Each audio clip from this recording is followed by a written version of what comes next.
Hey guys and girls, just wanted to talk to you guys a little bit about Buzzsprout. Start a podcast today with free podcast hosting for Buzzsprout, easy podcasting software for hosting, promoting, and tracking your podcast. Buzzsprout is the best way to publish a podcast online for secure and reliable hosting to full iTunes support. Get started for free, no credit card required, cancel at any time. Stats are for losers. That's why we took the damn field.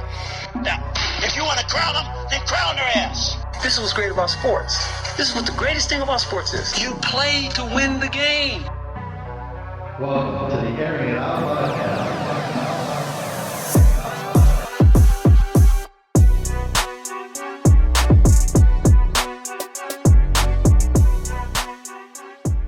Well, everybody, welcome back to the Airing It Out podcast. I'm excited to have this dynamic duo that's about to be, and it's actually like a trifecta because I got me included, but I got the guest on. We're bringing back old school, going to the original OG numero uno episode. Oh, Lord. Brandon Rose. I forgot about that. Was it really the first one? Mic 3, yeah. That's that guy right there. Dang. Yeah, I was a supporter of the podcast a little bit before it existed. Yeah. I remember actually. And then on line 4, my beautiful wife Tabatha. Hello. Right? So I didn't want to like pull it so hard, right? Because I waited and I waited and I waited, and now I could say it. Good investment or bad investment? Patty cakes? Yeah. I am really, really excited that he's willing to commit to the Chiefs in the Kansas City for. Why wouldn't Talking he? about Patrick Mahomes, right? He Okay, just so got what is that? 500 million. 503 million or was it 508? I don't. 503. 503. Yeah, I thought I read that correctly. You know, NFL contracts are. Right, that's true too. You know, like right. That 503. They have like a lot of legal jargon built into No, it. I'm sure. It, I mean, Wait, I wonder what his signing bonus was for that I contract. heard he walked out with $16 million. There you Jesus. go. Right. Did they put that in a briefcase? Can I get that in cash? No, I wanted it in 20s, bro. Hit me up right now. That's how he should get it. If he weren't famous, and Right. in that case, I would recommend highly getting it in 20s. Yeah, I don't even know how he, and I do know, but it's so interesting to me how fast his stardom, right? Because at one point he's behind Alex Smith, and all of a sudden he's worth $503 million. He just won a Super Bowl. Like I know, he's a but freaking he rock came out star of right nowhere, now. though, because He like, did come out of nowhere because I think this is the first year not I've for heard me, of him. because I'm a junkie as well as you, and it's weird. I guess I'm like quietly a Kansas City fan to heart. That's okay. Yeah. I think it's because I like Mr. Hunt, who you Right. know invented the NFL. But yeah, a lot of people don't know why the Lamar Hunt Trophy is correct. the Lamar Yeah. Hunt Trophy. I didn't think he was gonna blow up that quickly. And I then think- I think the moment he did the no look pass, they were like, "Oh shit, this is Michael Jordan." And by the way, Deshaun Watson has done way more. And I'm not saying in the sense of like just numbers, but in the sense of like almost getting killed and doing maneuvers. The guy's helmet is down, and he just threw a touchdown pass. All right, let me catch up. Go. First of all, the $503 million, he gave them the deal of the century. Because, You think so? Yes, he's given $45 million a year? I mean, let's see how fast the quarterback money has accelerated. Wow, it's getting crazy. Yeah, I mean, like it was. But think not about only this: he's 2 or 3 getting years ago. 45, and TB's getting 25. And I get he has a longer shelf life, but that's radical. Well, the next 2 years, he's under his initial contract. Right, so that's he'll what I make thought too. 27 That's what I was saying. Yeah, Again, So what? He's only 23, right? I think 4 he'll maybe. turn 20 25 in September. Okay, so I was off a little bit. No, but yeah, he's right. He's a young strapping lad. Got it. Correct. So to commit to the team for all that time, he's basically giving them a gift. You think so? Yeah. I mean, you look at Phillip Rivers is what, 40? Come on. Brady's But the thing Brady's is, what, this 41, is my My only 42? concern with He's with got Patty, a lot of time. This is my only concern. The reason why guys like Phillip Rivers and Tom Brady have lasted so long in the league is because they don't run.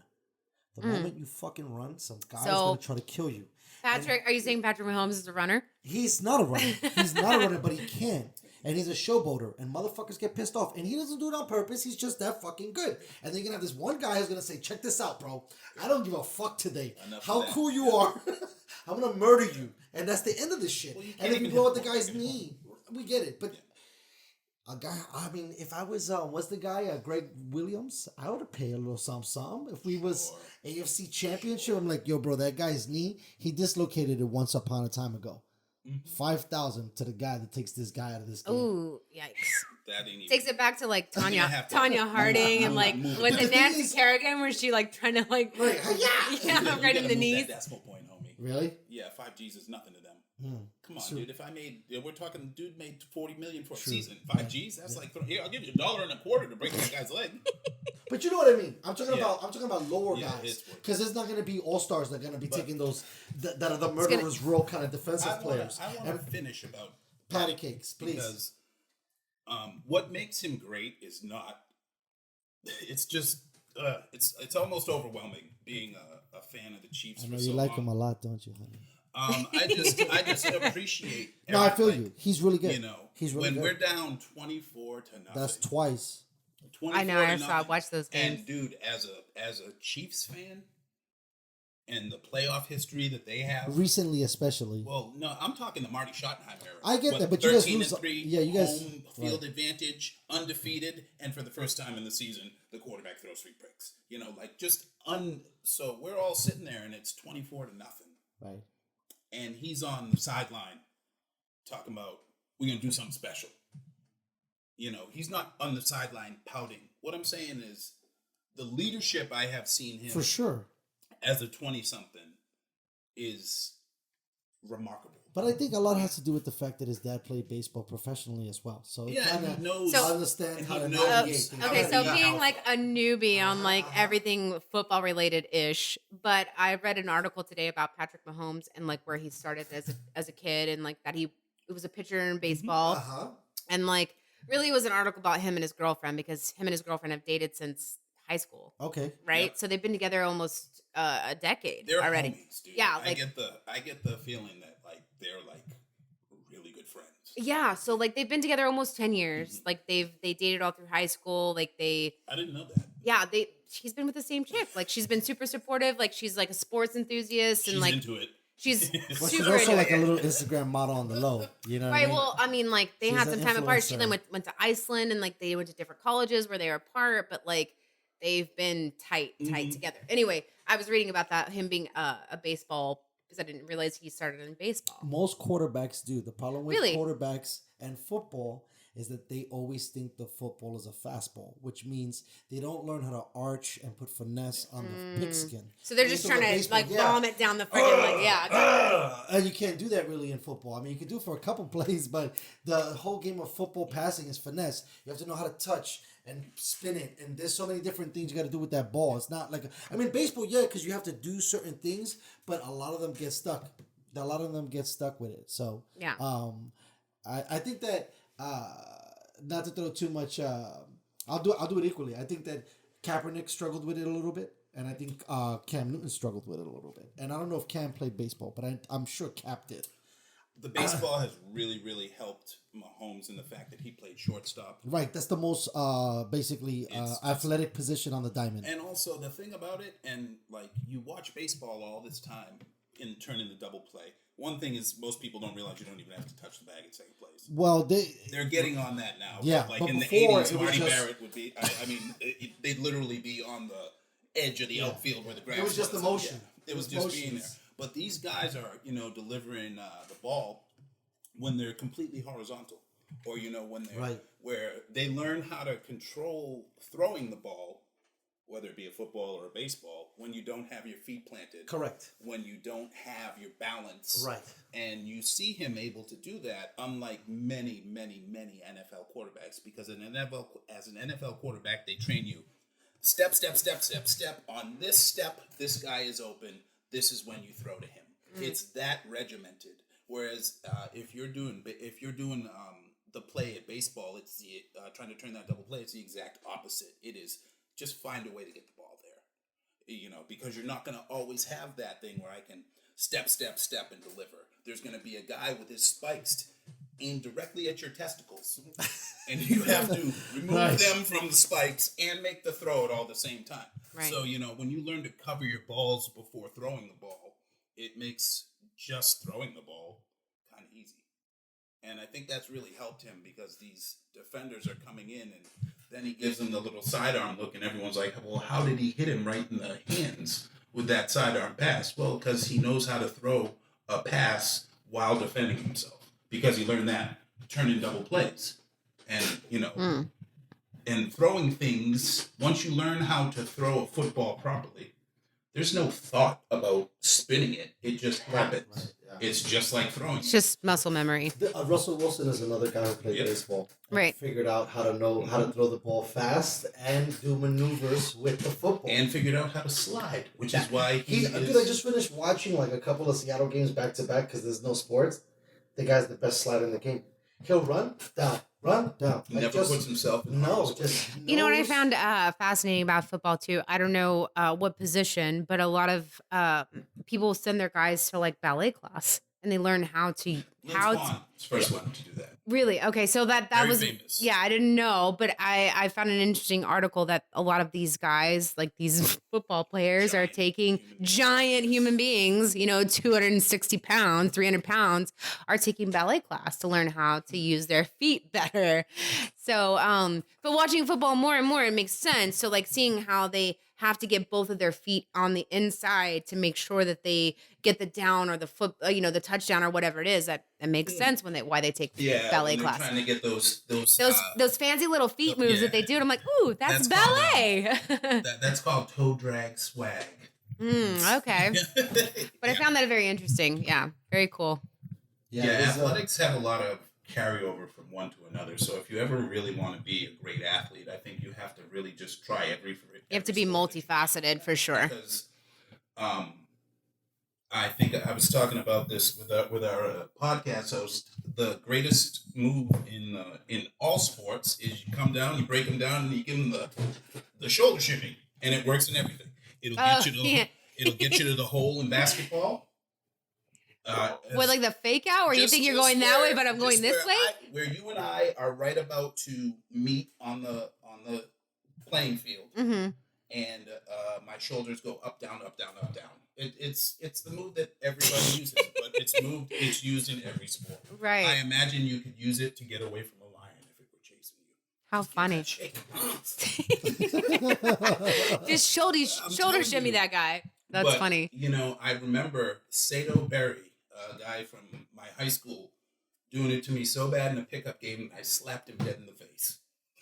I mean, I was going for the ball, and he shook me so bad with the shoulder fakes, and he was going one way, and I was going for the other, and I slapped him like dead in the face with an open hand slap. By accident? Completely. Right. I just want to say, Sato would have beat the shit out of me if I slapped him on purpose. Okay. All right, I just checking.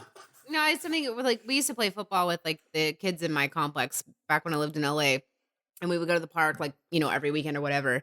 And there was this one kid, he's a black kid, and I think his name was Jerry something or other. I want to say his name was Jerry Rice, but it wasn't Jerry Rice. It was like Jerry Roberts or some shit, right? But same thing, like he would. Okay, weird, right? Yeah, somebody just hit somebody outside. That's cool. But he would do this. It would piss me off every time because he would always. I suck at football. Yeah. We would just play it like as kids, but like. I think we were like 13, and he would shoulder shimmy me every fucking time.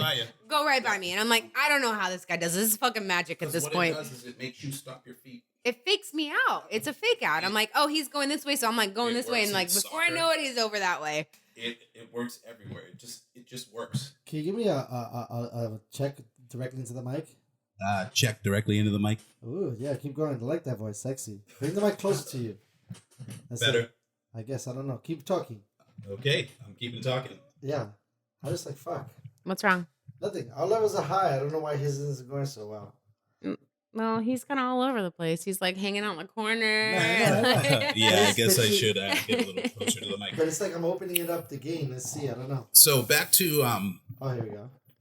To that guy. Which guy? Patrick Mahomes. Patrick Mahomes. Yeah, okay. He gave the Chiefs the deal of the century, and I think I was talking to someone on Twitter about this, and sure, these he pointed out that there are going to be some bum quarterbacks making about the same money that Mahomes is making in 2 or 3 years, and yada yada yada. But he's going to make it all back with the Hall of Fame speeches and all that crap, right, as he's stacking. Oh, this was the question we had on our other show. Trophies. 2? Or more? I would set I'd my say 2. over under from here at 3.5. Okay, so I'm totally out of this jargon. What does that mean? So how many games are they going to win in 10 years? Oh, okay. So, yeah. well, I think the Chiefs have been a pretty great football team for the last They're few an years. amazing organization. So, like, and accompanying to the Patriots, like the Chiefs would probably be the second in line for me, thinking of like, you know, as a layman for football, like the Chiefs are a really good team. They've been a good team for a long time. Anyone who wants to know what's going to happen with the Chiefs over the next few years can go and check my pinned tweet at Uncle Saultee, because I said that was so funny. Your fucking Twitter handle. I said this Saultee? year, Yeah. I said this year that they would win the Super Bowl, and I was expecting them to set the record for points scored at 38 instead of 37.9, which that great Denver team had with Peyton Manning and the tight Broncos? end. Yeah. The Broncos. I was just watching them the other day. It was Eric Decker, Demaryius Thomas. That whole crew, like Wes Welker, bunch of killers. Yeah. The guys averaging 10 touchdowns each. For Jesus. year. Yeah.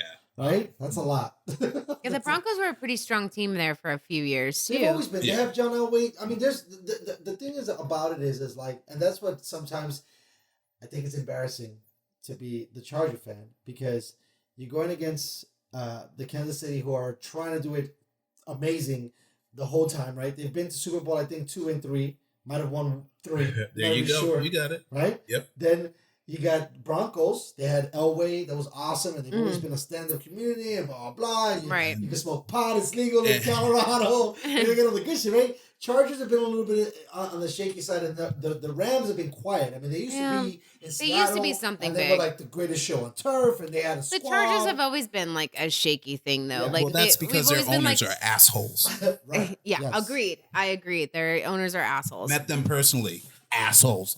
Yeah. Agreed. And it's hard to be a Charger fan. Well, now that they left San Diego, I'm like, fuck you guys.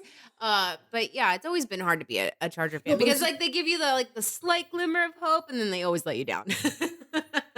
But they take such a weird approach to even the way they handle their like sabermetrics in the sense of finances, right? Because like they try to money manage guys. I mean, they got lucky that fucking Rivers and fucking Breeze, I'm not gonna say Right. fell into their lap, but they got away and lucky with a lot of situations. I mean, and then they move. I mean, who knows what attendance is gonna be like when you were supposed to be getting attendance at a new building? I mean, Vegas is gonna be Vegas. I don't think nobody's gonna stop going to Vegas. Yeah, I don't think that's going to change. Everyone's gonna love the Raiders in Vegas. I Right. mean, Of what would be course. better to go to Vegas and be able to legally bet on football Right. all Sunday and have your? Right. I mean, Right. it's- Go to the Exactly. game, bet That on was the the game, smartest have move the in NFL fantasy, ever. Right, the night before, pull a hangover, Yep. and then leave on Monday. and also, and don't forget, like the like persona of the Raiders fits perfectly with Oh, Vegas. 100%. Like if any of the teams you wanted to send to totally. Vegas, it's the fucking Raiders. So I think the Raiders are in a really good spot. I mean, their team still is kind of,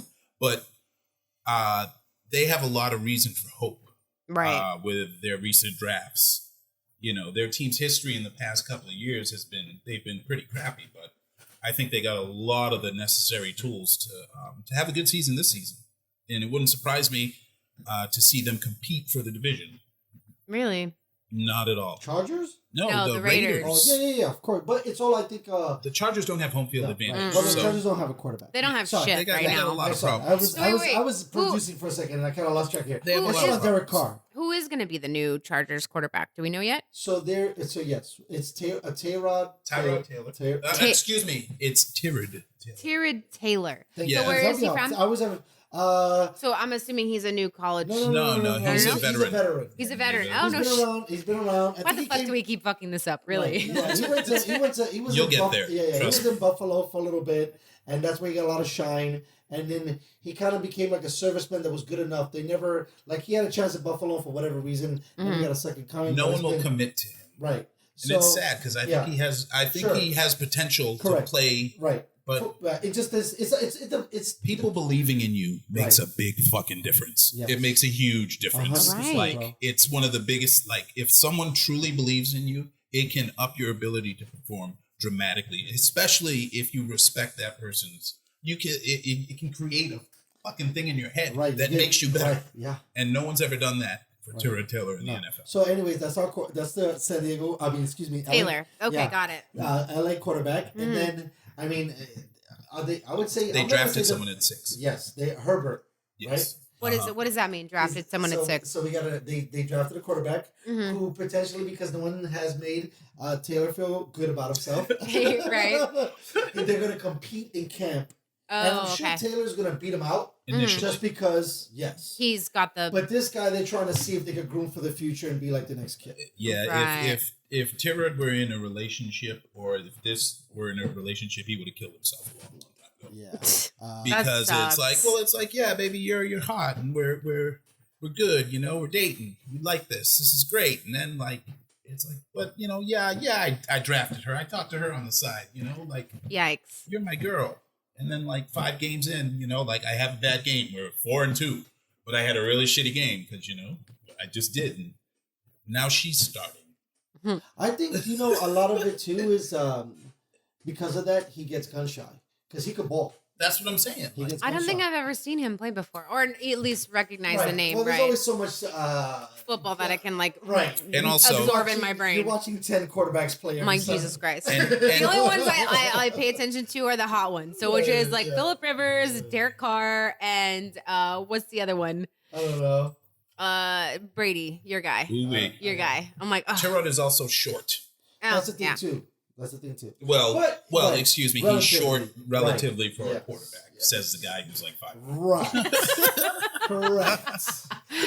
I will say, for me personally, I think Derek Carr is pretty hot. Well, he's the hottest quarterback in the NFL right now. Derek Carr, has the keys to the city. His whole fucking family's handsome. Yeah, are they really? Like, or is like the dark hair and the light eyes? I'm like, ooh. His brother's better looking than him. Really? Yes. Damn, I need to look him up. Yeah, I get angry at him from time to time. His brother looks like something that would have been like on a Sweetheart, 90s show. That's so funny. It's unreal. He got that jaw, baby. Yeah. It's so funny that you guys get like not jealous, but like you hate on other guys who are like way hotter than you guys. Because bitches do that shit too. It's I submit. Damn, she's so hot. It is what it is, dude. No, I submit to the Brady. So I'm like, I'm not in love with him in that like caliber, but I'm like, look, the guy's. He's killing. He's handsome. What are you gonna do? Hey, he just wins. Right. He's handsome. He's got the supermodel wife. He's got all the perfect kids. He's just doing his thing. Yeah. He's just winning. I'm just winning over here, baby. This is. All I do is win, no matter what. I got my mind on money, no matter what. Right? This guy's just. So now he goes to Tampa. God, I spent so much time. Isn't that crazy? He's going to be a Buccaneer. It's so weird. They got some really hot jerseys. Can I just say, Tom Brady needs to thank his fucking lucky stars. The goddamn Patriots drafted him.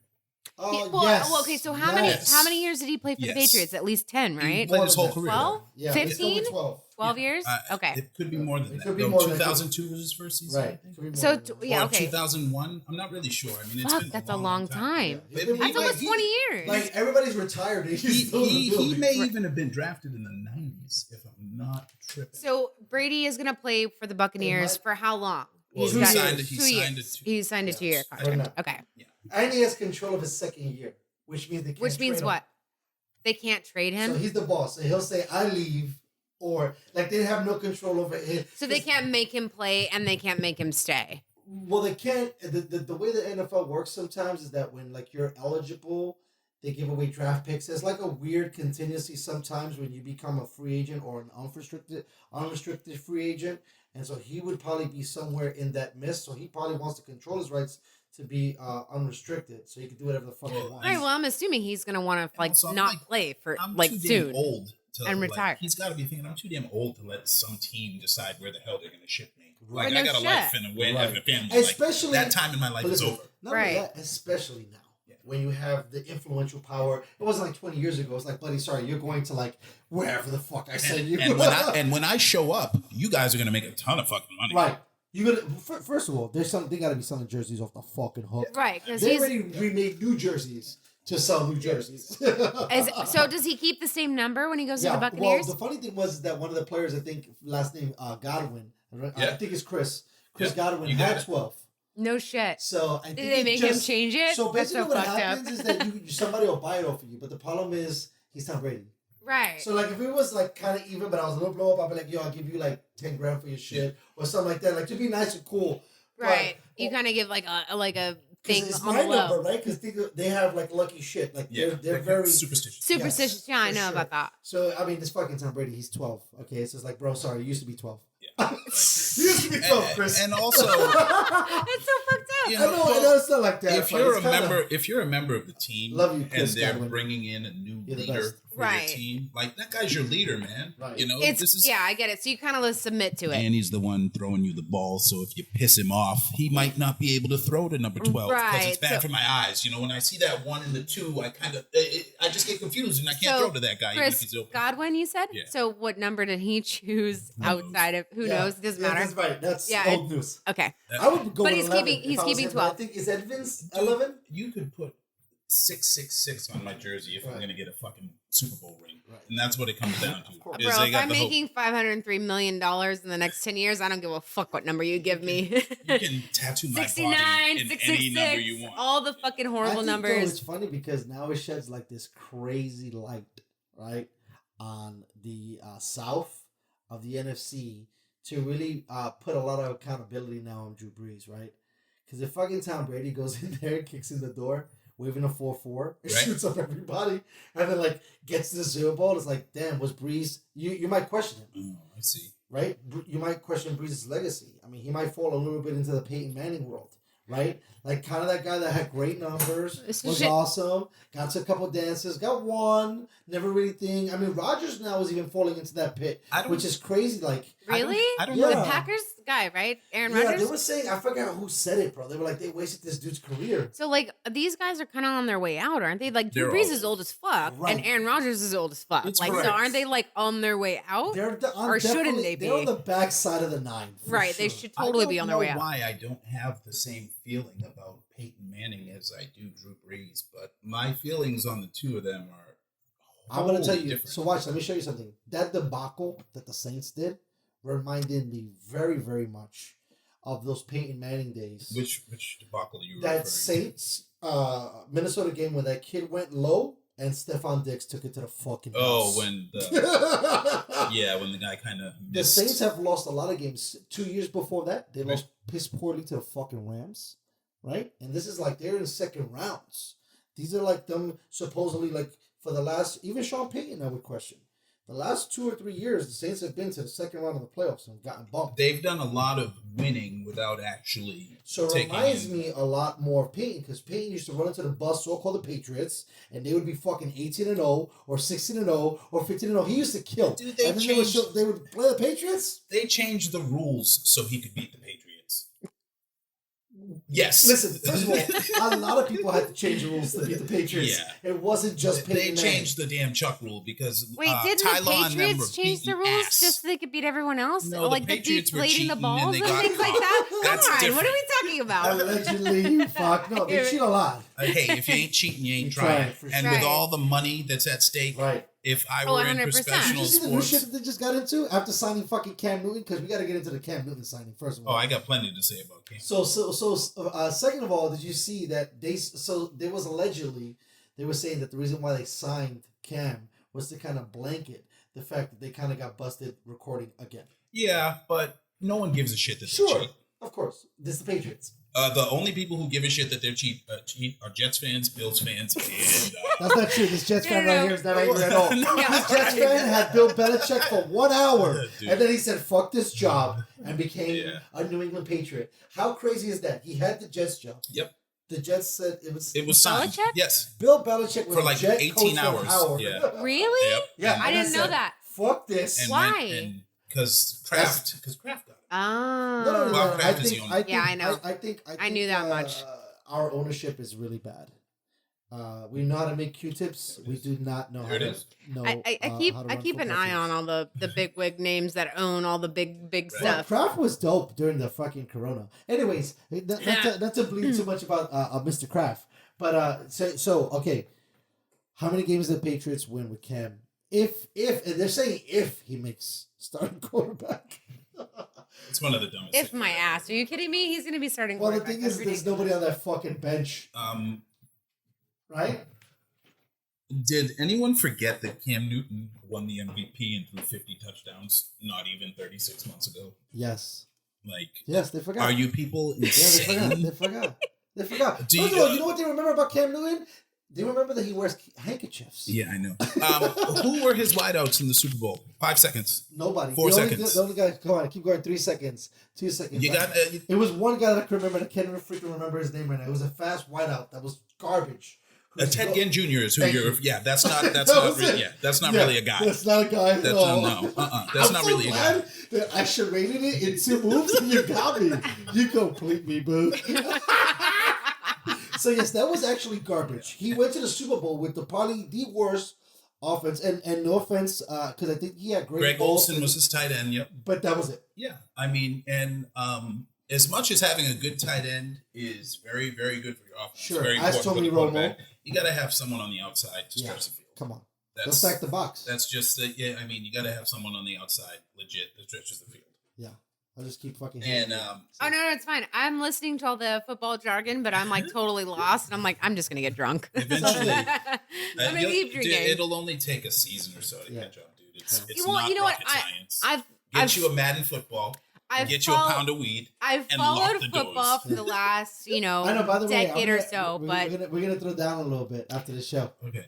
But I think I've tried to pay more attention in the last couple of years that I've known my husband, just because he's such a fucking junkie. Well, it's a and it's like, beautiful okay, game. so I should It really probably is. pay more attention. This year I was like, okay, I'm really gonna pay attention to the fantasy shit. And I'm like, maybe next year I'll play fantasy and like I'll get more into it then. So I've kind of like built the steps up to like figure it out. Like 10 years ago I didn't even know what the fuck football was about. Fantasy is a great way to get into To learn, right. Yeah. So, well, I think I was kind of nervous. So I think last year I really paid attention to the games.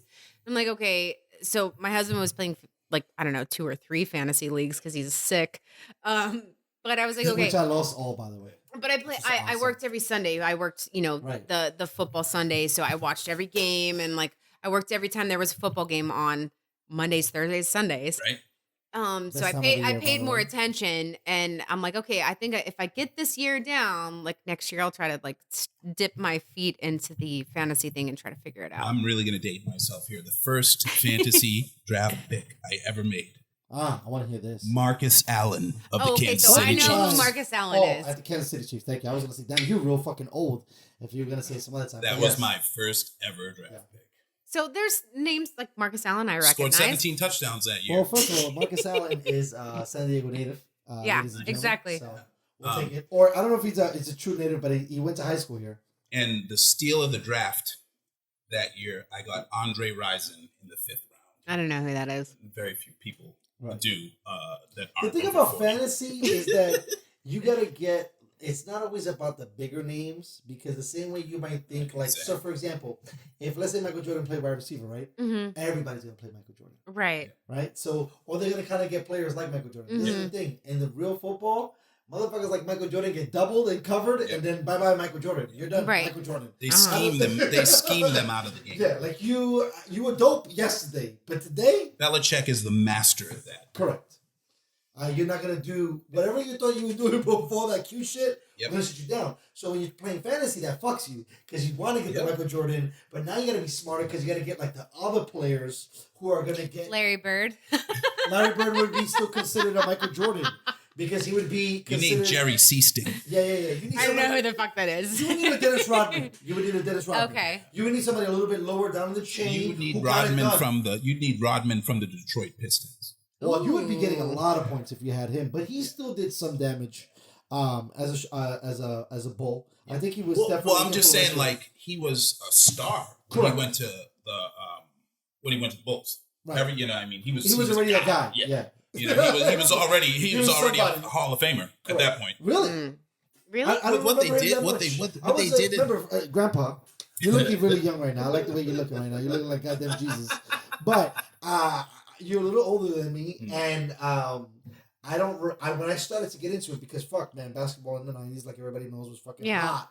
Oh. And so as I started to get into it, all I cared about was MJ. Oh no, Right? it was the 80s And- for me, dude. Right. That's I when didn't watch a lot it. of. To me, I think they were trying, for me and my brother, to Right. sell us football. Right. We fucked that off. And then it was baseball. Baseball in the 80s. Well, I mean- think that's. And I don't know players at the time, but that was junky. Baseball cards and all that bullshit. Well, I had plenty of baseball cards, but you got to understand, I'm when the Celtics draft Larry Bird in Boston, I'm like 6 years old. See, that's the shit I'm talking about. Okay. Right. So then, they start winning and and of course, as a 6-7-year-old black kid in Boston that likes basketball, Right. I'm a huge Celtics fan. Of course. I was always a Celtics fan too. It's 'cause you got good taste. And then and then the bad boy Pistons come and everyone talks shit like they did something that everybody else wasn't doing where, they were fist fighting and they were physically intimidating.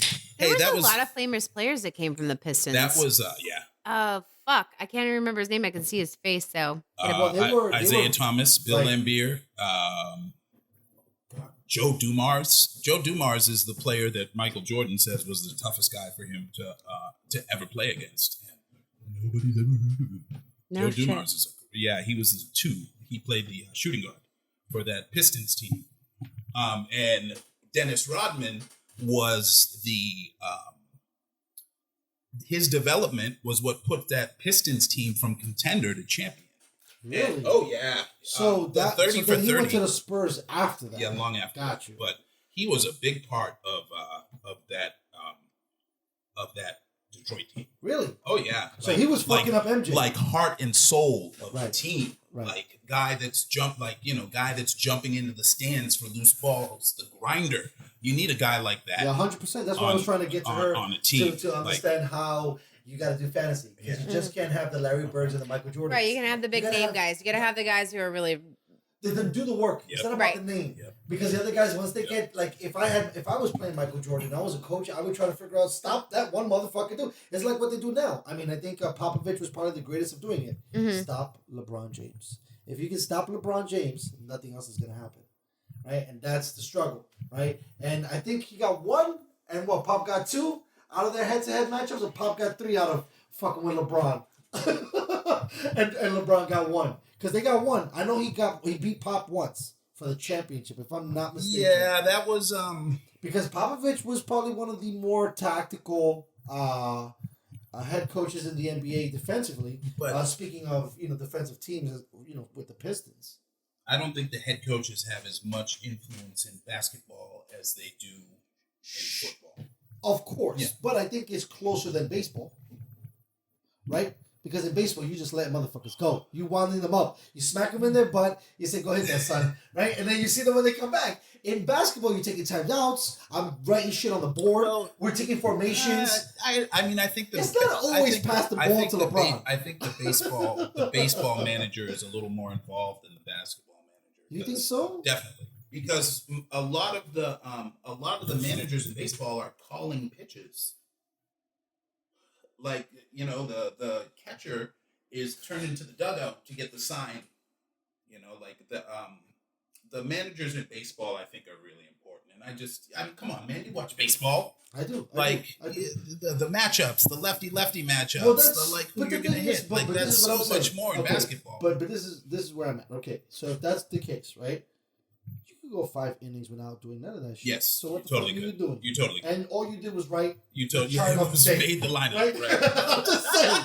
So you're fucking chewing sunflower seeds for the first hour and a half. Well, that's what's great about baseball. So that's what I'm saying. In basketball, you're not fucking doing that. No. Right? No, Every there's none of fucking that time shit. out, we're drawing it up again. Yeah. We're like, listen, take that motherfucker. Watch him. Yeah, and so that's why I said I think basketball would be a little bit higher, one removed, because I think that's what I said. Like, you smack them in the ass, you wind them up, and you let them go. You check on them. Sure, those strategies, 7, 8, 9 innings, of course, yes. Fuck, bro. I want you to let when the Sox and the Yankees get into the playoffs again, I want the Yankee manager to do what you did and just fucking chill out for 7 innings. Well, and then when first of all, hold on. You, as much as I know, those fuckers for sure create a little bit of drama and flair with it, because there's no more intenser of a game than Boston. No, Nets. never. I mean, especially when they're both good. Right. When they're and both then good. both managers are already looking at each other like they want to fight each other. The fans are trying to cut motherfuckers in the car seats. You know what I mean? Like, it's already it's hot. Well, especially if fortunately, the violence doesn't often get to knives and shit. Well, I think a lot has changed. That's why, right? I mean, it's just really fist fights now. We're just beating each other up. Yeah, right. In the parking lot. Yeah, it's not like stabbing and shit. Out here on the West Coast, you're going to get cut.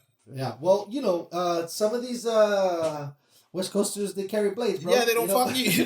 Talk shit, and you will get cut after the game. And I think that's kind of fucked up because you ain't benefiting no way when your team wins. And this is not me being a terrorist or fucking giving them the plans.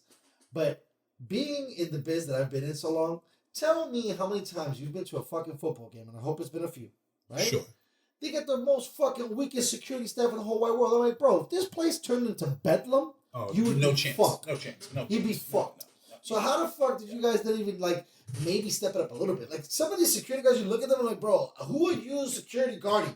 Dude, Seriously. you're like 70. Right. Yes. Like you're not like 50, which is old for a security guard. You're like 70. And I'm saying, like it gets a little judo. Are you gonna hit me with that cane? For real. And it's always made me worrisome because the Jets have been known for kicking their own ass. That's what Jets fans do. We whip our own ass. Okay. We whip others. That's cool. Keep it in-house. It's a little self-hating. Right, not too bad. It's cool. But these are the type of things. It's just like, it's insane. I mean, the only thing they did was cut you off at the third. Yeah.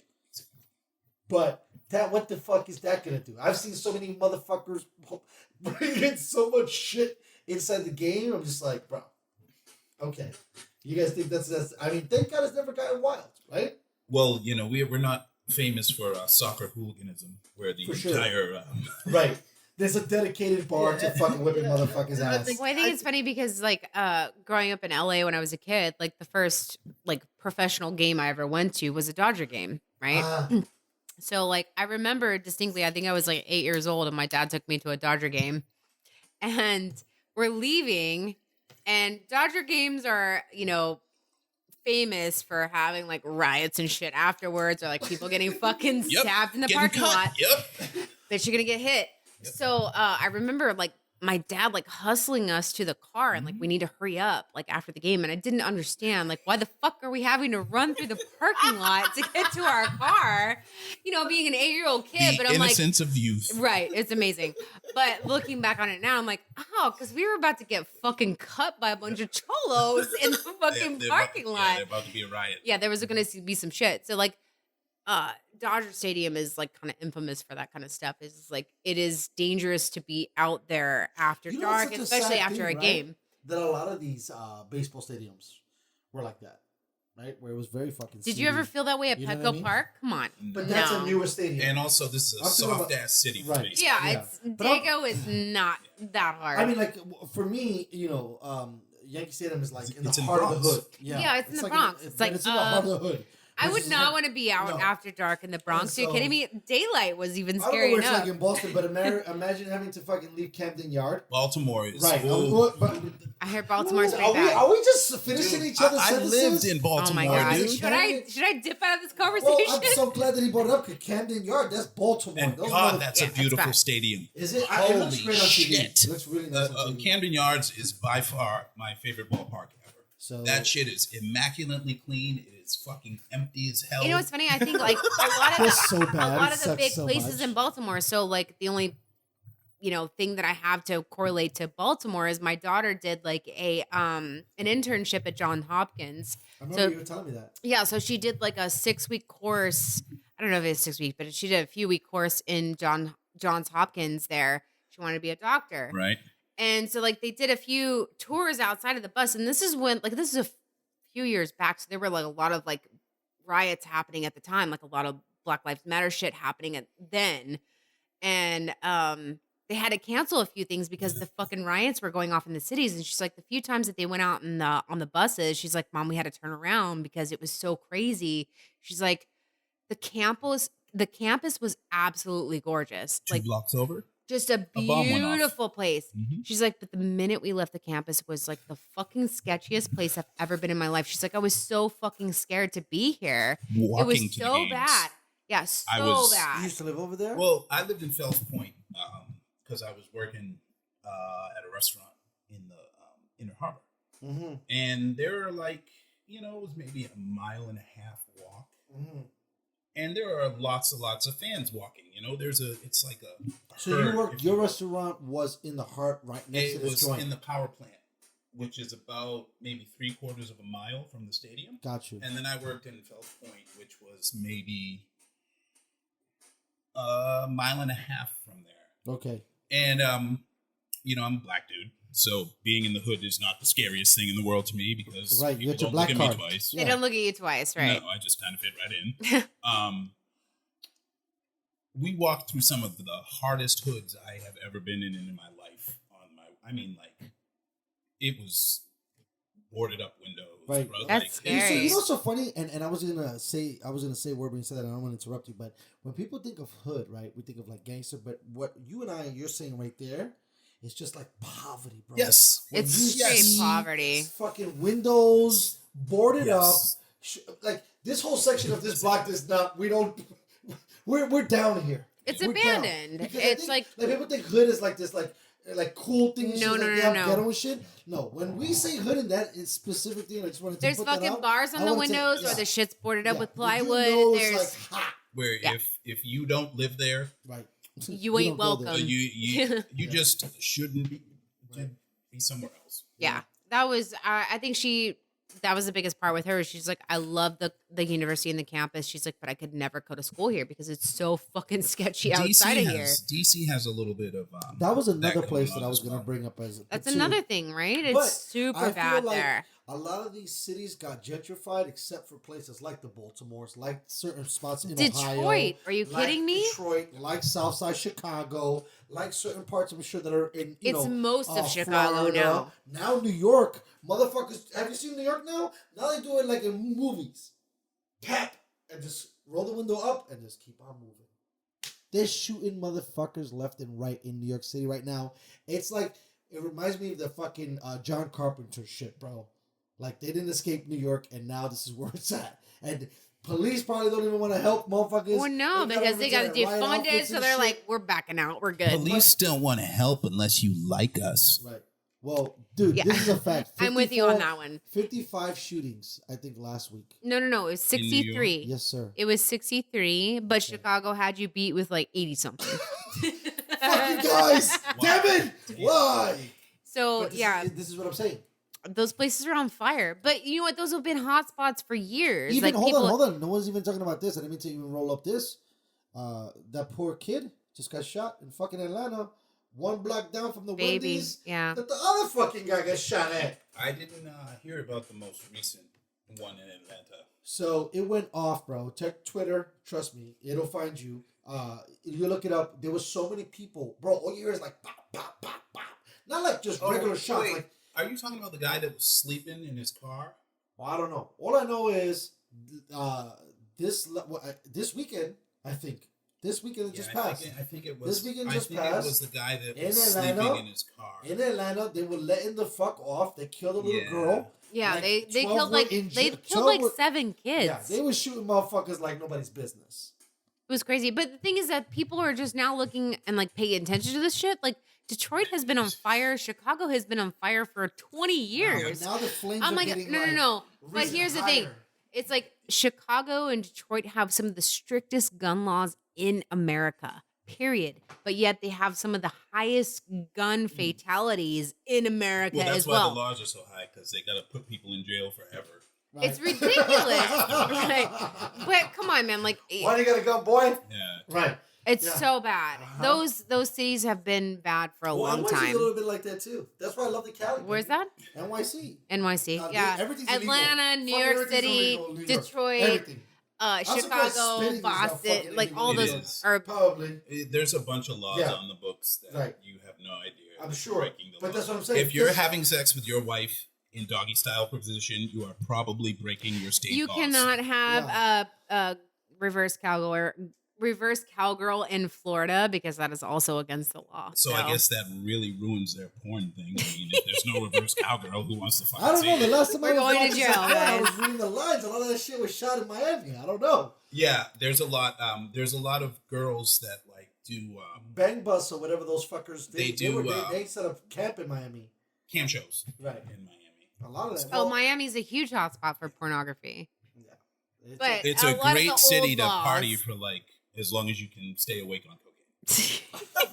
The bars stay So open what's till that, 4. like 72 That's hours? bullshit. Yeah. That's bullshit because I would have said NY would be better for that. Nah. Oh, Miami is. It's only 'cause you have South Beach, Miami is Yeah. fucking on fire. It's Are you awful. kidding me? Well, It's so much fun. I've only been down there for the Winter Music Conference, which is in the beginning of March, and the like, techno and house music take over the whole city. But dude, I knew I couldn't live there because the Sunday morning. Okay, Right? it's Sunday at like 3:30 a.m. Everyone's been up since Thursday night partying. It's Sunday at 3:30 a.m. It's Monday morning. Right. At 3:30 a.m. So school's about to start in 3 hours, and there's still a 45-minute line and like half the clubs. So crazy. What, So FL? Miami is they do it. If you want to party, they do it right in Miami. Miami is probably the best city to party in the States. I spent like a week in Miami and South Beach, and yeah, South I Beach. concur. It's awesome. It It's really is. nuts. It's totally nuts. And they like, it include never gratuity stops. in everything you buy so the waiters don't get screwed. Hallelujah. Yeah. That's a nice thing. I like that. I don't know. My Miami experience is different. I'm not I like to go inside some of these places, you know, and this velvet rope shit just doesn't work for me too. Oh man, if you see, I was lucky You know what I because mean? every time I Right. went there, Yeah, that's why I don't really. all fuck my with friends that had a shit. bunch of hot chicks with them. Right. So they were That's like, the "Yeah, win. we'll That's the take in." you guys in the Right. club." Well, that's how yeah. that goes, right? Well, and then like the you can't go entire there, you can't go there like a Joe Nope. and a guy. And Nope. you're fucked. You're That's why I done. like it. You have to or unless you want to throw the Yeah. the bouncer a couple $100. Right. But literally, you don't get in a line. But those you motherfuckers- join the swarm, Right. And they And- pick out all the hot girls to come in the club, Right. and you just grab one of their hands, Yeah, and she and just- pulls you along. Right. I know. Thanks to Christy and all her friends for being hot and making my Miami experience great. And thanks for the guy that sold me those number ones all those years ago that had the entire fucking South Beach high. You want to hear something crazy, bro, about fucking South Beach, bro? My brother found in a fucking Bible 3 hits of ecstasy. Nice. Yeah. Right? And those cocksuckers bought it back. For Daddy Truly. I don't even know how the fuck they got through fucking security with that. But I think it was because it was post 9/11. Right. And fucking what are the people what is that fake bureau that protects us at the airport? TSA. TSA, yeah. Those losers, they weren't so tight as they were before. Okay. And so, yeah, and they brought them back, and I was like, wow, who puts hits of ecstasy in a Bible? People who are trying to get away with hits of ecstasy, like But you're in traveling a across hotel. country. I think if Jesus had ecstasy, that's probably where he would keep it. Listen, first of all, we can Probably. make an argument that when Jesus went into the desert for his 30 days of That salvation, bitch was high on Molly for yeah, sure. no, he could have been high on shrooms. He could have been high on Or shrooms. maybe some cactus. Yeah, Right. that's what I'm saying. He took some Or- branches. Yeah, He exactly. fucked that shit up. He got high. Somebody Got some started talking to him. ayahuasca. He's Yeah. like, I'm good. Right, I'm he got good. some ayahuasca. Mhm. So he thought some people were talking to him, and he came back and he said, "I am the son." Actually, Listen, Moses. if you do your research, there's a lot of information that most of the people that were contributors to the Bible and things like that were talking about psychedelic experiences. Really? Yeah, How else my do you friend feel Joe. closer to God? Come My on. friend Joe. Something in the sacred mushrooms in the sacred cross. I can't remember who the author of. Well, fuck, monks invented fucking booze, right? Like those dudes are known for getting wrecked They- and reading some scripture. That's what I'm You saying. know what I mean? Like the whole Catholic shit is based on like, oh, I'm gonna take a couple of swigs here. Here, you guys can take some drinks. Like it's kind of like a party on the low. Judging from my experience with hallucinogens, hallucinogens or hallucinogenics. Which is- Hallucinogens. I think that either Either is a- whatever. either is acceptable. That yes, it gives you a feeling of being godlike. or that closer that there's to? No, oneness. More spiritual. I Yeah. think it kind of opens your mind. So like for us as human beings, I think that we're closed-minded. So like we're indoctrinated from birth, right? So we basically have been told like this is the way that it should be. This is the way you should think. This is the way you should be. Blah blah blah. So when you're an adult and you start to like mess around with hallucinogens, it starts to open your mind to other aspects of like what life could be, right? Or is, or where I am spiritually. So when you start to take mushrooms or acid or ayahuasca or any of that shit, you're like, holy fuck, there's a whole nother side of life that I course. haven't even really tapped into. So, what is it? DMT. I need There, it. you want to meet God? Smoke some DMT. You know what they should do? Do you smoke that stuff, or I thought you? No, you smoke it. You can smoke it. I think that's typically the way that it should be done. So you But basically, you attach it to weed, supposedly. yeah, you kind of like sprinkle it on the weed, and then you smoke a joint, or like really all it is 2 hits, and then you like you're out to outer space. Bye bye. Yeah, I've See you in like 15 minutes. Yeah. I mean, listen, I've pushed the outer limits on all that shit. I totally get it. It makes fucking total sense.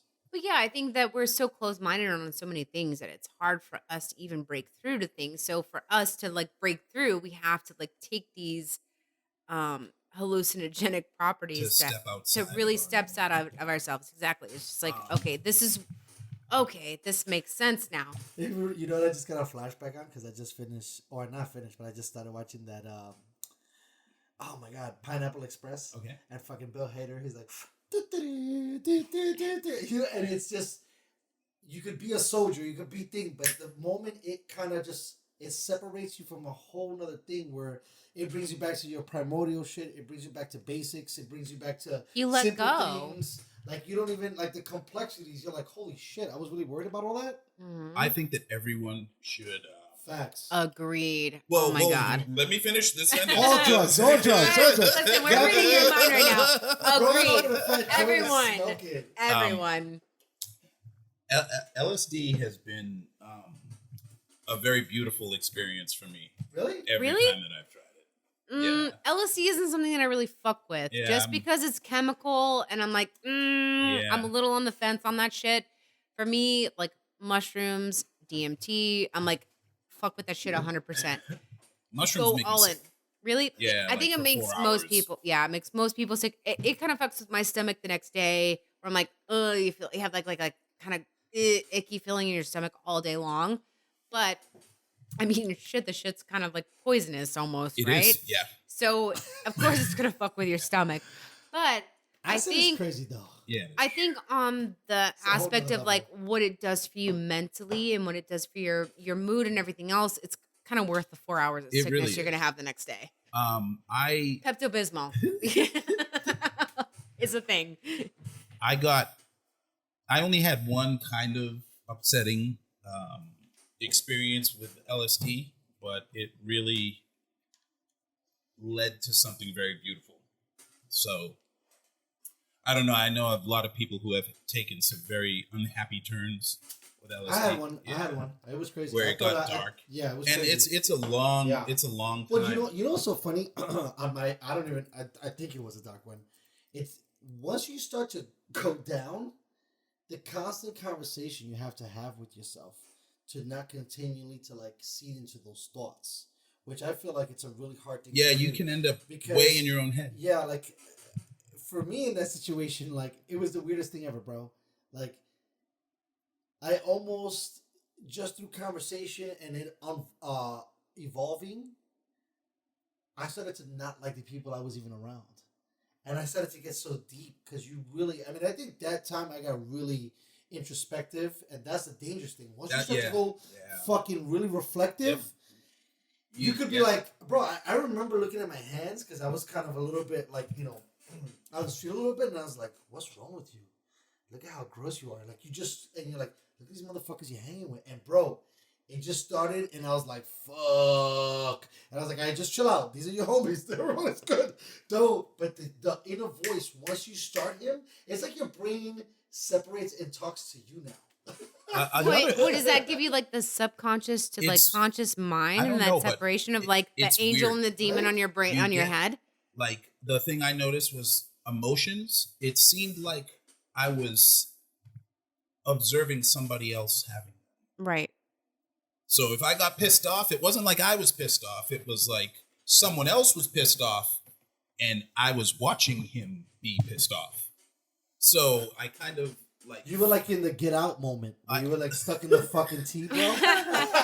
It was just But you know what I mean? it was just the strangest It was almost thing. outer body. It's Right. you So can I kinda think I had be the so same conscious. kind of experience. So like the last time I did acid, I was watching myself outside, and I was watching myself laying in the backseat of a car, and I was like, crazy. Do you think that's astral planning sometimes, bro? 100%. Because you can let go so fast. You know, in your mind. Like, did you fall asleep? Are you awake? Did you pull some Doctor Strange shit? Well, I think for us Because is for you to have such a clear thought, right, of seeing yourself, 100%. that's way intense, bro. And I've seen that several And I- times. I don't know about you, but I have never, astral but I've plane heard is of- what they call it. I've it's- done that several times. To me, the most I've ever done was able to, like, because I could bring in more light, like I could almost zoom, okay. which was weird. That's interesting. Yeah. Right? Like I got a better picture of things because that's the thing. A lot of that shit, you're fucking. Bro. Yeah. You are that. Yeah. You're letting in a lot more light. You look A like lot that- more light than what usual. was- Your what- pupils are a little What dilated. was that 90s band? And the guy used to wear the black fucking contacts. But that's what you look like, bro.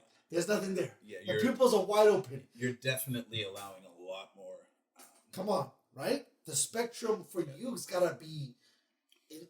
I don't know, man. I think you're opened up in a lot of different ways. And all the fucking juices, right? Are Like, fucking just going. when I was at the beach, it was almost like I could feel the air pressure pushing down on the waves. I know there's no fucking way I can feel the air pressure pushing down on the waves. You don't know that, bro. But you probably was sensitive to that but shit that's that what one I'm saying time. is like that we, your sense. We don't remember. Exactly. It's Well- like that you're touching into your wild animal instincts. Right. So, because well, that's the thing I was saying. Like, if our bodies basically are just like a cavern that we're basically a vessel that we're occupying for the time being, and our soul or our spirit or whatever you want to call it is energy, right? So energy is never dissipating. That never ends. Energy doesn't just go away.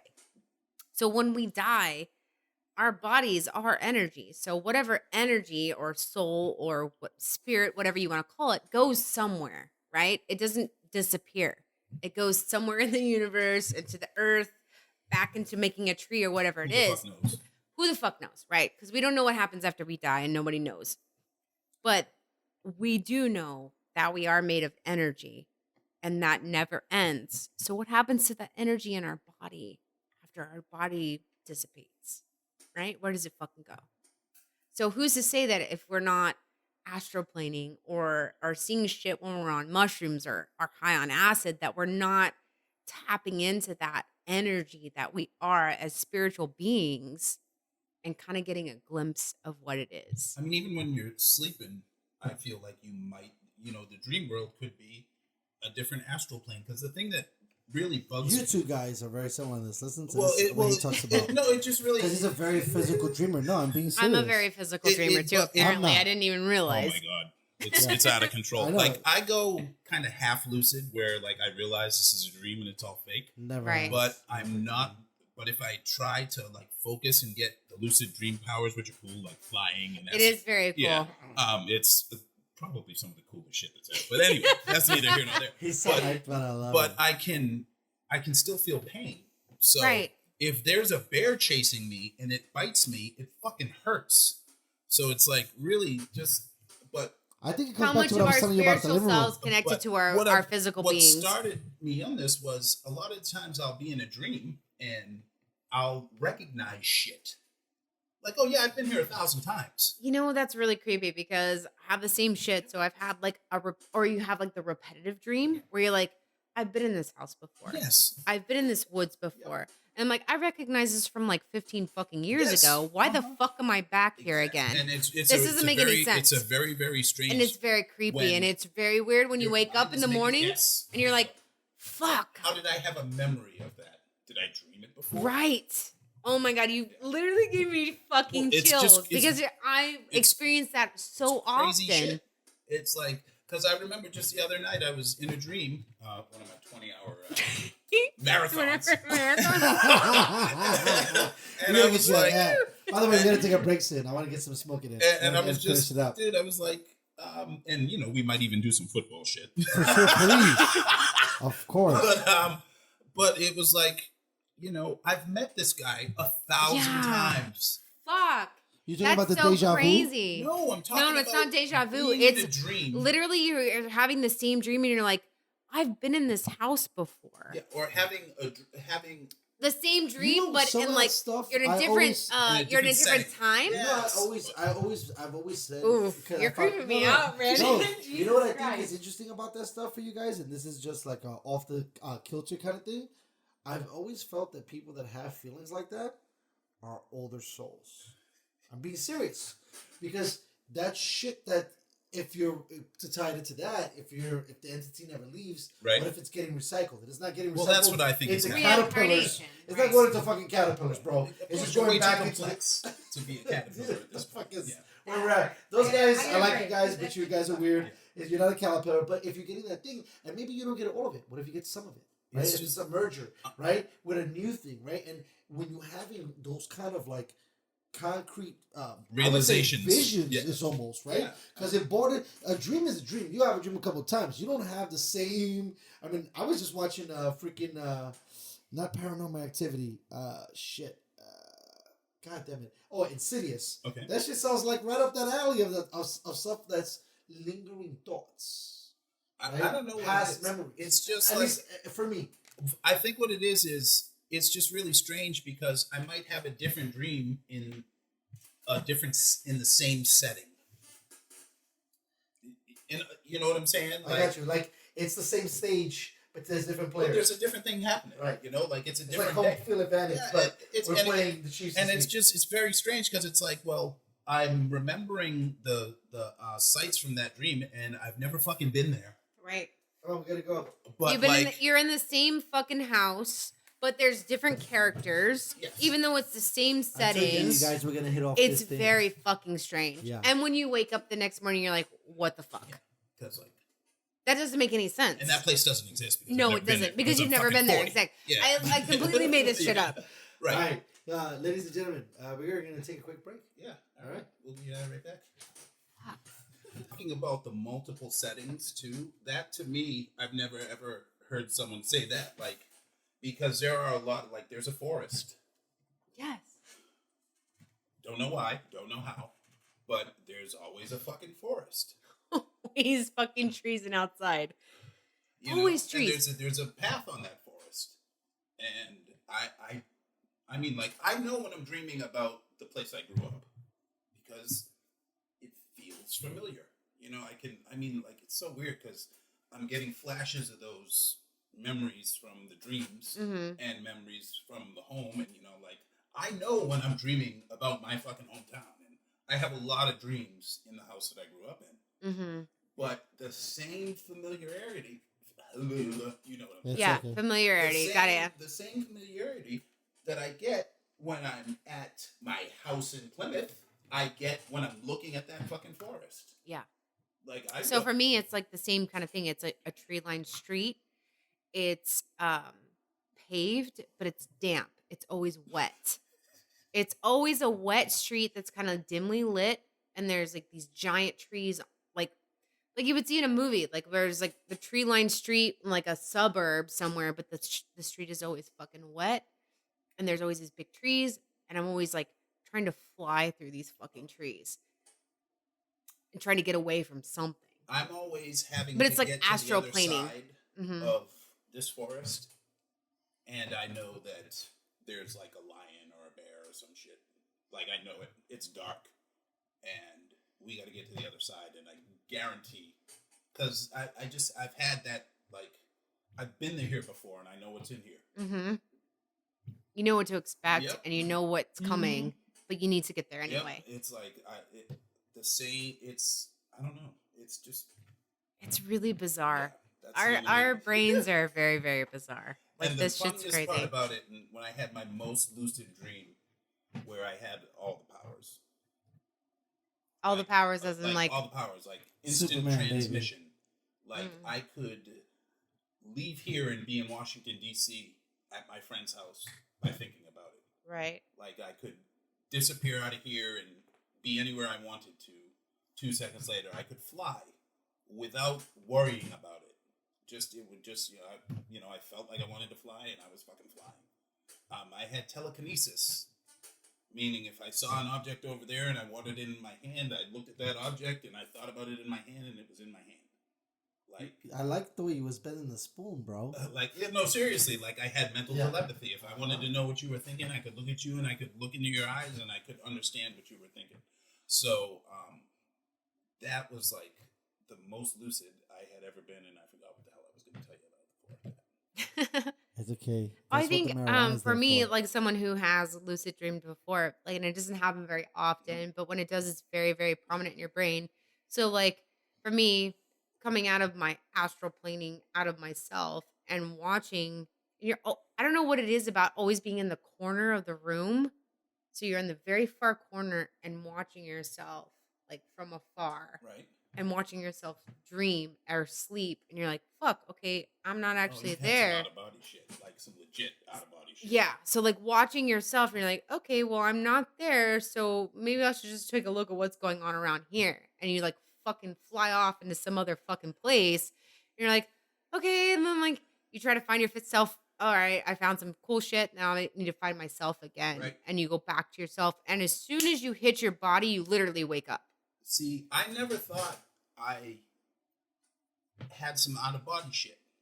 But when you said I have to find my body again, I remember having that feeling of panic.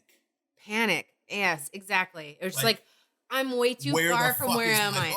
Yeah. I remember having I'm way too far bro? from where I need to be. Where's my car at? Where did I Dude, where's my car? Yeah. and It's exactly that sheer panic of like, I'm too far from where I need to be. I need to find where I'm at again.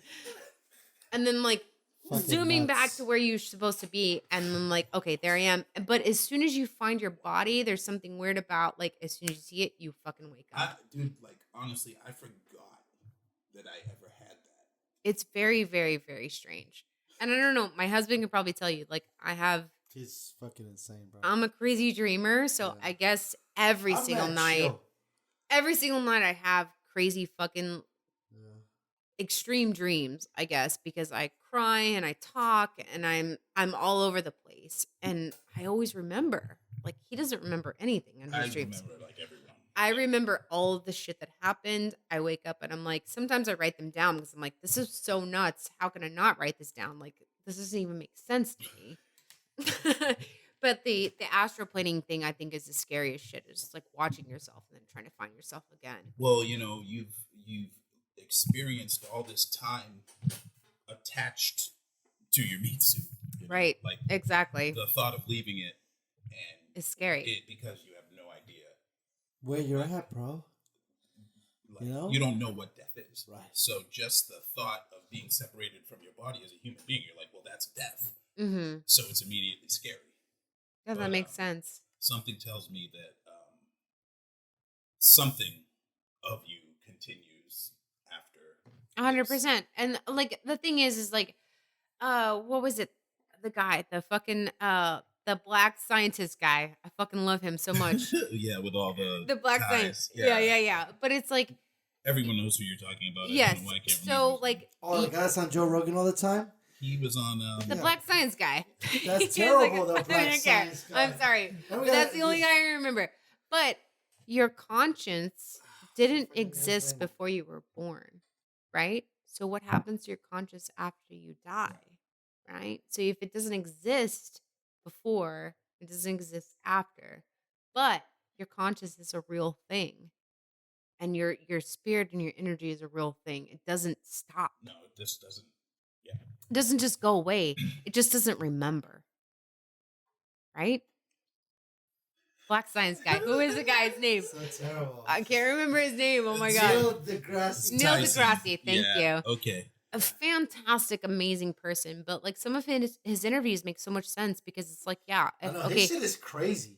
Well, listen to some of this, it just starts to blow your mind a little bit. Well, the right? conscious thing really made sense to me. It really touched home for me. It was just like, okay, you don't remember what it was like before you were born, and you don't remember for a few years after that. Actually, a friend of mine tells me he remembers being in the womb, and I told him he was completely full of shit. He's not the first person to tell me that, by the way, or first person I've heard. You know what's funny is that a lot of people I've heard say that shit, bro. So, and you look at them, you're like, are you fucking nuts? Fuck out of here. Well, you know what? I will say, no, man. I have 6 children, right? So out of my 6 children, 2 have been gifted to Okay. tell me that they remember what it was like before they were born. My sister told my mother that it takes such a long time to come back when she was 2 years old. And she wasn't referring to coming back from the fucking. Yeah. So they, like, there are people Yes. that hang on to, So out of the 2 out of my 6 kids, Fawn and Pistol have both told me things that have like blown my mind. And I'm like, there's no fucking way you would even know that. But like Pistol has talked to me about what she remembers before she was born Okay. and what it was like to be, in the womb, basically. Okay. And Fawn has talked to me about things before she was 2 years old. She knew things that she shouldn't have known. She knew I was pregnant with my son. She talked to a woman that lived on our ceiling and like weird shit like that. They were in tune with Yeah, things that they shouldn't have been in Their tune with. filter hasn't come up yet. No, there's no filter for them. So they're like, I distinctly remember when Fawn was like 2 years old, maybe 20 months, right before she was 2. She was laying on the floor in the bathroom and I was like getting ready for work. And she was chit-chatting, like just bullshitting with whoever. And I was like, honey, who are you talking to? Are you talking to mom? And she's like, no, I'm talking to the mommy that lives on the ceiling. And I was like, okay. That was like that shit I was watching last night. Yeah, Insidious. really creepy shit. And then same thing with Fawn. So Fawn, I know, is very in tune with her spiritual self. Around the same age, she was like 2, and she's like, mommy, you're gonna have a baby, right? And I was like, no, what are you talking about? And she's like, well, you're having a little boy. And I was like, okay, right on. So, my husband and I at the time were like trying to have a kid. So like I go home and I take a pregnancy test and immediately it's fucking positive. 4 months later, I find out it's a boy, but she had told me that before when she was, a fucking toddler. It made no sense. And it was just like randomly spoken, like we're getting out of the fucking car. Like a matter of fact. Yeah, just like getting out of the car to go do some errands, and she's like, "Oh, mommy, you're having a baby," and I was like, "What?" One of my shaman guys, he makes funny things, and he's always like, "Interview a kid, be like, yo, how was your old life before?" And some of them might answer you. Yeah, he thinks all answer. I think some will. It was right because they're so closer to that entity that we're talking about, right? Well, like he said, there's no filter yet, so they haven't been right. Told no. Yes. They haven't been told no. They have no idea of what they should be thinking or not be thinking. There's no filter. Yeah. It's really I've had a couple of very, very unexplainable things, but one of the first ones was I was like 6 or 7 years old, and I'm in the driveway, and I'm in our old car. My mom had an old tan like Plymouth Dart or some crappy shit. And I'm having a conversation with the woman sitting in the driver's seat of the car. I'm in the back seat and talking to the woman in the front seat who I thought was my mother. And then 2 or 3 minutes later, my mother comes walking out of the front door of the house. And turns out I was in the car by myself. I remember that I was probably 5 or 6 years old. Now, it was a bit of an uncomfortable feeling, but it wasn't scary. Right. But it was kind of like, well, that was awfully weird because there was a grown-ass woman sitting in that passenger seat that I was having a fucking conversation with. And it clearly wasn't my mother because she came walking coming out of the front door, right? Well, I think that as children, we, like you said, we don't have that filter or that fear. So we are more susceptible to seeing or are accepting things that we shouldn't be seeing or accepting. I don't know who the fuck it was, but there was someone there because I'm not crazy. Right. At least. Not as a child. Sure. Yeah. Definitely not as a toddler. Yeah. So like, I think that's the thing is like we, as adults, we start to conform to the way things should be and societal like influences. It's like, okay, our brains shut off that part of accepting things. And so we no longer see them because we don't want to see them. That's that paranormal activity too. Huh? Yes. He said, ask a kid. Yeah, you probably got to ask like a 3-year-old or something like that. Very close to the interesting thing that like him and my aunt both said. Now I know you that he does not know her and she does not know him. But they both told me on separate occasions to look at someone and tell them, I see you. And they said, both of them told me to tell horror me, movie.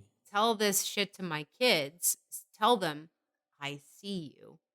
And basically what it is your spiritual being telling the other spiritual being that I can see who you are and I see you as who you are outside of this Little human meat suit that we have. Now And you're you giving will me see, chills. not just that, you will see something happen in their eyes that will accept that and like give that energy back to you. And it's going to fucking freak you out. But I'm understand that's what it is that your spiritual being is telling the other spiritual being, I see you as what you are outside of this. I know that this is a little game we're playing, and okay, creepy. You want to go to football? Let's do it. No. Creepy. It is creepy. But I think that on some serious plane, that is something that is true. Like, we can't just be this, and this is it, right? The meat suit. Yeah. This can't be it. It's funny, you know, because I was telling her, you can tend to be more profound than you let on, right? And like, so for me, it's strange that I don't really view things so much in that lens, right? Where like you have so much more beyond that. I'm just so focused on the now that I don't even allow my mind to go to that space. And it's interesting that at times you do. Maybe it's because you have a little bit more wisdom, but whatever.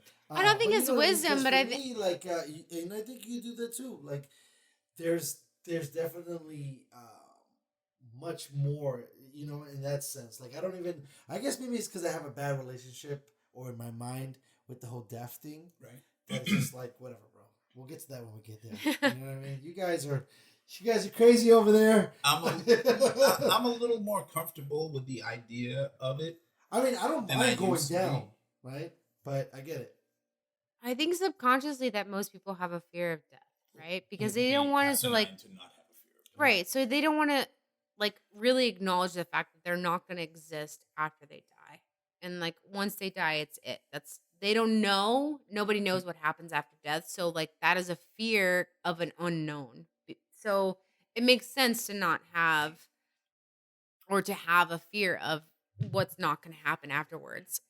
So for some people, I think they block that part of their brain off and they're not susceptible to understanding like what spirituality may take you from this place where you are now to what's happening afterwards.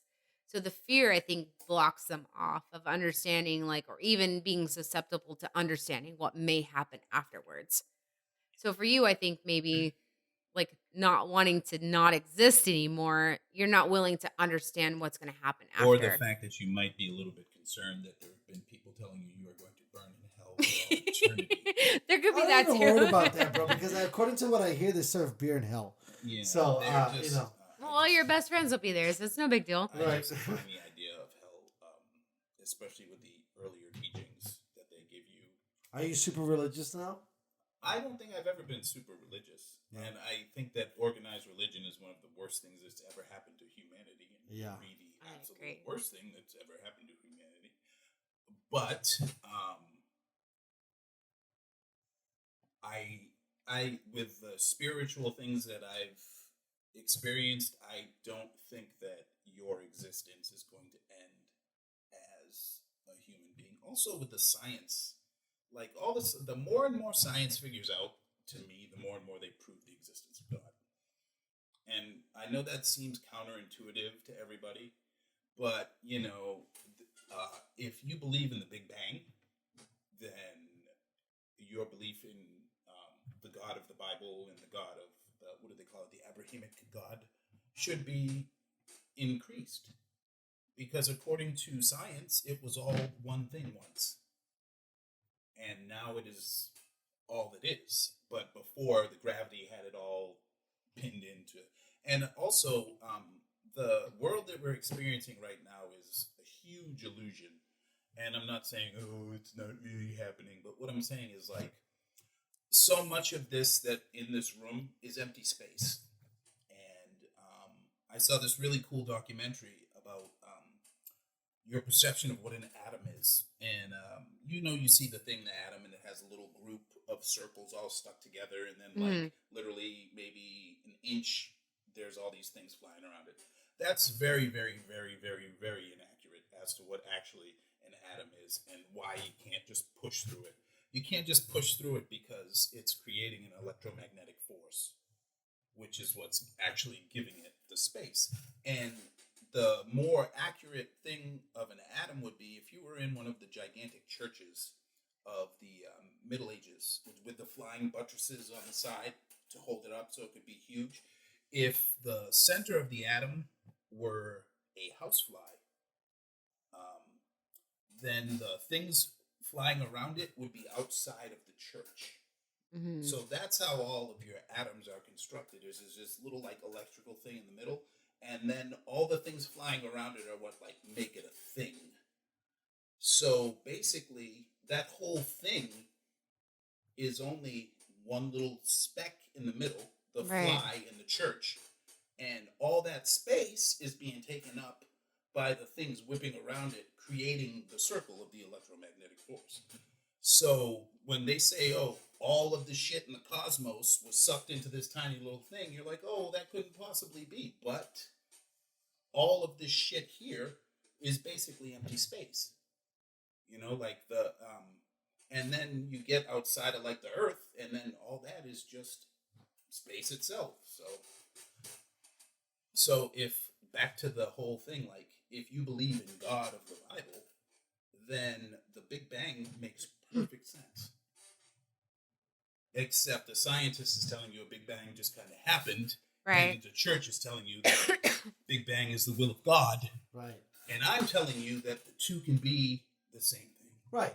I definitely think that there's a lot of ways to, like, use the science and the religion to kind of work within each other. But you gotta, have the faith to pull it to the other side, right? Because a lot of it can be proven through science. See, that's the beautiful thing about it is your faith is energy. Right. Your thoughts are energy. And your thoughts are creative energy. So, like, it's kind of like a lot of people have a feeling like, you are creating your surroundings in a certain way by the subconscious energies that you're putting out. But that's the ultimate controversy, right? Is, like, church and science. Which one forever, which is right? Well, Well, the church guys, I think, would never give up the science. But the science guys, I feel like they're a little bit more understanding. I'm going to go with the science guys. Yeah, for sure. Just because they have this thing, and they normally have proof. Right. Or at least, Right. They have, like, some data. sort of explanation to their ideologies. We're going to do some research here, guys. We're going to make a hypothesis. We're going to work it out. Exactly. We got this whole method. And and scientists are okay with being wrong and then being like, you know what, we were fucking wrong. That's what's called an experiment. Yeah. Right. But, like, or a hypothesis, because it's just I get so a mad guess. at everyone who's so religious because they put Galileo in prison because he said the Earth wasn't rotating around. Well, the sun wasn't rotating. Those were the guys that I started to think about when you started to think about people getting fucking shroomy and shit. Because there's no way those fucking star guys were on something, figuring out all these different patterns in the fucking sky to make a fucking arrow and a crab and a this. Well, it's like how many times have we connect the dots, right? How many times have we on mushrooms and we go watch the sky and be like, fuck, we can see everything. The best part about hallucinogenics and the stars is you look up and you can see the depth. Yes. Like, it doesn't just look like you're looking at a bunch of sparkly lights. You can tell that one is clearly much closer than that one. And that motherfucker is fucking, that was awesome. First time that ever happened to me, I was at Nation in D.C. buying some drugs off some random motherfucker. He told me it was ecstasy. I'm in the bathroom taking a piss, and I look down, and there are ants all over the floor. And as soon as I look down, the ants go away. And I was like, okay, that was weird. Continue pissing. Ants are back. Look down, fucking ants are gone. pissing. I'm like, that couldn't have possibly been fucking ecstasy. But I'm feeling really good. We're gonna ride the wave. I should have known that it was a capsule and not a fucking pill, but whatever. And then I went out on the deck and I could see the depth of the stars, and that was really, really, really cool. Yeah. Yeah. I think that's the greatest thing about mushrooms is like really seeing like the connection between yourself and like space, and like seeing the moon and the stars and the Milky Way, and really feeling like, holy fuck, we really are all one. I'm with part this. of this. I'm part of this. supposed to be here now. And like, Yes. Yeah, it's So like the last time I think that my husband and I did mushrooms, like we were watching the moon, and it was a full I was just moon. gonna bring that shit up. Yeah, it was really fucking nuts. It's the same thing like you said, but I think again it's like the way not only that I feel like it opens this way, it also opens this way, right? Your eyes, because it lets so much light in, like you said, you get depth. You're like, this star's over here. You can really see it. So the way we see the moon, bro, we seen the moon. That shit right? was so crazy. And not like just we that. See the clouds dance around it and caress it, and like it was the trippiest fucking thing. By the way, But it was also very magical in the way we saw it. It was just like, holy fuck, this is beautiful. Like literally we were crying because it was just so gorgeous to see something so magical in front of your eyes and really see it. And I have cried because of that reason every single time I have taken all this. Holy fuck. Every time I do mushrooms, I cry. I'm Every like, single why time. am I crying? I'm like, oh, it's just Because the it's mushrooms. so fucking beautiful. It's just the dude. mushrooms. Because oh my the God, you being, guys are like, crazy. no, seriously, it gives But you it's such like really appreciation for life. appreciation and really being in touch with like the way I'm things usually scared are. kind of out of my fucking wits because I'm like, I bro, cry. I get you're so tripping out. emotional. It's only because it was with her. But if I was solo doloing You it, might I'm have like, oh yeah, I'm like the fucking moon. There's some cloud things. I mean, I don't know if that was that day. It could have been the same day or another day. I was same place, and the leaves were on fire. So I'm, same shroom and shit. So like, you know what I mean? It just depended on what day that it came. What kind of mood you were in that day? What kind of personality you came into with? Who you were taking it with? Also. Yeah, that all makes a huge difference. But for me, I think it was the big thing of like really like feeling and like interpreting and like honestly just in your internal every like neuron you had was on fire. It's like fuck. It's really definitely feeling a it. feeling drug. It was really crazy. Like to feel that so much, it was so much intensity. Like you couldn't do anything but just cry. And it's like I'm not crying because I'm sad or upset but just like this is so intense. Like I don't even know how else to come off with this. Speaking about crying, right? Remember, and the bag wasn't this big, bro. So within that same sphere of time, on shrooms, right? We went and decided to do it. Oh my god! Are you really gonna bring up the story? God, This is so good. bad. So good. So it's really amazing. Again, the depth thing, and then the loss of depth, and then the loss of time. I couldn't even play a simple card game because I couldn't keep the numbers in my mind. So we were trying. I'll put a backstory here. like, We were I trying to. understand. So we had been to mushrooms for like an hour or two. Right. So we were trying to play gin rummy. I'm like, all right, let's play some gin rummy. Like it's easy to play. No, we had to look it up. It was definitely not easy to play. All right, well, we totally whatever. forgot, by Regardless, the way, how to play this fucking we game. did. We were because really of the high. Corona. We were really. Made us bring back the basics, right? Because who the fuck plays games, right? Well, and we were card really games, and that's where we were at. I learned rummy at the boys' club from my uncle Right. in like 1979. Jesus Christ. You see over here, But we were okay. So we were really fucked up, and I'm like, let's play a simple card game. I think we played some 21, and we played because I was trying 5-card draw and everything else. But like, let's play gin rummy because it's a longer, playing game. 5-card draw. right. So we played everything.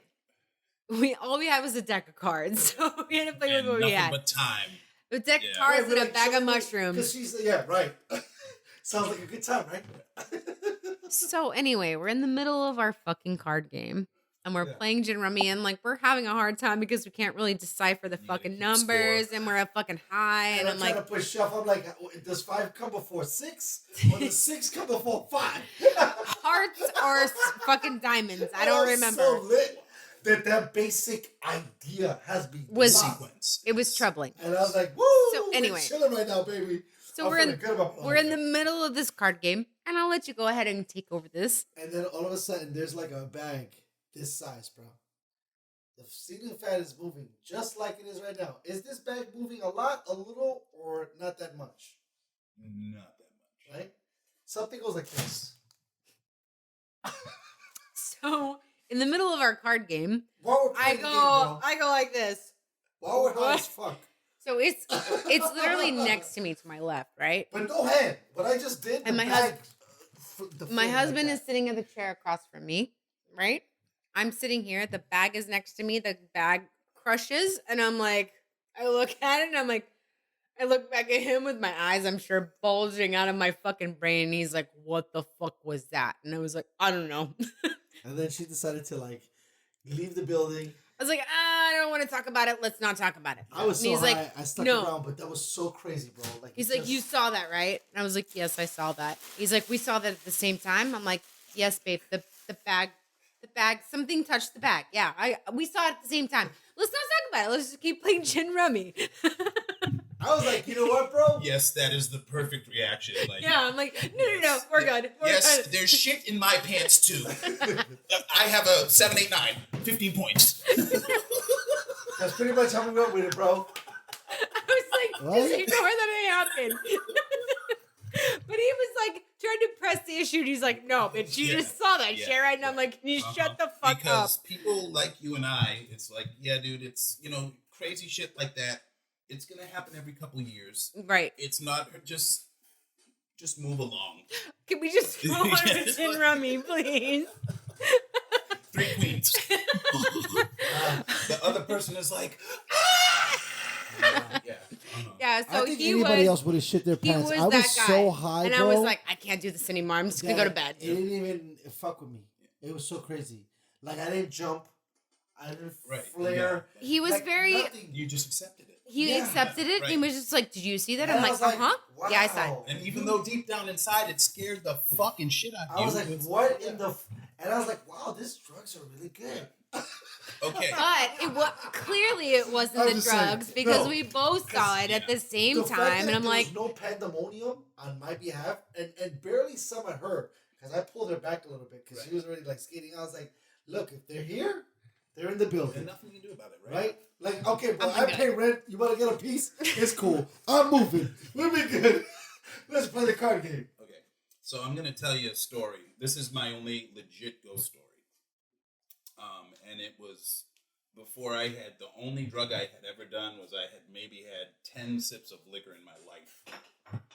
So I think I'm 16, and I'm in my bedroom, and I'm playing Super Nintendo, and I had just this is my grandmother's house, a house that had been in the family I think from the 60s. I'm not exactly sure when they bought the house, but I'm all by myself. And I'm in my bedroom. It's a bright, sunny day. The sun is shining. I have the Super Nintendo hooked up to an old stereo so I can get stereo sound. mm-hmm. Like an old, when I say old stereo, it had an 8-track. Oh, nice. Yeah. Jesus, that's really old. Jesus, I really am fucking 1970s. dating myself. Yeah, it's okay. And I'm in my bedroom and I'm playing Nintendo. And someone comes into my bedroom and sprays the back of my neck with like a bottle of water. So I reach back and I wipe, and my hand is wet, and I assume since my dad is the only guy that lives in the house with me that it was him. So I'm like, Dad, what the hell are you doing? Because my dad's a principal in my high school, so he's not like a Right. prankster. Right. You know? He's a serious type of guy. kind of the opposite of a prankster. Right. Not a lighthearted guy, but not a prankster. So there's a door that connects his room with my room. I walk through and I realize that I'm in my house by myself. Oh shit. At which point I literally ran out of the house horrified. Now get this is a perfectly sober 16-year-old guy sitting in his bedroom in the broad daylight. And I don't know what the fuck was, but something came into my room and sprayed the back of my neck with water. By the way, this is what I want to ask you. Did you hear that? No, I just felt it. That's even creepier. Yeah, I was like, I literally remember, Dad, what the hell are you doing? It's not, this is, Was it cold or was it hot? He's a square. You heard? Was it cold or was it hot? It was just like Room temp? temperature. Yeah. That's so fucking Yeah, weird. and it wasn't like there I don't was. really have that. Well, go ahead. It just, and the only reason I remember that this story, the only reason I believe this fucking story is my reaction of running out of my own bedroom, like, Freaked out. yes, in my own house at 3:30 in the fucking afternoon, and I wasn't going back in that house until there was another living, breathing human in it. How long, did you stay at that place for a while? Oh, I lived there for a couple of years, And never, ever, anything there ever? were, I mean, it was, there were a few strange things that happened, like there were only men that lived in that house. Okay. But one night when I came home, I smelled women's perfume in the house. And then I asked everyone, who lived in the house, my uncle and my dad, hey, You guys brought some did you chicks have over? a little young lady last night? Right, Did right, Daddy right. score some points? Yeah. No, did you do what? But no, Daddy didn't score any points, and Uncle Foss is too fucking crazy to score any points. Well, by the way, where was the perfume smell? As soon as you walked in, or on a It certain was floor, right, it was maybe as I was right before my bedroom door, as I was walking through the living room. Wow. So Very, something very had like strange. walked through. Whatever it was a woman's essence. Like, it wasn't cologne, it was definitely perfume. Wow. And I definitely smelled it, and there definitely was not a woman in the house. Unless. So that was just the two things: the spray, and the perfume. Yeah. Any other Ghostbuster callings? No, not for me Really? at that house specifically, but my sister had some weird experiences in that house as well, where she was in that house downstairs, and she thought the television was on upstairs. Mm-hmm. So she went upstairs to turn off the television, and The television was not on. And nice, I liked it. That's always good. yeah. But I mean, It's always good.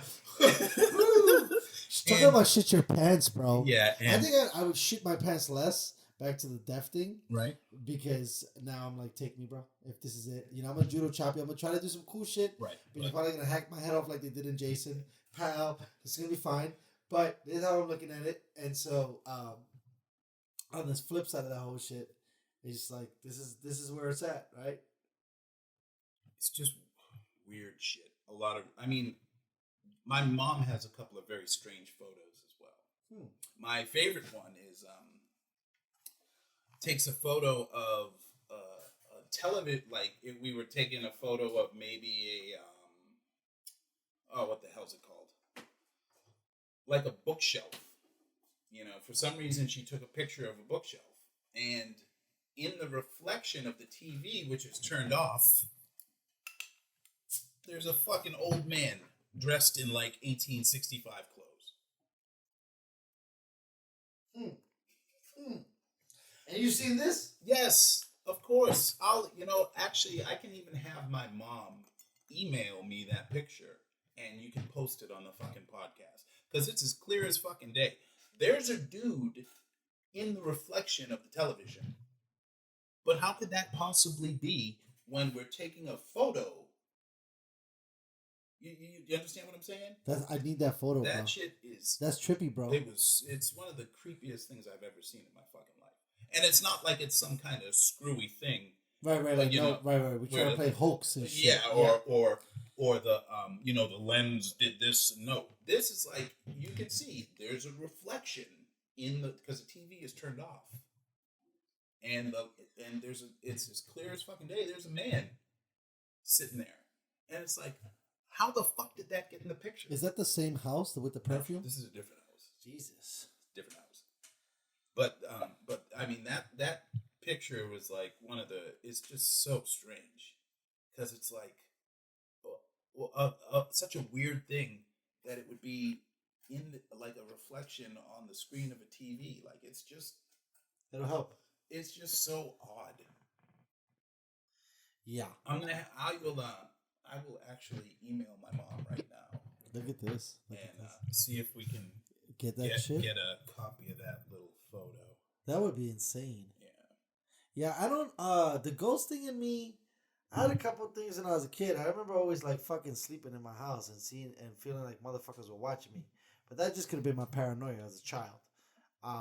As of like shit like that, There's not that much paranormal activity in the building, but it's not something that I would say I've really experienced a lot, but that's a good amount of times though, bro. well, yeah, they've been Like I don't even spread have out. 3. That's 3, They've right? been- I might have 1, let's say, and I just said like some bullshit. I think like that's specific situations, right? I mean, that's pretty trippy. They've been pretty well spread out over the the course of my life. Like nothing weird or paranormal has happened to me since I moved out to California. Nothing at all. Nothing. It's been a long time since anything weird has happened. Interesting. Yeah. So. So, is it gonna be Patrick and Tom? What is this? Super Bowl All right. So now we're 55 getting, or now we're 54? getting to, Yeah, where are we going? Where are we going? Now we're getting where the getting gets good. Yeah. I looked at the Chiefs' schedule this year. That's what we're asking. There aren't a lot of definite L's on it. I'm never gonna be one to say, "Oh, they're gonna go undefeated." That's not. Well, first of all, you don't want to, right? You don't want to. There's too much pressure. I see the Patriots almost collapse. They lost the Super Bowl. Ask the Patriots if they'd rather go undefeated or fucking win the Super Bowl. We're on football, and I gotta say, dude, I just noticed this. I was talking to my cousin the other day. People's brains go on fucking fry job when they get to the Super Bowl. Yeah, I was just telling somebody this. I just had another guest, another friend of mine. We were talking about that because he does he sets up events for people to try to get like best ticket situations, and he was like saying that he's been to a couple Super Bowls, and he's always noticed like they just and then we talked about it. Dude, they you throw out the game plan that's been working. Yeah, like it's like you're a running team now. You want to air it out. It's like, bro, you're a running team. I'm telling you, if you're gonna live by the sword, die by the fucking sword, bro. People they get to the Super Bowl, and their brain it even happens to fucking Belichick. It happens less to him. Yes, but I mean he's been fucking 12 times. Right. Whatever. But, I mean he's always there. It's like Imagine if it goes with Cam. I wouldn't be at all surprised, but they have no offense. It's not about Cam. I'm more suspect about Patriots offense than if Cam could do it because we know Cam has potential. Many injuries at pass catcher last year for the Patriots. Yes, but they still had scrubs. They had 2 rooks. Well, let's talk about Edelman.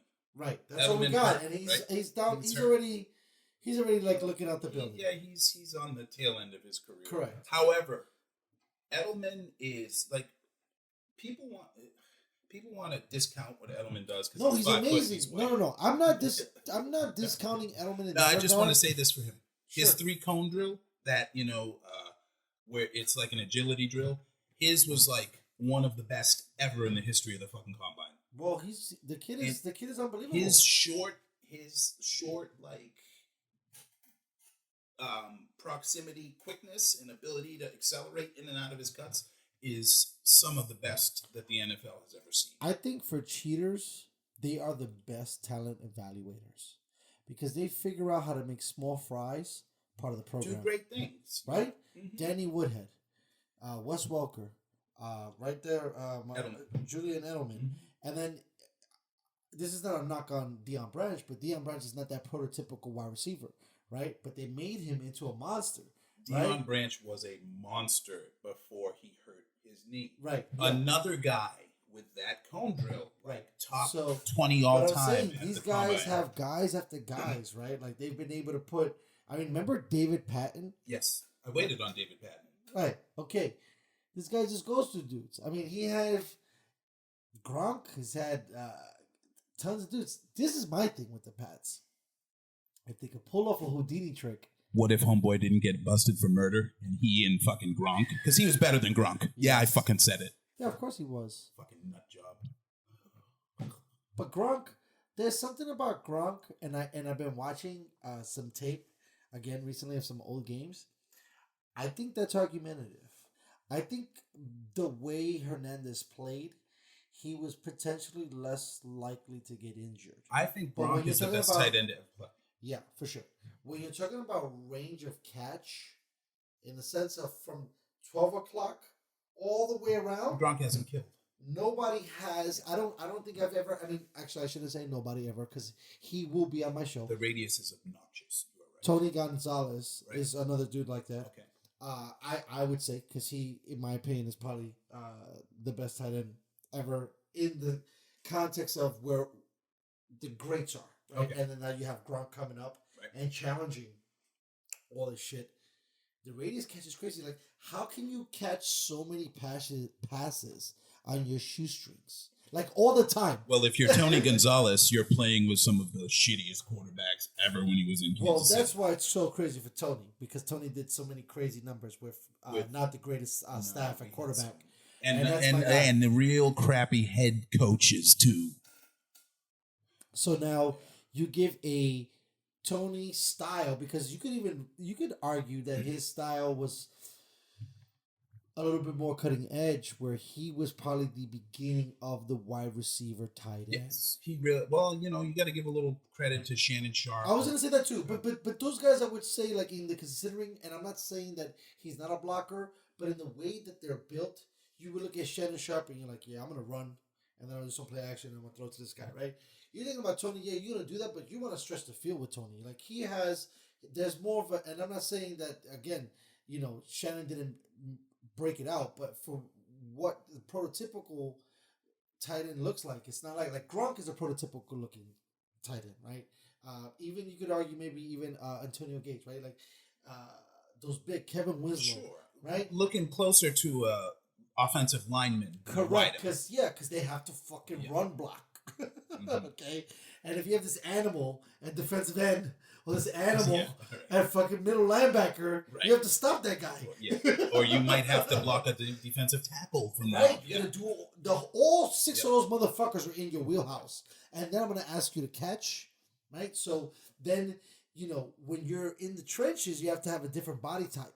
And so when you see some of these other guys get out of that, I think Jimmy Graham's another guy that came out of that, where it's built like a tight end, but not really, but can catch like a wide out, which is crazy. And then you're splitting these dudes out wide, and it's just like, fuck. I mean, I think nobody did it better in the modern era than Peyton Manning. Peyton Manning fucking killed with the tight end. What he did with Dallas Clark and the way he destroyed. I mean, people don't talk about it, but I'm so glad and happy to have watched, not live, but at least been alive for the era. Bro, I mean, I love Tom, but Peyton, how he orchestrated it, and his name was Julius Thomas. I just remember because we talked earlier about his fucking tight ends in Denver, bro. Manning was more consistently offensive passing dominance than anyone I've ever seen. Do you think this was the argument that you have to make, right? Even though he got the chips, is he better than Marino? Peyton Manning? Yes. See, right? That's what I was about to say was I wasn't really as football as I am now to then. Yeah. Well, so this is it. I agree too. This stuff that I'm saying right now, I'm regurgitating by the seniors on deck who are saying this, and I've watched Marino, and he has the numbers. He doesn't have the chip, but he kind of has that same kind of, from my studying, that big amount of numbers, but not that many big wins. You know what I mean? And I mean big wins by championship wins. Because when you do the math, Peyton ended up being okay. Four appearances, 2 wins.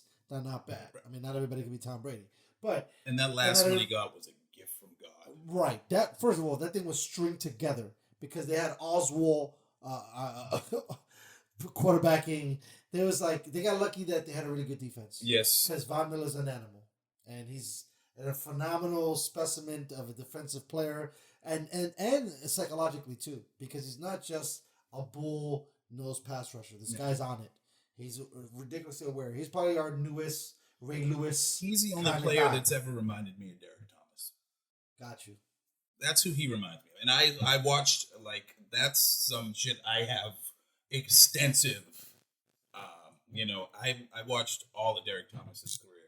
Yeah, he was and I was a Chiefs fan back then, and that guy from Denver is the only one that ever made me feel like similar body type. You know, similar body type. I was gonna say you don't think Ray's my guy. Ray Lewis is a different position. Right. No, I got you. You're speaking about Ray. I mean, that's just a very, very different position. When I think of Ray Lewis, I think of Junior Seau and Ray Lewis. Yeah. And Junior Seau in his prime was the most dominant defender I have ever seen. Yeah, I know some people that have watched games with him. I gotta tell you, I remember, AFC West football was so good back when Junior Seau was there, and they had Stan Humphries, and he would put himself in the fucking A gap. And your defense would just fall to pieces. So at this time, right? Because again, I wasn't really juiced about the Chargers. They didn't even really know that they were relevant, and I don't think I was even at this point because you're a follower. So were they more defensively sound with Say out there, or they had kind of an offensive their defense squad? It was a defense. They ran the ball and played defense. That's what everyone in the AFC West did back then. You ran the ball and you played defense. Well, that's what they still kind of do. Well, that's how you win football. Yeah. Cheers to that, my friend, because that is a true statement. It's the truth. That is a true statement. It's the truth. If you want to start an NFL franchise, draft for the offensive and defensive line. Yeah. And run the ball. Get a good defense. Right. And run the ball. You'll be in every single game. Right.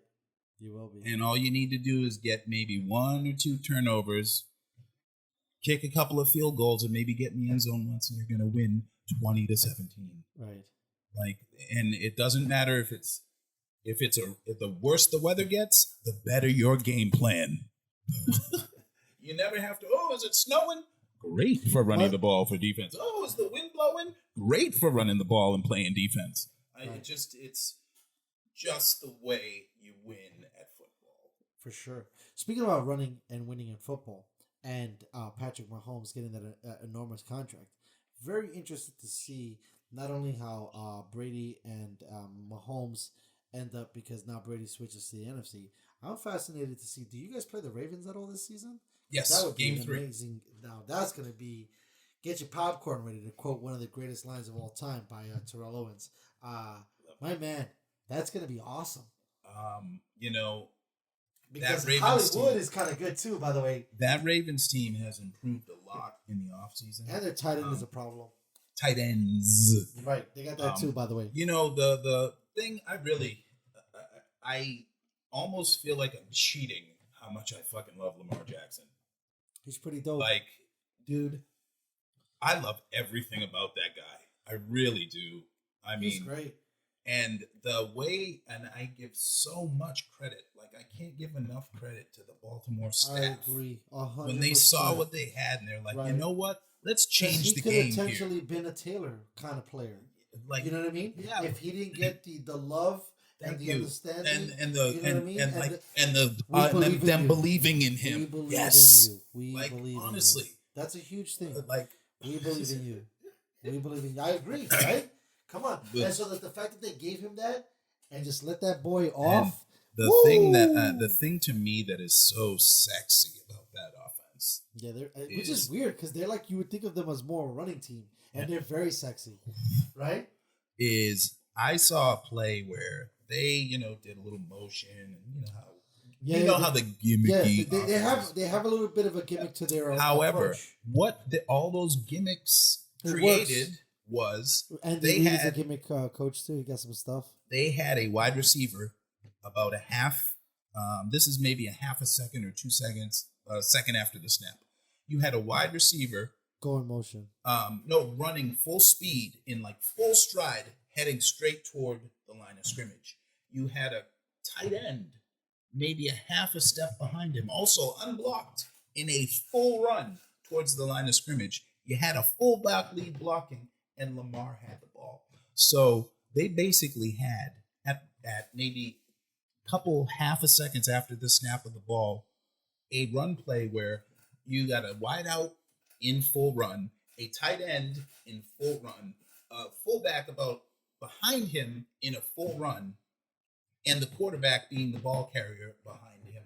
You never get a play in the NFL where you have more than one lead blocker. Generally, you'll get the fullback up in front, But I had never seen a run play in the NFL where at the snap of the ball, this guy has a goddamn committee of guys blocking. Like, Yeah, I'm looking up right now who's their offensive coordinator, because that's absolute genius. And shucks, what's the coach up there? Harbaugh.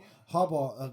Kudos to him again to trusting Lamar to run that offense, because like I said, man, they got studs. and with the jump that Lamar made from year one, where he played maybe 4 or 5 games, to year 2, where he had that full season of off season with the reps with the first team and yada yada yada. If he makes another jump, even close to that, he's gonna be as good. He's gonna be virtually unstoppable. So this makes a lot of sense. So think about this, which brings me back to the story of my guy who was just interviewing him. Thank you, Damien. I showed you some love out here.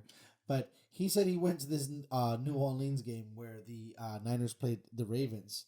And so during that time, Harbaugh's brother was the coach of the Niners. Okay. And under him was Greg Roman. Okay. And now Greg Roman is the offensive coordinator for the Ravens, which makes sense of him having some of that gadget and switchblade, because he was working with Colin Kaepernick.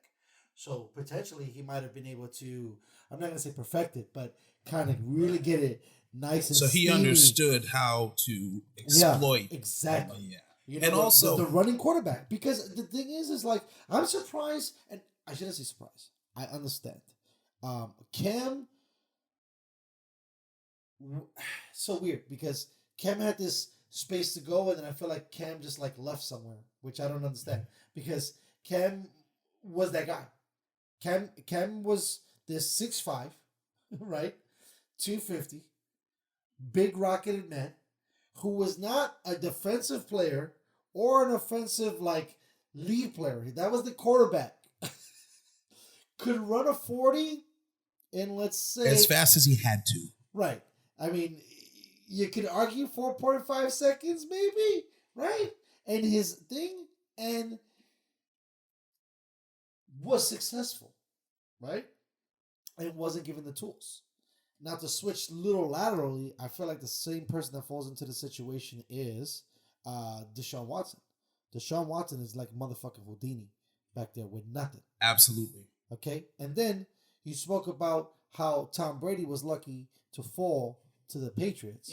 Patrick Mahomes was lucky to fall to the Kansas City Chiefs under absolutely agree. Lamar Hunt's whole crew and Andy Reid and motherfucking with the belief in him. Yeah. You know what I mean? Because it would have been a totally different situation. Yeah. And I don't even think, which is crazy to say this now, I don't think Lamar is going to get Patrick Mahomes money. Really? Yes, sir. That would be very disappointing. I don't know how it works now, because he set the ceiling, if that's the mandate. But I don't see the Baltimore Ravens committing to him for 10 years. Yeah, I was going to say, I don't think that anyone else is going to sign. Like, a 10-year contract is unheard of. But we don't know that, because everything is in the NFL history. So once it happened, that's going to be the new norm. And that's kind of how the way the situation runs down with that. You know what I mean?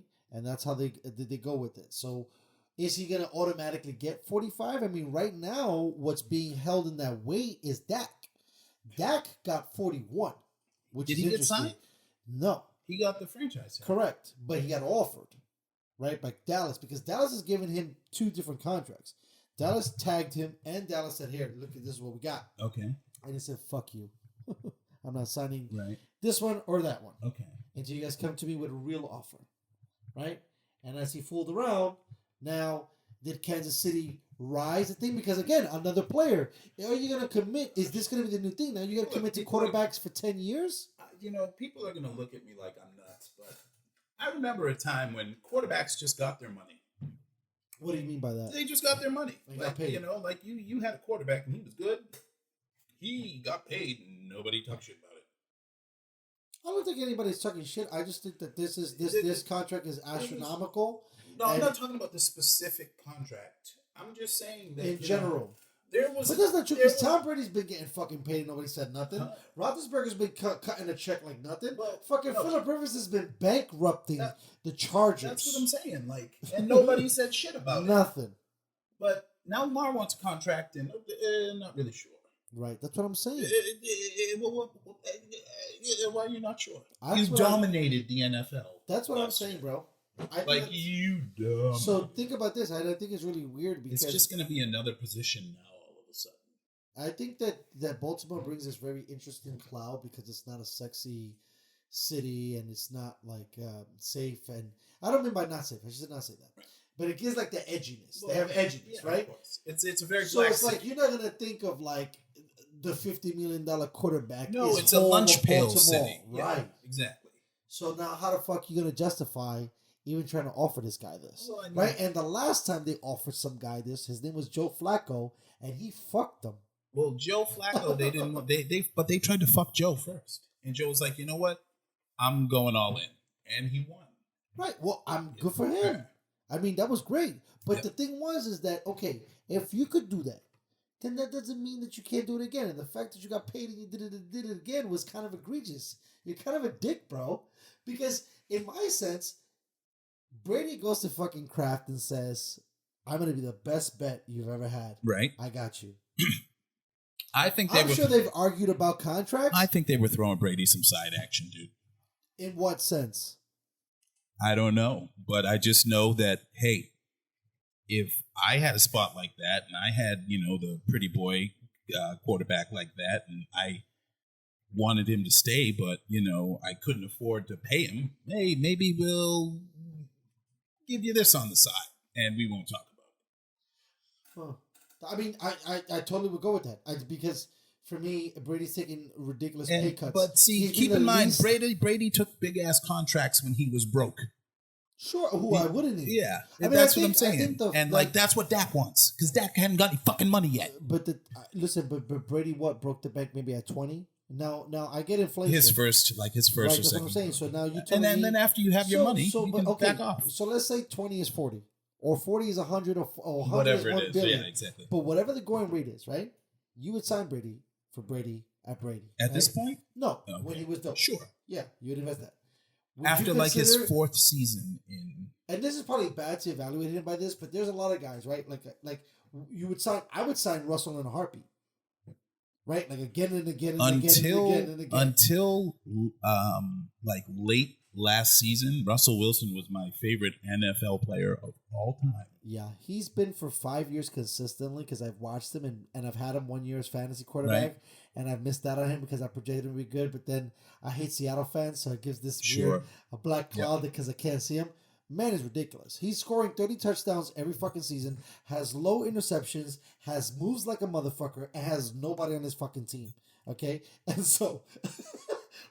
yeah, a magician. Guy. Deshaun Watson. Like, how are these NFL teams not understanding that they need to put some guys with these guys? I watched Deshaun Watson in his...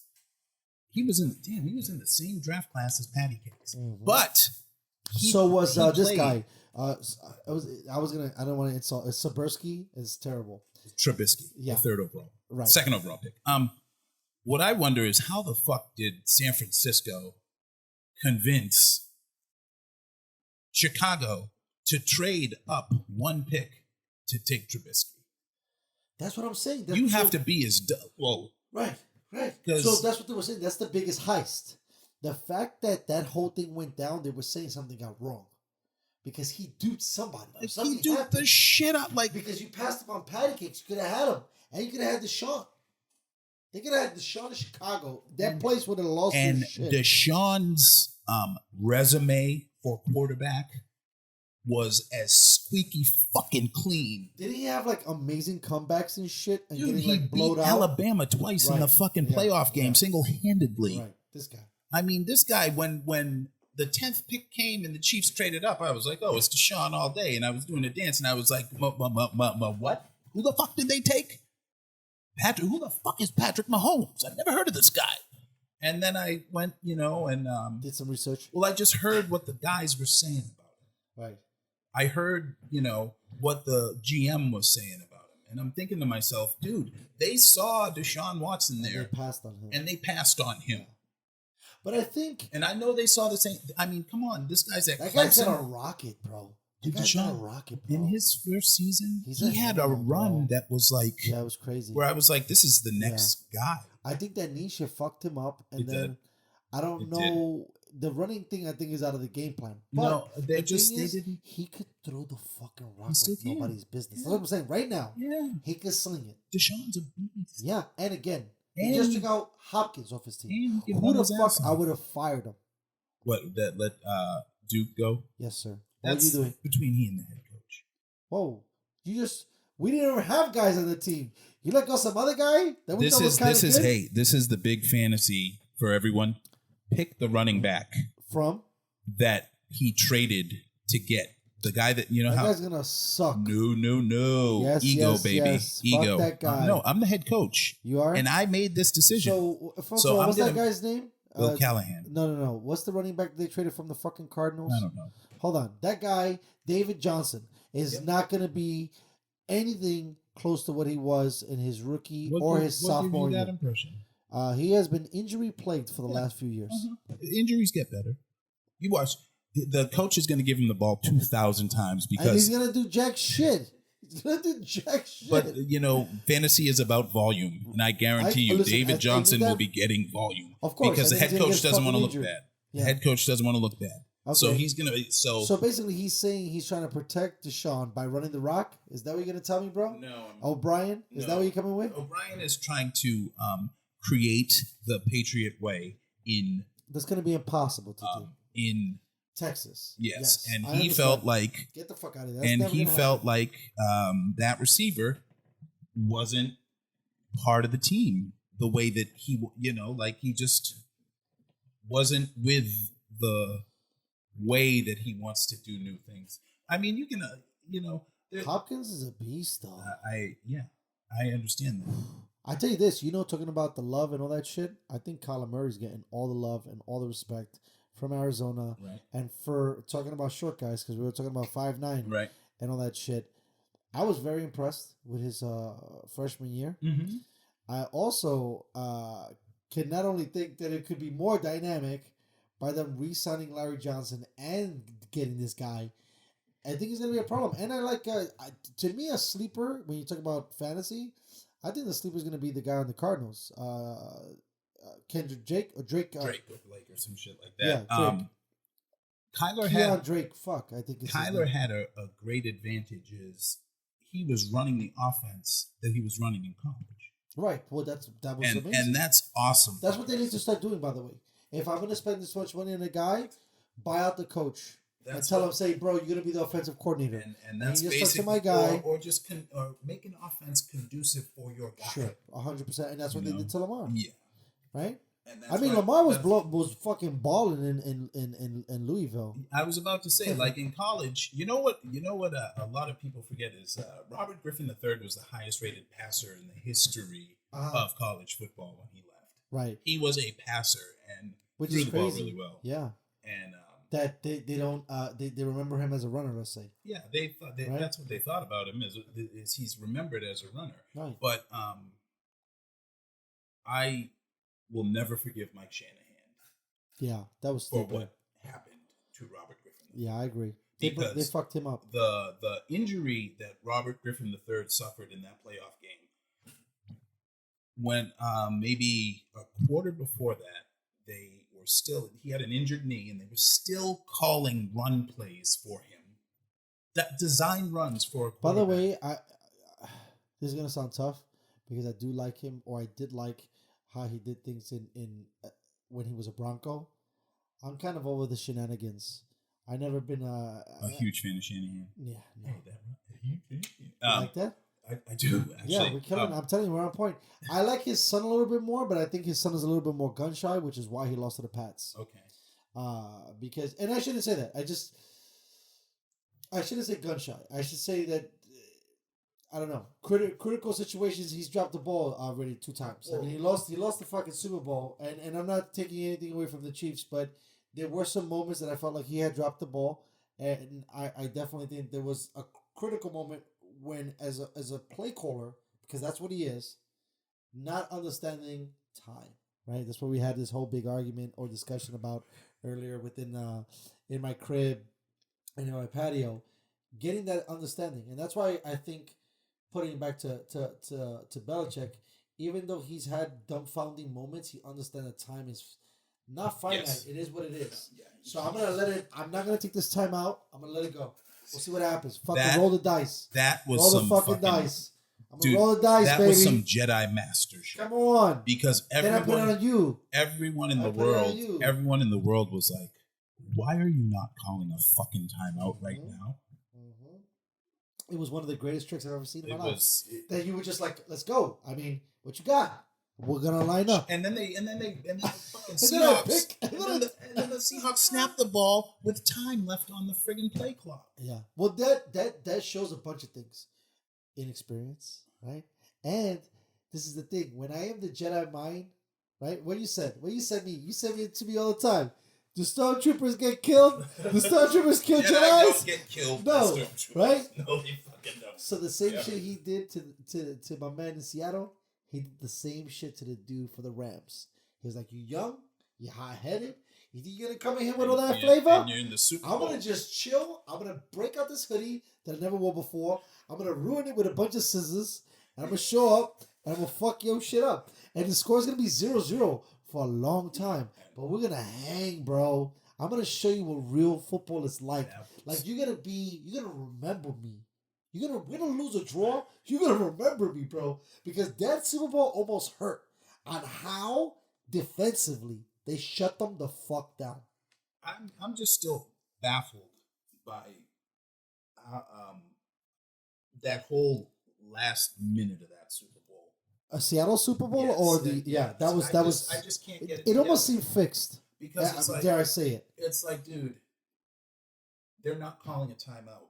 And I couldn't believe it. If I were the head coach of the Seattle Seahawks, I would have had to leave because of the boner that would have popped in my friggin' pants. Yeah, Pete Carroll, because I love that guy. Oh, you just want me to win, Bill? That's fine. The only thing that I could think playing so many simulated games would be that I would want them to score automatically, right? Because I'm assuming they're going to score with Lynch, that I'm going to get the ball back, that I got to score again. That's the only reason why, I mean, like, thinking of the 99 things, the only thing that would make sense would be not to call that timeout. And as you say that out loud, that doesn't make any fucking sense. No, because you don't even play the game like that. Because it's like you're either going to get back like 36 seconds or 17. Exactly, right. Because they could... Either way, you're fucked. Again, back to what you were saying, shows an experience, right? They should have did that. And they didn't do that either, right? So they should have bled out, as Hawks, they should have bled out the time. Yes. But they didn't. And they literally played like a hurry-up offense when there was no need to. And then changed the play so that Pete Carroll, this is what the narrative is, could have controlled the outcome of the Super Bowl. Because he didn't want Marshawn Lynch to potentially be remembered as the guy.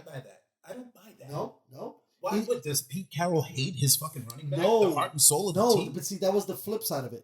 The other side was he wanted it to be Russell Wilson because he liked him so much. Kind of like his son. He wanted the son to get the W. This is funny because I played a lot of Madden franchise, right? Come on. And every time you try to force the ball to one guy to get him some stats, what happens? You throw fucking picks. All the time. It happened to me today.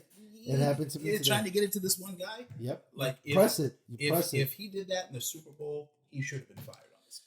And that's why Lynch left Seattle, and we'll never know, because I think that's what Lynch's camp at the time, because I was glued to the ground during this time at the NFL, and that was what the consensus was, and he was pissed because everyone, I mean, the whole two things: one, we run it with Lynch; two, call a timeout, and neither one of those things fucking happened at the grandest scale, and when everyone else knew that those were the two things that should have happened. Like, even, like, let's say some senile person would have been like, oh, it's Skittle time. We got to get the Lynch there. The guy called him, And then the whole shit. A Pop Warner team kid on his third game would have known to call a fucking timeout there. Yeah. Pop Warner team would have known. But these are the first things, and goal from the 2, you run the fucking ball. So, this guy, man, These guys, because you almost got to think of them like the Holy Trinity. Well, let me stop you just for 1 second because I want to go back to what you were saying. This is the thing. And then remind me something I want to say about Cam and New England. Russell Wilson was you're the my only one favorite that we're player. going to talk about this. Russell Wilson was my guy. I mean, I saw him in the preseason. Played Beat the out Chiefs. that fucking dude too. Yeah. We talk about he played the Chiefs, scorched the shit out of him. I was like, who the hell is this little light skin lighting up the whole goddamn world? I never heard of him. And he plays really weird too. He plays because it was funny because early in the show, and I'll let you continue.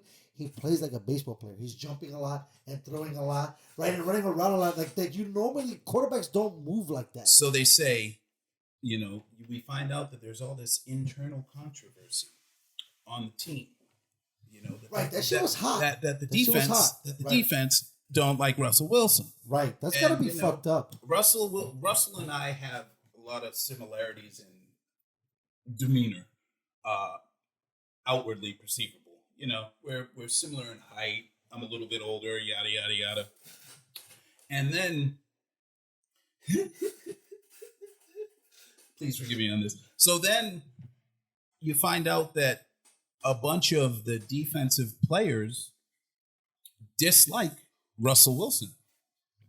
So I'm sitting here thinking to myself, well, why would they dislike Russell? I mean, he's always saying the right thing. He's doing the right thing. He's performing on the field. And then a little bit later on, I got a clue as to why the defensive players weren't a really big fan. It finally dawned on me when I was watching maybe Russell's 10th or 12th. I don't know. I've watched a lot of his interviews. And by the way, he's amazing on the mic. Everything you want to say. But he's like that prototypical guy that does. But in the hand, always go Hawks. Yeah, go Hawks. And you know what Russell's problem is he's fucking corny as shit. But it doesn't make him a bad guy. No, it doesn't make him a bad guy. But defensive players don't want no corny ass punk at quarterback, and that's why they had. But look, and that's the whole Marshawn thing. I understand that. I tell you this: I don't think that there was Marshawn and Russell beef. I definitely think that a lot of the players probably felt that they were favoring Wilson more. Sure. I think at times Sherman, love you.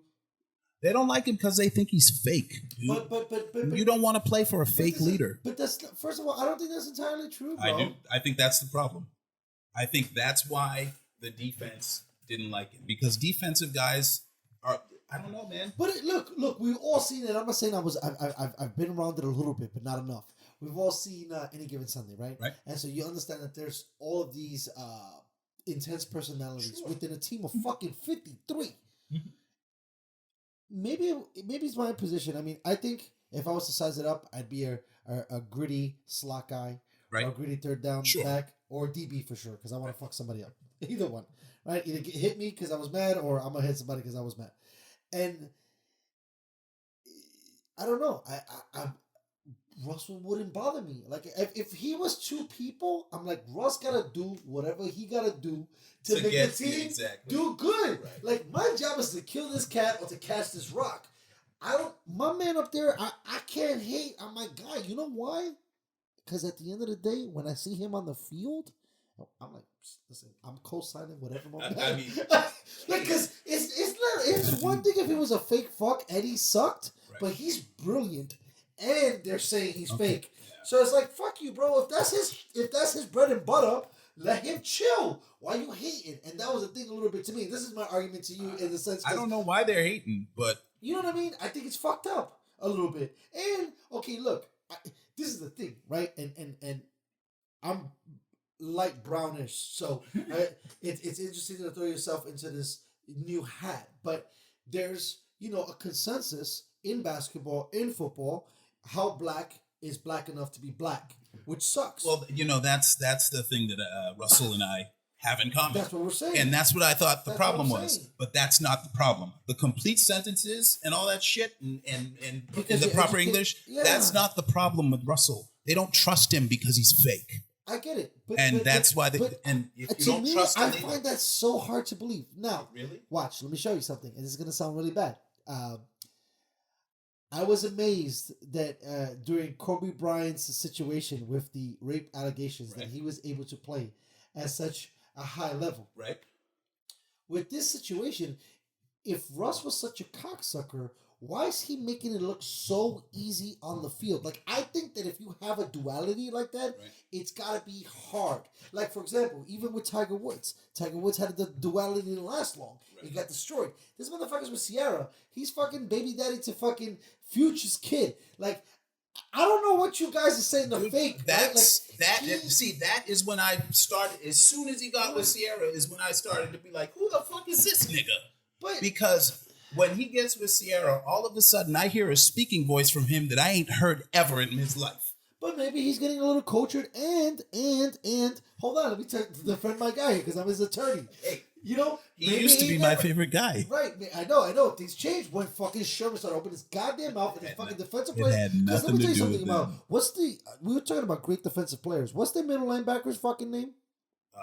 He's the best linebacker, by the way. He's 99 in Madden. 54. What's his full name? His name. Yeah, this guy's phenomenal. Okay, I've never heard this guy say any shit about fucking Russ. Have you ever asked him about it? I'm teasing. I would love to, but I think that there has to have been somebody up in these fuckers' grill. They get questions like nobody's business every day. Hey man, there's a lot of guys on that team on that defense that were real outspoken. Well, they all got a fucking removed. Yeah. Fuck, what is that guy's name? That's totally offensive. Because if I can remember Von Miller, you know what's another thing? This guy's the most in my opinion, highly underrated linebacker. Bennett wasn't a huge fan of Russell's either. I'm telling you, man. Like, no, I know. But those dudes. You know the problem was Pete Carroll did some crazy shit, and he fucked it up. Pete Carroll could have probably had like fucking Joe Montana, and Russell Wilson would have been it. You know why? What I liked about I always fucking forget this guy's name. Shit, what's the dude? What's the architect of the Niners for the 80s? Bill Walsh. So Bill Walsh, people forget about Bill Walsh. Not only was he an offensive genius. I don't want to say he got lucky, but he put himself in a position to get Rodney Lott. And I think something that doesn't get talked about enough in his whole scheme of things was their back end defense. Was amazing. Yeah. And sure, Rodney Lott killed it, but there was other supporting cast members who right now, they don't come to my brain. But at the end of the day, it was almost like a blueprint. And that's exactly what Carroll did. Because you get Sherman, I'm so sad that he retired. Cam Chancellor is a fucking like his body fell to pieces on him. I get that, but you're talking about a safety that's like 6'9". What? They could jump like to outer space. What? They get Who? What? Yeah, he got vertical a 6'5" guy in one single bound. Who's this dude? The Legion of Boom was. Yeah, and then Eric Thomas, and then at that point it was so good that it didn't matter who they put at third. It was almost like the Beatles, but they lost a bad member and they kept filling it because that corner was just so shut down. You motherfucking fucked. But those dudes all bounced. I don't know. I really haven't heard any bad shit about Russ in that light anymore, in the sense of him being somebody that was like not looked at, because he's like, I mean, Colin Cowherd like gushes about him all the time. I hope you all could have heard my eye roll when you said that. And then Bobby Wagner, by the way, which he has a baseball name. That's why I always forget his shit. Bobby Wagner to me is the best linebacker in football. I said it right here on this show. I'm just telling you, dude. Like, there's this saying. You gotta ask Bobby Wagner. There's this saying in the black community, which is "keep it 100." Okay. And is that the problem? See, this is the thing. Again, it's like that. Not black enough, and by saying not black enough, no, it's like not down enough. No, it's and not that. Recognizing it. It's not. He's not black enough. It's that they don't believe they are getting the real guy when they interact with him. Okay, so you know what the funny thing is? This guy's gonna win another fucking Super Bowl. Sure. So, I thought he was until I saw Patrick Mahomes. I thought that he was amongst the top 2 or 3 quarterbacks I had ever seen in my life. You know, and this is gonna sound crazy, and I hope I can fix it. I think, and here we'll switch this. I think that Pete Carroll's holding him back. I think that it might be time to revisit the coaching situation in Seattle, because I think that they've kind of hit a ceiling. And this is why I say this. it's very sad for me, and we'll segue to another person we could hold a little more scrutiny. But if you're running for your life as a quarterback, then they're not taking care of you. Absolutely not. And that guy runs for his life All the time. And he's so good at it. Right, and it sucks. It's like, and he's tiny. You should be protecting him extra. We're making this guy look so phenomenal by accident because yes, he's phenomenal, but he's not supposed to be this phenomenal in the sense of we should be protecting this guy. If this guy gets hit, we're fucked. We're fucked. He's all of our offense. We're done. Yep. And so how you, Pete Carroll, have not reconstitutionalized the offensive line? How haven't you revisited maybe? Should we get him some receivers? I mean, they got some guys now, but they took a chance on a flyer. This cat who I don't understand his deal. I mean, if I was wide receiver, I would just never get caught getting high. I would try my best to do this because Josh Gordon, come on, bro, you're an animal. What the fuck? How do you keep getting bagged? I mean, maybe I struggle. We half the show was talking about drugs. Maybe I struggle with drugs and alcohol. But golly, can you stay on the fucking field? Because when you're on the field, you're a beast. No, he can't. No. But he gets excited, and I feel him. I get it. But golly, bro. But the thing is, are they up his ass with a fucking microscope too? They haven't given Russell Wilson nothing, anything in the way. Did you play fantasy this year? Yes, I did. Did you watch Russell Wilson? I did. Did you see that he went through 3 tight ends in his depth chart? 3. No, I didn't notice They all that. got injured. No. Okay, all of them.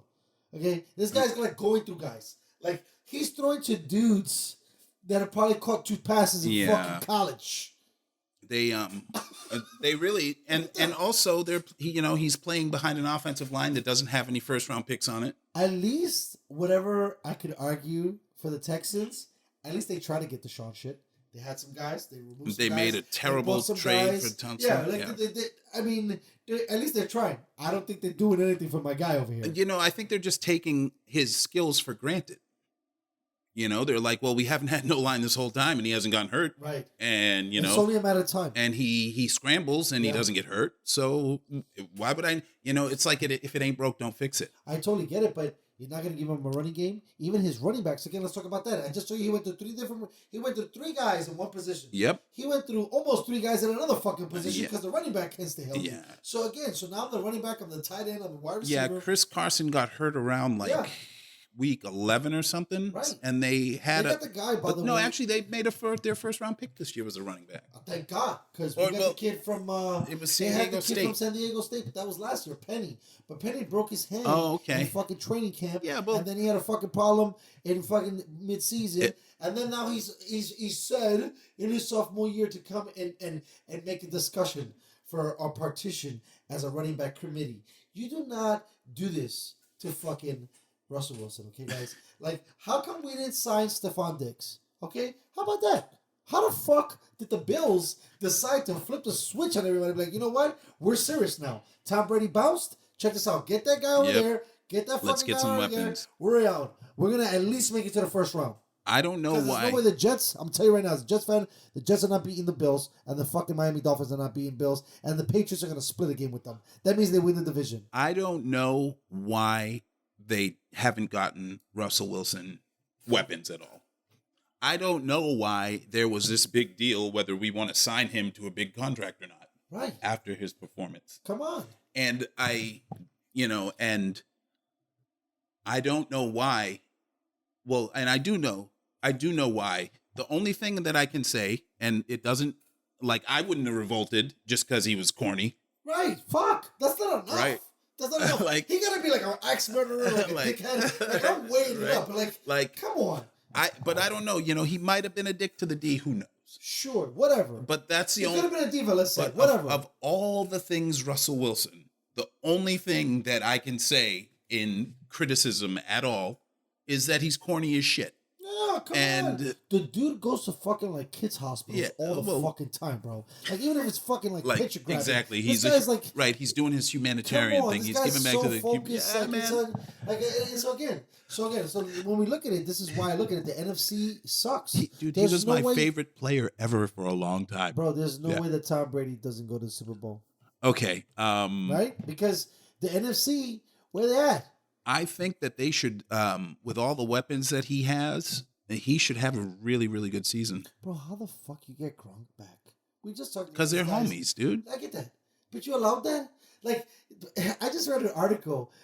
Shucks, what was that point guard that got traded to LA? CP3. Right. CP3 just, because due to the corona, a lot of people are talking, singing Right. like canaries. So I do a lot of interviews about things that have Transpired. Right, in the past.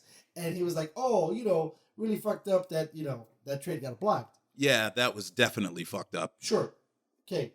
And I don't want to put that in a bubble. How did the NFL let this happen? Which one? Tom Brady, Gronkowski, Tampa Bay, and the offensive coordinator is amazing. Right. It's going to be stacked. And now it's not the same thing. It's not like you go block it, right? But it's like, wow, there was totally collusion there. Like, Homeboy was like, I'll be out. I'm going to go become the championship WWF or WWE champion. That's right. And then in a year, you're going to call me, and we're going to go win a Super Bowl in Tampa Bay. Well, if they blocked the move of CP3, they should have blocked that fucking Kevin Durant thing all day long. First of all, that was despicable. I like that we segue into this because I got to tell you, the guy who's the emblem in the NBA, Jerry West. Discussed, yes, people have discussed of changing it to Michael, right, to Bryant, okay, to even LeBron. You can never change it. Okay, it will always be Mr. West. Okay, and I'm gonna tell you why. Why is that? This guy has made every fucking deal in the NBA you can imagine. Okay, including the Kevin Durant deal to Golden State. Really? Yes. This guy has been the quiet architect. He's had his fingers all over the place of building championship teams. Right. They forgot that he was an emblem. If you ask the kid the NBA logo, who's that guy? They wouldn't know. I'm telling you right now. Do you think you? I don't know how many fans would know who. To me, that's like a no-brainer. You gotta know who that guy is. And it's funny because I don't even think my NBA's stat game is tight. That is that's holy. That's God foundational, religion. dude. You don't know that. I bet you a lot of people don't know that. That would be an amazing trivia thing. And so again, he orchestrated the whole Golden State shit. I believe he orchestrated the whole LA Lakers shit with Kobe and Shaq. Yeah. Okay. So you're telling me in just 2, you got how many championships? 5, 6, as a general manager, as a consultant. Right. Even better. And I think there was another team back in the either 90s or 80s or 70s that he again put together, orchestrated something sexy, and it was like, check this out, we're gonna sign that guy and that guy and that guy. It's gonna be dope. So Jerry West, good shit, bro. Cause cheers. So that was the thing. So back to what we were saying, it should have been blocked because that was bullshit. It was gross. But I think that a lot of part of that, the reason why that shit went through is because this guy goes way back. Greased a little bit of the wheels. Yeah, because there was no way they were going to say no to that. And I was just, I was disappointed because being a kid in the 80s, it's like, you go play for the bad guys. I know. But it was weird. I think, and I can't really subscribe to this thing too much, the whole not free agent thing. But I really think the transition in the NBA, because I seen it, was the moment that Garnett and Pierce and Ray got together. The first big 3. The first official big 3. Once that happened, that became a thing. And then LeBron capitalized on it. And a lot of people have tried to organize that kind of concept. The Boston front office organized that. Right. And now it's the players doing it on their own. We want to go play for each other. But that was great because, my brother was a huge Kevin Durant fan. Right. Kevin Garnett fan. Right. And you would have never thought that anyone, and this is, I don't want to be offended, but at that time, the Timberwolves weren't shit when Kevin Garnett was there. He was good. Yeah, and they sucked. Right, they were whack. But he was making enough noise over there that they were actually, let's say, contenders in the sense of middle of the pack, but low in the pack. Yeah, they're going to make the playoffs, but lose in the second round. Yeah, right. They might even get bumped in the first round. And so to get him was amazing. And then Ray had, that whole background with the Sonics, and then they collapsed that. But yeah, really good foresight on the front office to get those dudes. It was what was surprising to me was the same thing that was surprising to me with the late version of the Pistons that they were only able to capitalize one championship out of it. Because come on, those three guys, you would have thought that you would have. They made it seem because Doc, come on, I'm not a Celtic fan, but during that time, fuck, how could you not watch? That shit had me captivated. They were real close to that second championship, and they lost all of their intimidation when Perkins went down. That was the thing. And then Gasol came in, and right. I hate to say it, but he's more of a finesse player. It's not I was gonna say, European players, they're they not got a different thing. They're not so different swag. Yeah, their body type is different, right? Yeah, and it's not as tough of a game over there. Right, and it's not built that way. No. It's a skilled game. Yeah, it's more finesse. That's what and with that lineup of Big Baby Davis, Perkins, and Garnett, that's intimidation, dude. Those are three big mean brothers down at the post. And back in the day when I used to play basketball, that'll slow you down trying to come in with some pretty layup shit. When there's three gigantic people that will kill you in the paint. That's what, to me, I always have been fascinated with LeBron James. Michael Jordan was, in my mind, one of the things that was amazing about him was getting contact and repositioning the ball to score. Okay, what got me fascinated about Kobe Bryant was he encapsulated what Michael was starting and created this interesting position move shot that was long range, that he was able to bring the distance shot sexy. Because I think Kobe Bryant should get a little bit of love for making the 3-point shot sexy, right? As a player. And then watching LeBron just be like, okay, those are three guys right there? No problem. Like some Space Jam shit. There's our three guys right there. What's going to happen is I'm going to jump in the air right here at this free point line. And then I'm going to go vertical like this. And hang like this. And I'm actually going to jump over those three guys you got there. And you're going to be like, what? And those three guys are going to use their common sense and get the fuck out of the way because I'm a goddamn freight train. Yeah. Yeah, you see what I just said? Right. I'm like judo chopping in the air. Yeah. They're going to move. No one wants any of that. Nobody wants to see that bottom. LeBron is the only human being I have ever seen in my life that has a 6-pack on his back. And I got to say this, which I'm not... It's a sensitive topic for me. Okay. Okay, it's a little sensitive basketball topic. I'm in a love-hate relationship with Kawhi Leonard. Okay. And Kawhi Leonard is the only man in the NBA that could guard LeBron James. Okay. And I think that it's weird to say that he could jump over three guys, but then this one guy shows up and he ain't jumping over this guy. No. He's not gonna jump over this one fucking guy. This guy won in Toronto. What? He hang out with Drake. Fucking one. Now he comes down to LA, making it hot. Got this other dude, sick freaking team, super sick team. I mean, how is it not going to be one of those squads, the LA of the LA? I don't even know if they're going to finish the season. Is it still up in the air now because I have of Corona? no idea. I have no idea. The last I heard, they were going forward. They were already starting, and it was going to be like they were taking the L's.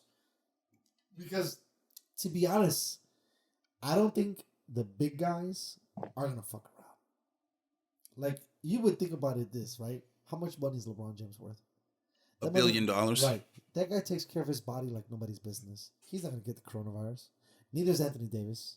Neither is any of these top elite guys who have the Fetty. Well, if you know who's going to get it, it's going to be the bench guys. It's going to be the even if they were to get it, I know very, very little about this, but all I know is that a lot of like finely tuned athletes or people like that, some of them don't even get the symptoms. Like, no, but right. We're talking about the most. It's like we're talking about. We just bought a Ferrari, right? The meat suit of Ferrari.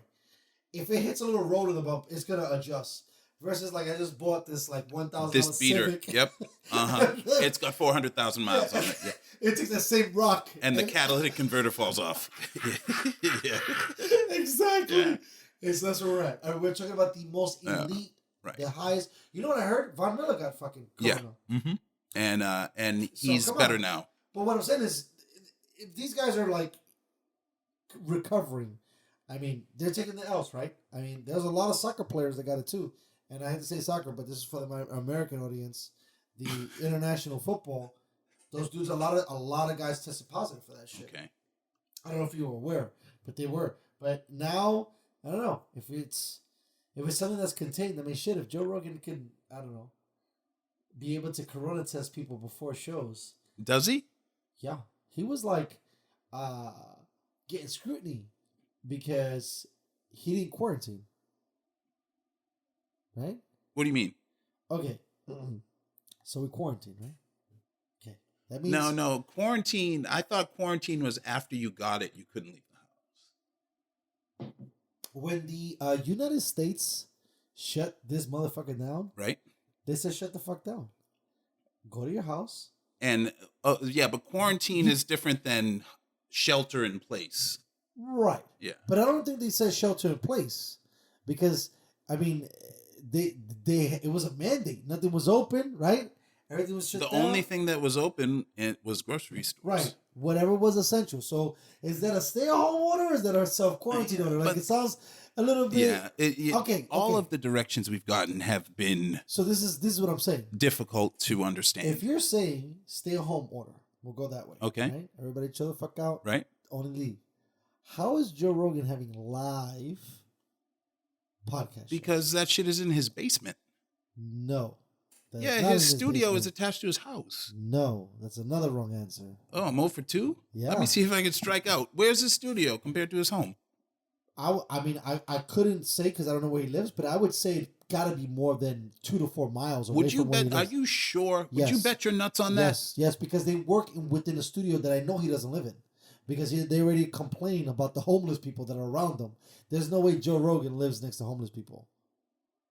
Okay, I won't argue that. Right. And they talk about it. They always go into the show about it. Because where their shit is, I'm sure he got a deal. He got it probably like in a dicey area. He bought the whole fucking building. His building is like a man mausoleum. It's got like fucking, he's got a fucking, like a float garage, tank. right? Bigger than that. He's got like a float tank. He's got like a whole workout system. He's got a fucking like martial arts studio. Like he's got it. You know, It's his complex. right before this. This is a recent thing. Mm-hmm. That complex is like, let's say within a year or two, because before that he was working. I wouldn't say out of his garage, but he was probably renting a space. Okay. And then he blew up, and then he became Joe Rogan, and then boom.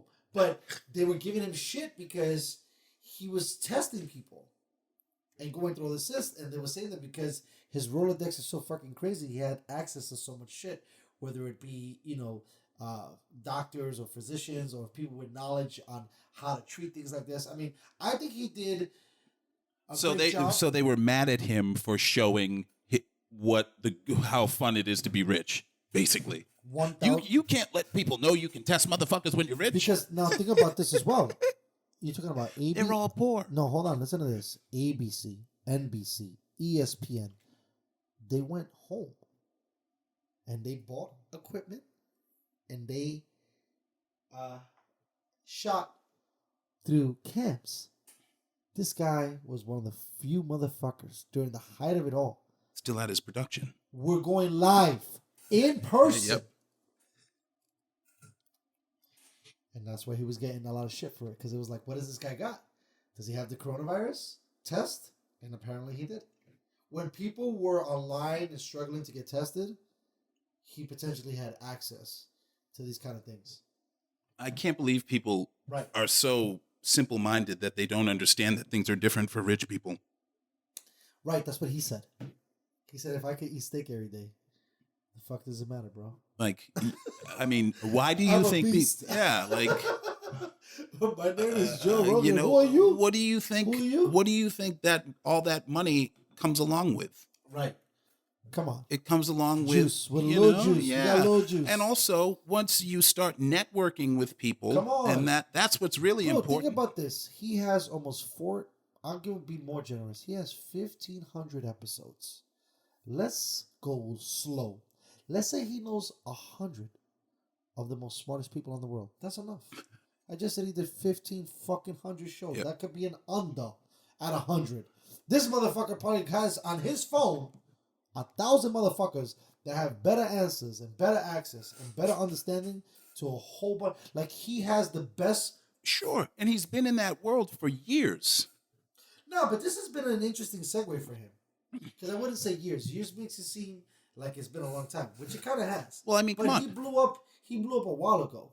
So, like, now he's just, like, reaping the reward. But what I'm saying is, like, he was on, he had a TV show. He was on Fear Factor. Before Fear Factor. And then he was on news radio for years. And then, and he's been doing stand-up. Right, he did stand-up. For years. 100%, like, since I think he was either 18 or 19. Yeah. And, come on, he's the MMA commentator of the world. he really does do a fantastic job with MMA. Well, you know what he said? I was listening to this thing because, I mean, it's so hard for him not to be my God. Seriously. In the realm of being a man and understanding what we're really combating about and really not trying to sugarcoat it as much as you could. Fuck, what was I going to say? Fuck, I lost it. God damn it. It goes places, but you were talking about him being your God. I know. He was saying something in a fucking interview, and it was just really, really captivating. And I totally blanked on it. Hey, Fuck. These things happen. But anyways, this guy, like I said, he definitely gives like a really, really, really interesting perspective, at least for dudes. I know there's like a lot of women that maybe might not have that same outlet. Right? It's really funny because I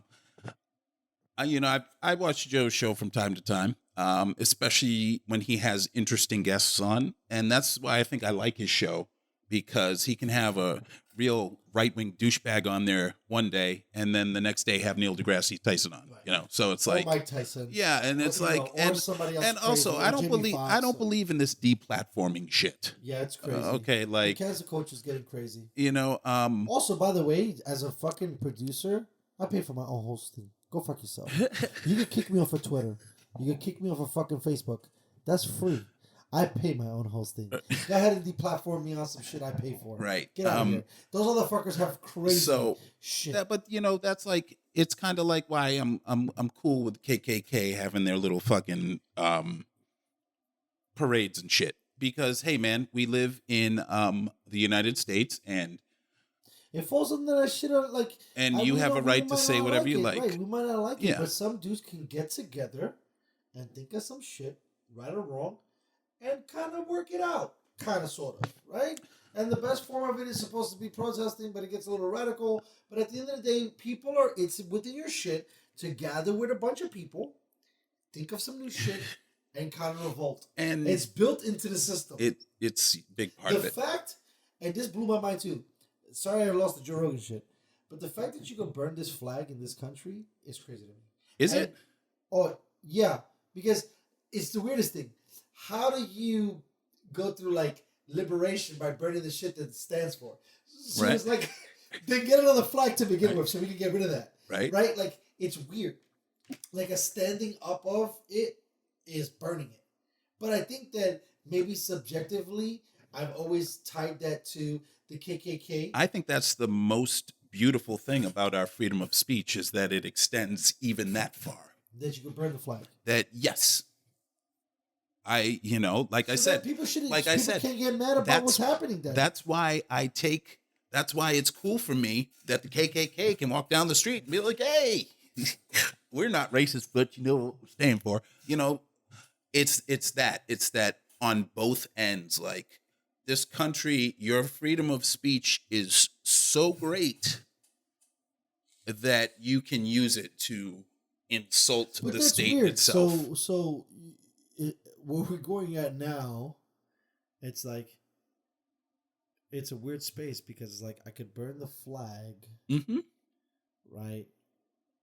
But everything else is allowed. Okay, but like, it's kind of like, okay, it's weird. I have a house fire and I had a flag and my flag caught on fire. Am I burning the flag? Yes. No, I get that. But it's a very strange thing. It's like, this is the thing that I find so crazy about America. Okay. It was built by rebels. And the rebel concepts are still kind of really deep seated in it. It's what the whole damn Constitution is about. Right. Basically, is fixing how the And then British government would fuck you. And people get pissed off every time they rebel. Yeah, well, they have the power now.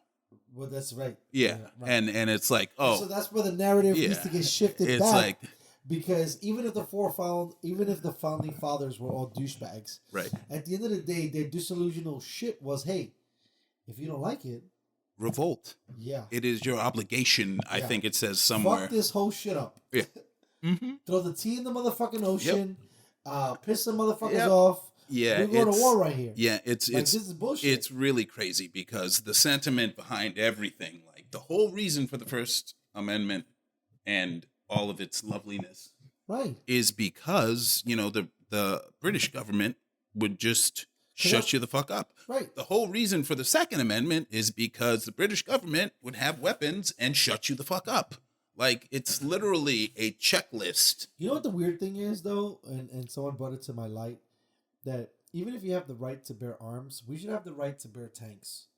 I need to have the right to bear drones. And because I can't keep up here. Kid. No, you really can't. Even if I had the most state of the art. That's why I laugh at the Second Amendment. That's why I laugh in the face of these Second Amendment motherfuckers. There's no way you could. It's almost like pulling a cap gun, dude. Exactly. At this point, it doesn't that work. Part of your Second Amendment, right? It don't matter. Right. So you can't tell me that you're using it for that. Because they'll fly a fucking drone and You're blow up your whole done. fucking block. Bro, They'll roll one tank into the goddamn streets, Bro. and all of you won't be able to stop it. Even if you have like the Arnold Schwarzenegger from True Lies shoot with an F-14 or F-16 or whatever, you're still done, son. There's no way your AK-47 or your M4, even if you all had it. Yeah, like even if you had like rocket launchers, they're gonna come with this thing, bro, that the block is cleared.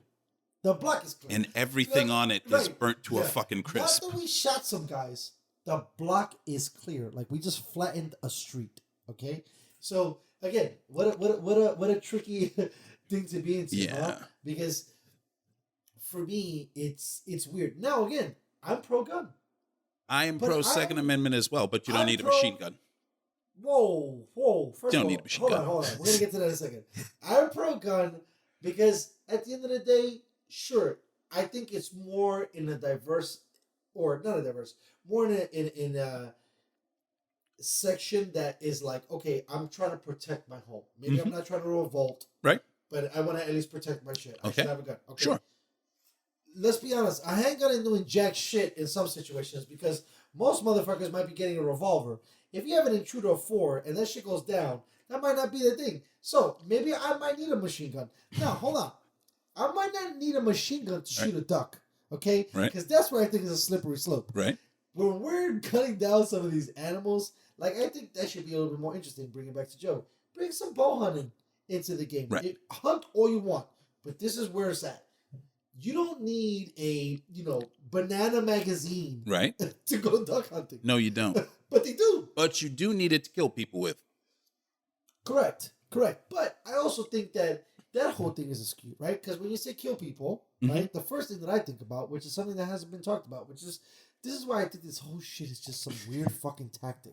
Where did the school shootings go? They just disappeared. Well, there's no school. Hold on, wait a minute. So those same pissed off teens, they could go anywhere to start shooting They motherfuckers. could. That's what I'm saying. But because we stopped school, the people they hate are concentrated in that school. what's the difference of those motherfuckers driving to another neighborhood and hating those fools too? Like, why wouldn't, for example, why some medicine shit isn't happening? Well, that's what I'm saying, dude, is like, if you're a school shooter, which never existed back... How long? 90s? Right? Before Columbine, even, No, yeah. I feel terrible for those kids, because there was never a thought that one of these kids is going to lose his mind and come in and First just of fucking... all, that is so stupid.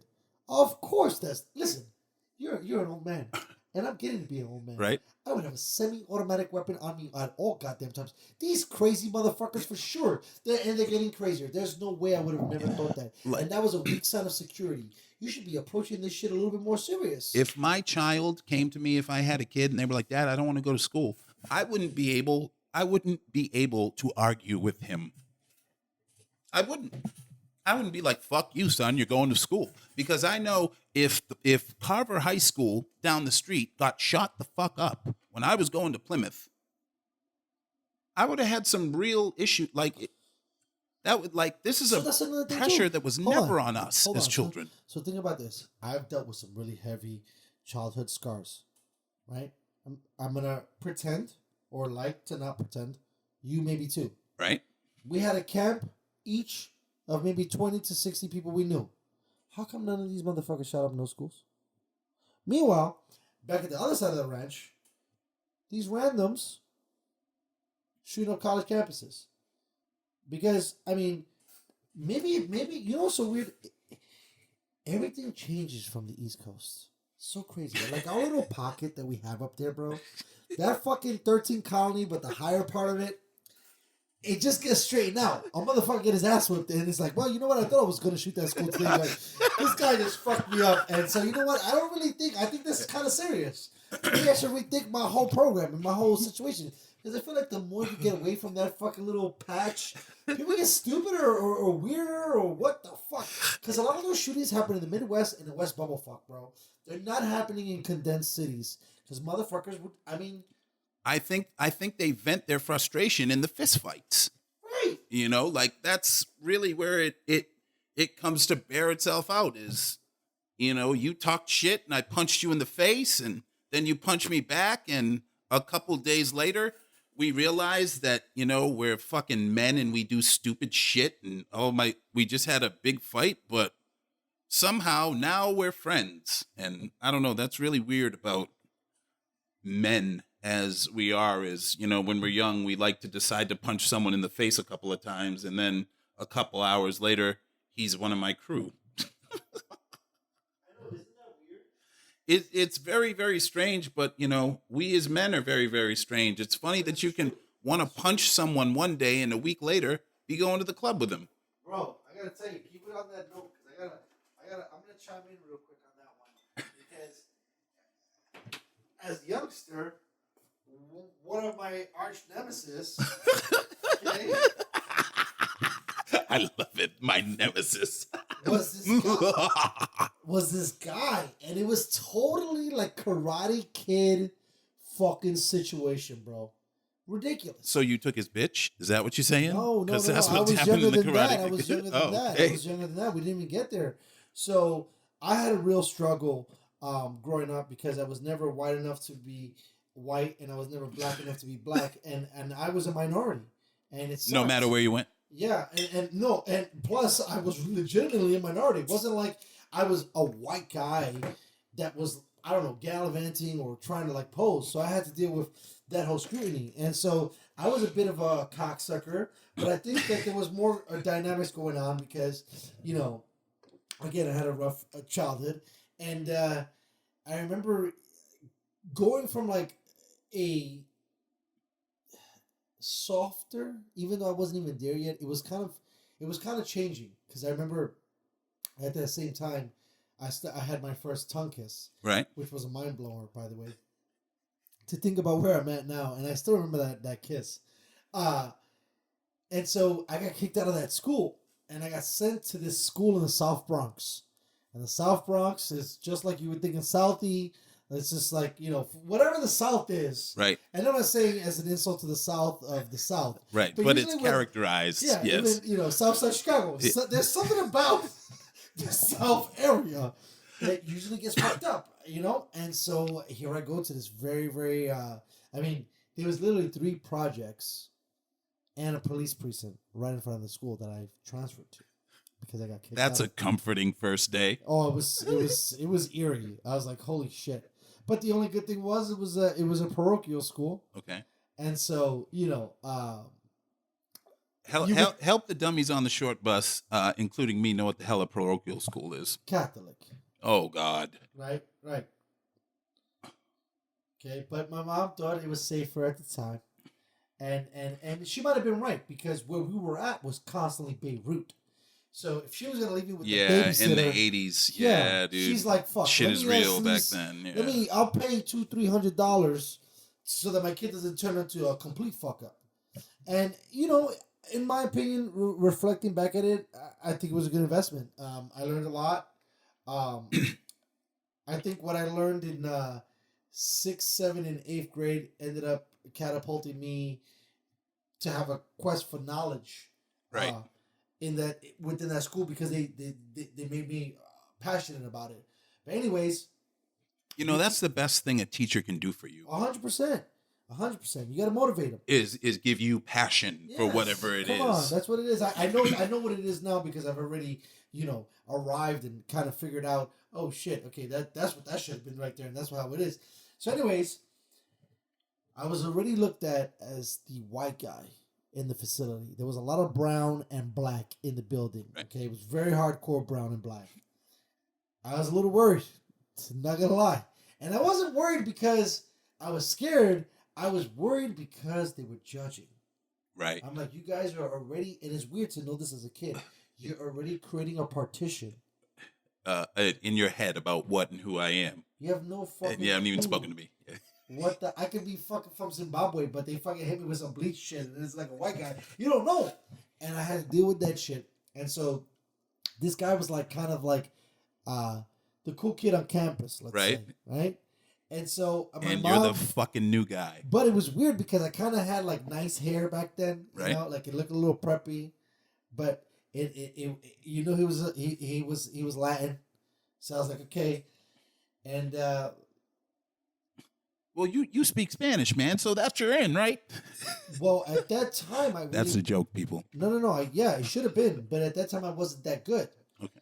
At that time, I hadn't tortured myself because I learned later in my years the best way to fully learn any language is 1, to immerse yourself, and 2, to get a chick from that language that doesn't speak the language you know. Right. Yes, your dick will teach you translation. Trust me. And so when I was forced to speak to someone who didn't know English as I'm dating them, we're speaking the language, but now I got to talk to you. Yeah. Change the game. So anyways, I think we had like a bunch of fights or some shit like that, or like there was like obsessive bullying. And then, on my low, I was like seeing Mr. Miyagi. And then one day we had it in. I got like 2 good shots with my training. Uh-huh. He got like 7 and whooped my ass. Right. However, he respected my gangster after that. It changed everything. And I'm sorry, fans, to make this like really long story because we were going through these. But back to what you were saying, that guy became like my best friend. After that, dude, we went to martial arts together. We trained every fucking day. Like that was my fucking guy after that. Oh. And I don't know if it's a rite of passage for men. I don't know what it is. I don't know the scrutiny, but it's just like the maybe it's very Lord of the Flies-y. It really is. Right? Yep. Where you could just take entities, put them, and this is what's going to happen regardless. Yep. There's going to be a fucking tribal thing. And there's got to be a fight for power. Yep. Mm-hmm. And the worst thing you can do is not fucking fight. Right. And so, because I remember, bro, I was, even though I got my ass whipped, I was pretty hyped. Yeah. It's like, I fucked that dude up. Look at that one you were kick. Like, yeah, dude, I was like, you know what? You whooped my ass, right? Look at that one kick, bro. But you remember now. Yep. And come back again. Yep. Because I'm going to fight you again. And I'm not, and I think that was, again, another thing that was like, okay, now I can't punk this kid. Like, now, you know what I mean? Exactly. Now, every time I try to punk you, we're going to fight. Yeah. Because I'm not playing anymore. Yeah. And that was a weird thing for me, too, because I came from this, like, very soft background where my mom was very sheltered, or sheltering to us. And I got thrown into the fucking lion's den, and it sucked. But, you pull yourself up by your britches quickly. Yep. In the lion's den. Yeah. And I get sad sometimes. And I'll put this on the show, because I usually keep my brother out of it. My brother was someone who sold that the most. Where it was so bad at times, it created an animal. To the point where there is no fear of death. There's only fear for you, because I'm going to get you. You better hope your shit is right. Because if I come, you're done. And that's the thing, right? Where now you flip the fear because you used to be afraid. And that's why I think at times I really enjoy. That's kind of profound, right? actually. Yeah. And I was going to tell you ready to go? That's what Batman did. I'm going to take the thing that fears motherfuckers and I'm going to flip it on them. And now you will be scared. And I will terrorize you all the time. And that's the kind of shit that my brother's on, bro. It's like, I'm cuckoo for Cocoa Puffs so far. There's nothing that will break me. I hope that you're ready for the storm that you kicked because over. because I've been in this storm. I'm used to it. And again, another great thing from another, I'm going to bring it back to Batman again. The Dark Knight Rises. When fucking Bane has him in his clutches, he's like, oh, you think you could do this in the dark? I was born in the dark. Right? I was forged by the, And that's what motherfuckers like us from back home are. We're forged in darkness, in hatred, in anger, in sadness, in neglect. Bro, it's so bad that some of us become this great tongue person that can speak to anybody. And then some become like an animal, like my brother. Yep. And then I feel for him sometimes because he can't come back to the real world. I remember hey man, what's that guy's name? Right. And it's crazy because the world needs those animals from time to time. It's the only thing that keeps us on the baseline. Like, right? It's the primordial always controls kind of the thing. And that's why when you see dudes like that, you just, hey man, I got you, bro. You got to show them love. Because you already know if you're a seer and you're an understander, you get it. But that's the kind of shit that I'm saying. Yeah. And for me, bro, and it's the same thing. When you terrorize because you've been terrorized. Fucked up shit, bro. It's just, I wish I could grasp what it is about we men with that whole deal. Like, a lot of the times, if you're a stranger, we got to punch each other in the face a couple of times until we respect one another. I think it's a size up thing. It's like, and you know what's so dope about us, even though it sucks, because we air it out so quickly, we don't have the same remorse and buildup that women do. Yeah, right. It doesn't get to that. That women do, right? And that's why you always hear the term, don't be a bitch, right? Don't be a rat. Don't be a narc. Because if you just fuck each other up, you know what's going to happen? Like, damn, you know what? I was wrong. And the other guy's going to be like, you know what? I fucked up too. Because you hit me really hard. Like, there's something about the shattering and the blood and the fucking concussion that happens. You're like, maybe I wasn't, that might not have been it. But when you let it linger, dude, and it creates this whole character. That's how you beat some sense into somebody. Right. That's where that term comes from. Right? Like, where are we at, bro? Right? You're gonna get with the program real quick. I even remember one time I told my brother that, and he always says, I always regret you saying that, because I tell you, I was like, the sinister. I said, if we punch him in the face really, really hard, he'll tell us everything we want to know. You know what my brother said? No. I was like, but that's a fact. If you punch someone really, really hard in the face, you're gonna get the information you want? I think so. You might even get some shit you don't want. Hold on. My phone's ringing. It's Dick Cheney for you. No, I needed a gun because he deserves to get shot in the face after shooting some other motherfucker in the face. By the way, speaking of the Cheney, and we'll walk it back off of this, and then we'll get high some more if you're okay with that. Sure. And you're okay with hanging. I don't want to insult or keep you going, but have you seen this whole Epstein thing? Very, very little. Okay. Guy's got a fucking sick IQ. And what I mean by sick, Epstein? Talented man. Yes, like talented Mr. Ripley. That's fucking Jeffrey Epstein. Okay. How do you know his IQ is? I'm gonna tell you. You ready? Okay. This young man, and I'm not gonna only state that I don't have all the facts, but I have a good amount. Was able to not graduate college, yet be a professor at a college. That's a neat trick. Right. You like that? Yeah. Okay. This is the first trick. Okay. Ready for another one? I'm ready for trick number 2, because there's plenty of tricks in his history. Facts. And some of them were minors. And most of them were minors. Girls. Okay. So those were sexual assaults, not tricks. Right. Forgive me. Right. That's where you go. That's where you got to be, you got to think about it. Is able to parlay that into connections into Wall Street and be the young, hot broker during the 80s. Right. and find a way to leverage people's money and turn his non-graduate ass to a millionaire.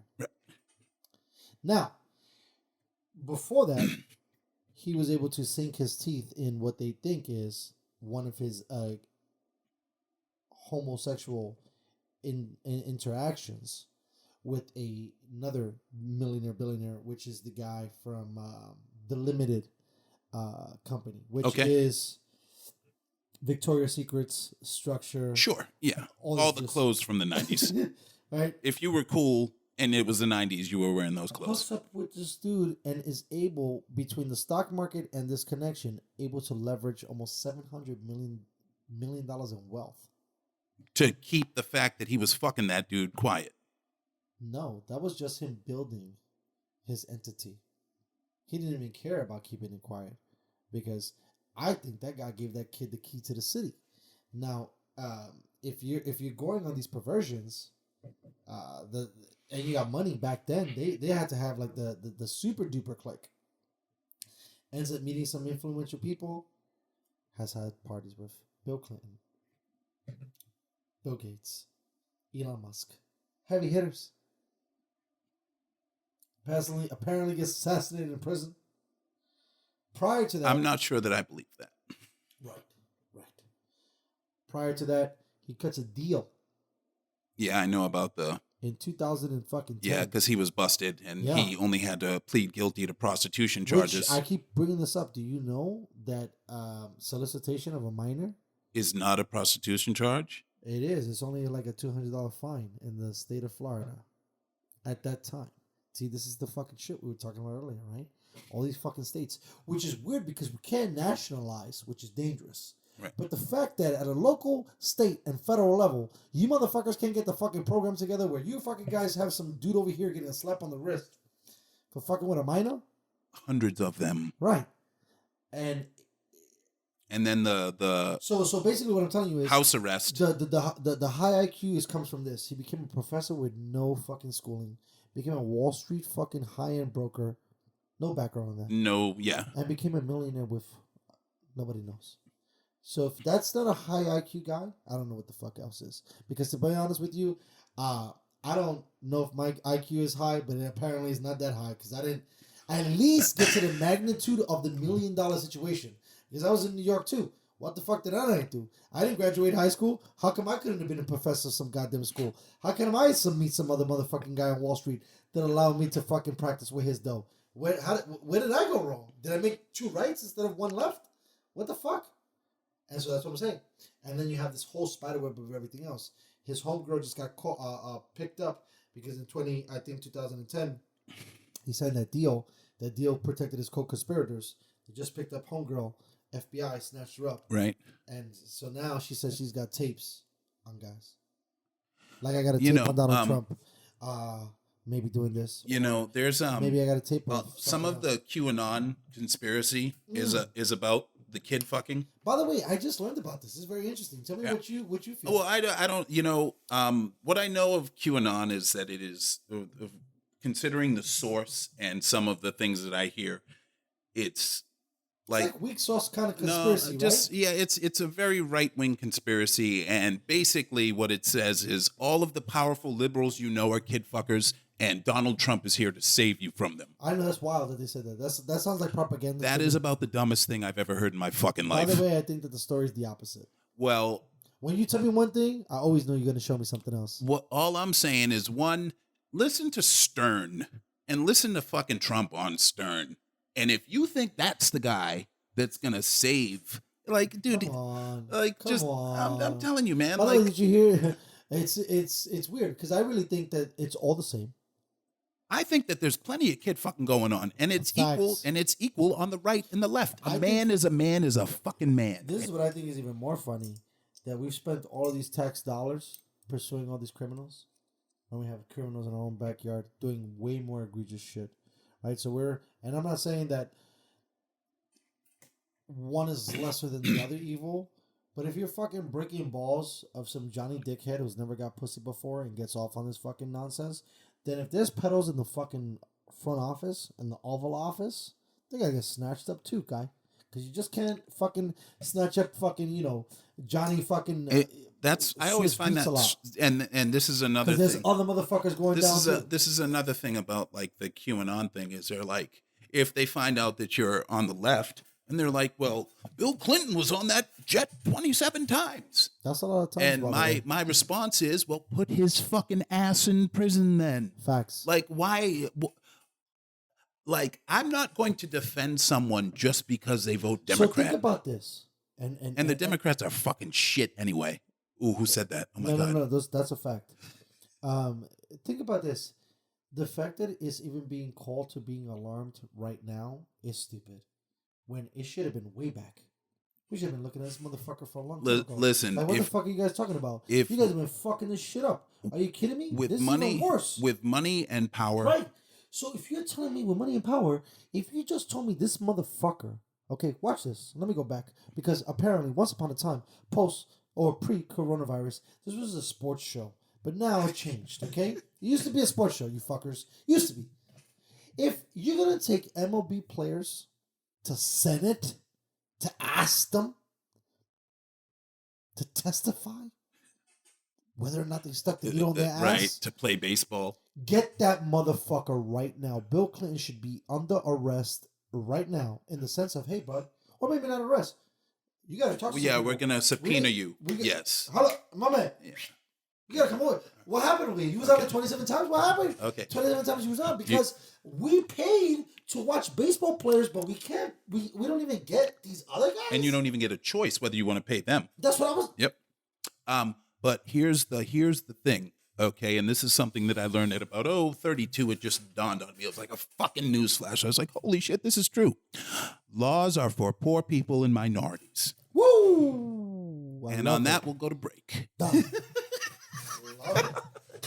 Because that's who the fucking law is for. Ooh, I did. Love this little device. God bless the Zoom H6 for now. Where exactly were we at on this microphone bit? So we were talking about the pedals, bro. Oh, that's right. You know, and that whole organization that thinks fucking Trump is gonna fucking save the universe from all of its do-gettings or not do-gettings. But you know, I didn't want to get like too intense in that. But it's really fascinating for me to see now, as we were talking off air about the overcorrectness or the overcorrection that is happening now into the thing with, like, let's say Harvey Weinstein, right? And like now Hollywood's getting blown up. Like all that shit that y'all motherfuckers was hiding now is fucking bubbling to the surface. And then, oh shit, you politicians have been holding some secrets. But you know what? Now you motherfuckers push the envelope a little bit, and now you make the block like really hot. And so now the block is scorched. Right. The block is so scorched now to the point that a young lady walking down the street feels like it is and like you're insulting her or sexualizing her if you see her and you're attracted to her and you try to. I know that was a scary thing for me to start to like be into. I mean, I'm glad I'm married now, but wow, to like even be like, if I looked at you and I was attracted to you, I'm offending you. Like I shouldn't come to speak to you if my interest is eventually. Ooh, thank God the hood still exists, because that shit is not relevant. I just because I don't think like I always try to put my empathy hat on. Sure, and I look at where women have been in our society, and it's been a rough go for them. It's been that's the understatement of the century. But look, and they've just been so sexualized. But don't fuck more than one guy, or you're a whore. So like, but this is the thing. It's those stupid things that like have fucked things up, because I have, dabbled in some shit, and I respect women that have like a keen sexuality and know it, but have limits and have all the understandings to it. Like it's not it's weird, this world now where it's like, no, I respect women. I'm hot for her because she's a badass bitch, in the sense of like she's attractive, smart, as an cunning. Overall human. Yeah, like, yes, it's not like I think that's what they lose it. Like, yes, your breasts are fire. Yes, but that's not it. But like, yeah, there's more to you, right? Like, and again, it sucks where we were talking about earlier, like potentially that could be our Cro-Magnon man thinking that way, and we don't mean to do that, but that's the nicest way for me to say that I think you're smart. I like your breast. It's not bad, you know what I mean? That's pretty terrible, actually. Right? Yeah. And so that's where we're at. And so this is the things. And so now before it wasn't such a big fucking deal. But I get it too. Look. Hey, man, I was really shocked when that girl was like, no, you should not speak to me. You know, and I'm sitting here thinking in public, like also the thought, part of me said, well, who the fuck are you that you're out in the street and you can't be spoken to? You know what the thing is too, though, now? It's the I gotcha. Okay. Community. Right? There's not a lot of people are talking about. My Twitter, and I'm not saying me, I'm saying Guy A. Okay. My Twitter has maybe 40 followers. I've been on Twitter for like 15 years. I'm following maybe, let's go 500 people. Okay. Right? I catch one video. I gotcha. I posted. My shit went through the roof. All of a sudden. Because I made this one post. Right. So I mean, it's one thing. So now everybody's on that. Right? So of course, someone's going to get like, oh shit, you offended me? Psh, what are you going to say? How are you going to position yourself? Right? It's like now, to even go crazier, everybody's going to have a body cam. And you're going to be accountable. Good. I get it. Yep. I get it. But the thing is that I think we're raising the margin of where you can't make a mistake. That's hard for human beings to do, bro. You can't make somebody walk the line that fine. Okay, there's no way. The tightrope is getting smaller. 100% accountability would have everybody. All of your demons would be sure. And look, I'm all about that now, right? Because I'll put it all on the table. The thing is, if I put it on the table, it's gonna scare motherfuckers, right? So I don't even try to do that shit because I'm like, look, you're not ready for Dexter. To tell you where he buried all the goddamn bodies. But you know, like it's the really, really, really, really good people. That was air quotes. Or that's the people that I'm most worried about. Well, I mean, look. Just because I know that there's something. There's got to be something for everybody. I don't know what the fuck it is, but like, no one's a perfect angel. No. I think even the ones that look the more perfect are the most flawed. That's what I'm saying. Holding and they're compacting the whole situation, and that's the fucking problem. I mean, it's never been this bad. Like basically, we used to have magazines, right? And magazines were our world. Whether they were porn mags and we seen bodies, whether they were sports, GQ, right? Whether it was Sports Illustrated, whether it was fucking Cosmopolitan. Now that shit went to your phone. Yep. And now and it's immediate. Instagram and this. Now you don't even need a subscription to go buy a magazine. You just follow some motherfuckers and they post some shit, and this is what you got. You got like a whole magazine thing of the world, bro. Everything. Like, think about it for us. We didn't even have that much access when we were kids. Like the access that you have now is unfucking believable. And it really is the moment that you're a dick now, someone will pull out their fucking phone and start going, that's it. And look, I'm not saying, even though I'm making the argument for the dick, I'm not a dick. I can be a dick from time to time. I can if I choose to be, but normally I respect everybody because I understand what it is to be fucked with. Right? So I've always, and to throw religion in the game, I'm a very simple dude. It's like, do unto others as you would want to be done unto yourself, my man. Yeah, that's we done. We don't even need 10. Just that one. Where the other ones, like clauses underneath the other shit, you just need one. Because I know George Carlin did it too. You know, but I'm saying that shit right there should be enough. The secret is you are doing unto yourself. Facts. Yeah, that's the big secret that everyone is missing is that when you are shitting on other humans, you're actually shitting on yourself. Well, the thing is that eventually, and that's the thing that brings it even more cosmic, the entity within you makes you accountable at times and puts you in situations. It makes you think about things. I mean, it's weird to think about like the whole, one of my favorite Jackson songs, which is terrible to fucking reference in the sense of a cross conversation about pedos. But looking in the man in the mirror is a fucking thing, bro. It's weird to think, right? You like that? The song. No, but you- it's weird to think that if you're really true as a person, you can actually look at yourself and be accountable because some people can't. That Michael Jackson song Uh-huh. is the only Michael Jackson song that I can listen to guilt free.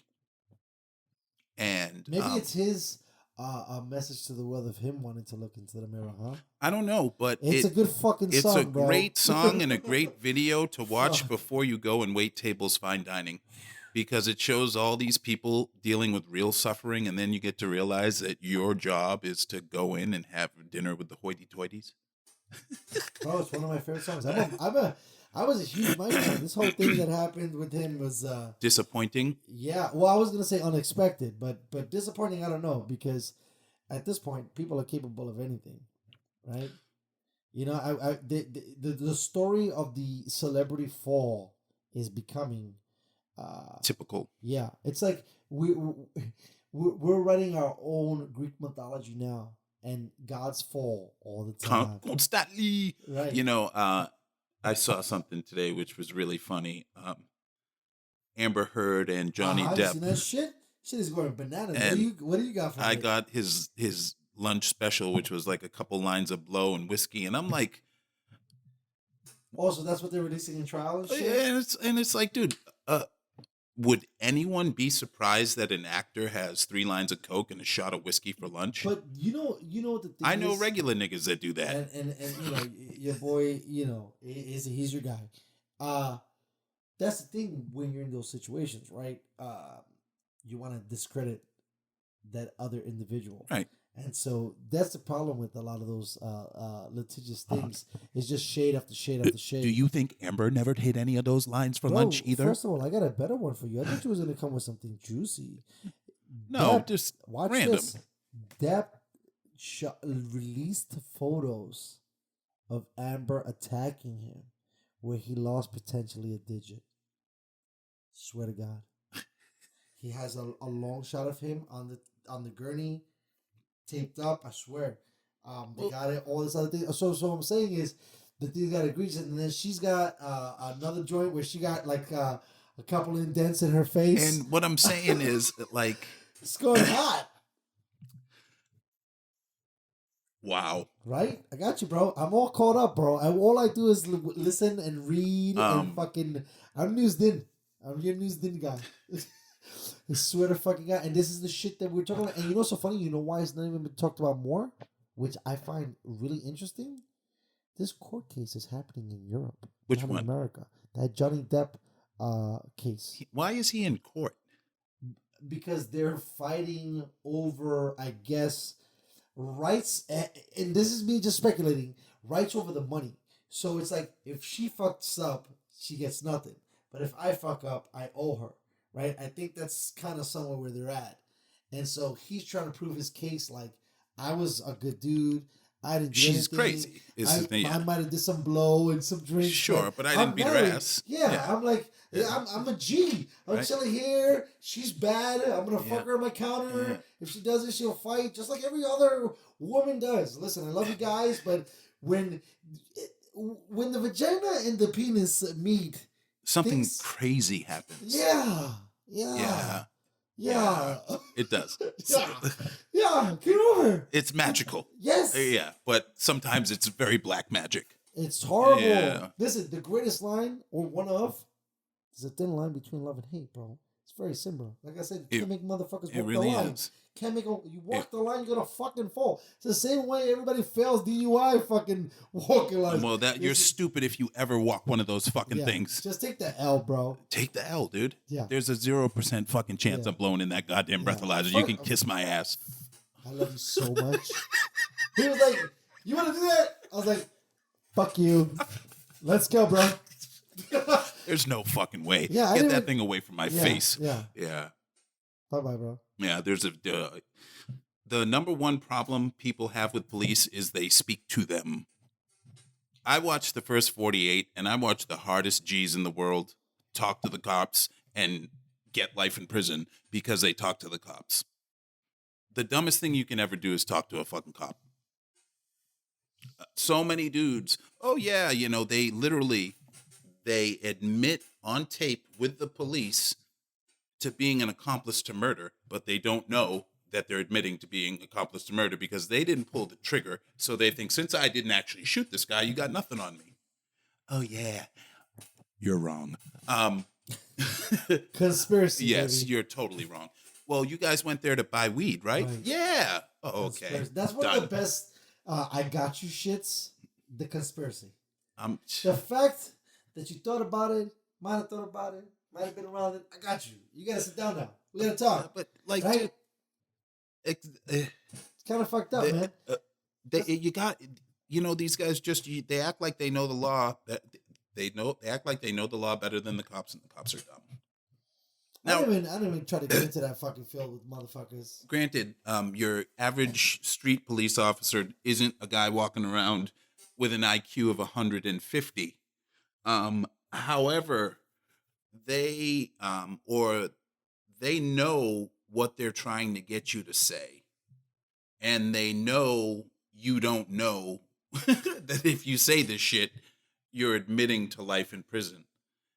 So you should just, when you get interrupted by the police in any form of your life, like, you should just kind of not say anything as much as you possibly can, because you don't have to answer their questions. That's why the Fifth Amendment is there. If they ask you if you had a drink tonight, your response can be nothing. And that's probably the safest response for you. It's weird because people are taught all their lives to, obey the person in charge and do what you're told. But when you're interacting with the police, that's not going to help you at all. And the best thing you can do is shut the fuck up. Well, first of all, it's your first right. It really is. To remain and you should silent. fucking use it. Right? You have the right to remain silent. Because the only reason a cop is asking you questions is to try to figure out how to get you is to set up your arrest. Where are you coming from? That is one of the best questions ever by a cop. Because if you are coming from drinking, you're going to go a drinking place, you're going to be like to try to come up with an answer to his question that isn't the truth where you're coming from, where you've just had drinks. And you're fucking really stupid if you tell him I'm coming from the bar, because then you'll be out taking that fucking test in any 2 seconds. Gotta be easy. And that's what I said. It's, for us, we're kind of lucky. It got a little hot out here in San Diego. Right. With some burning of buildings. Yeah, And some stuff. Some venting of frustration. Sure. But at a lot of other places, it got a lot worse. Right. It's just really, really interesting to see how what we're used to of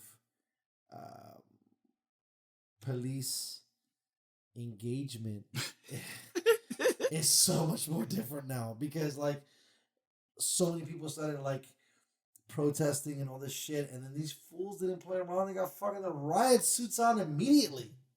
They're like, listen, we're gonna start beating some motherfuckers today. We ain't playing. And no one's been fighting back.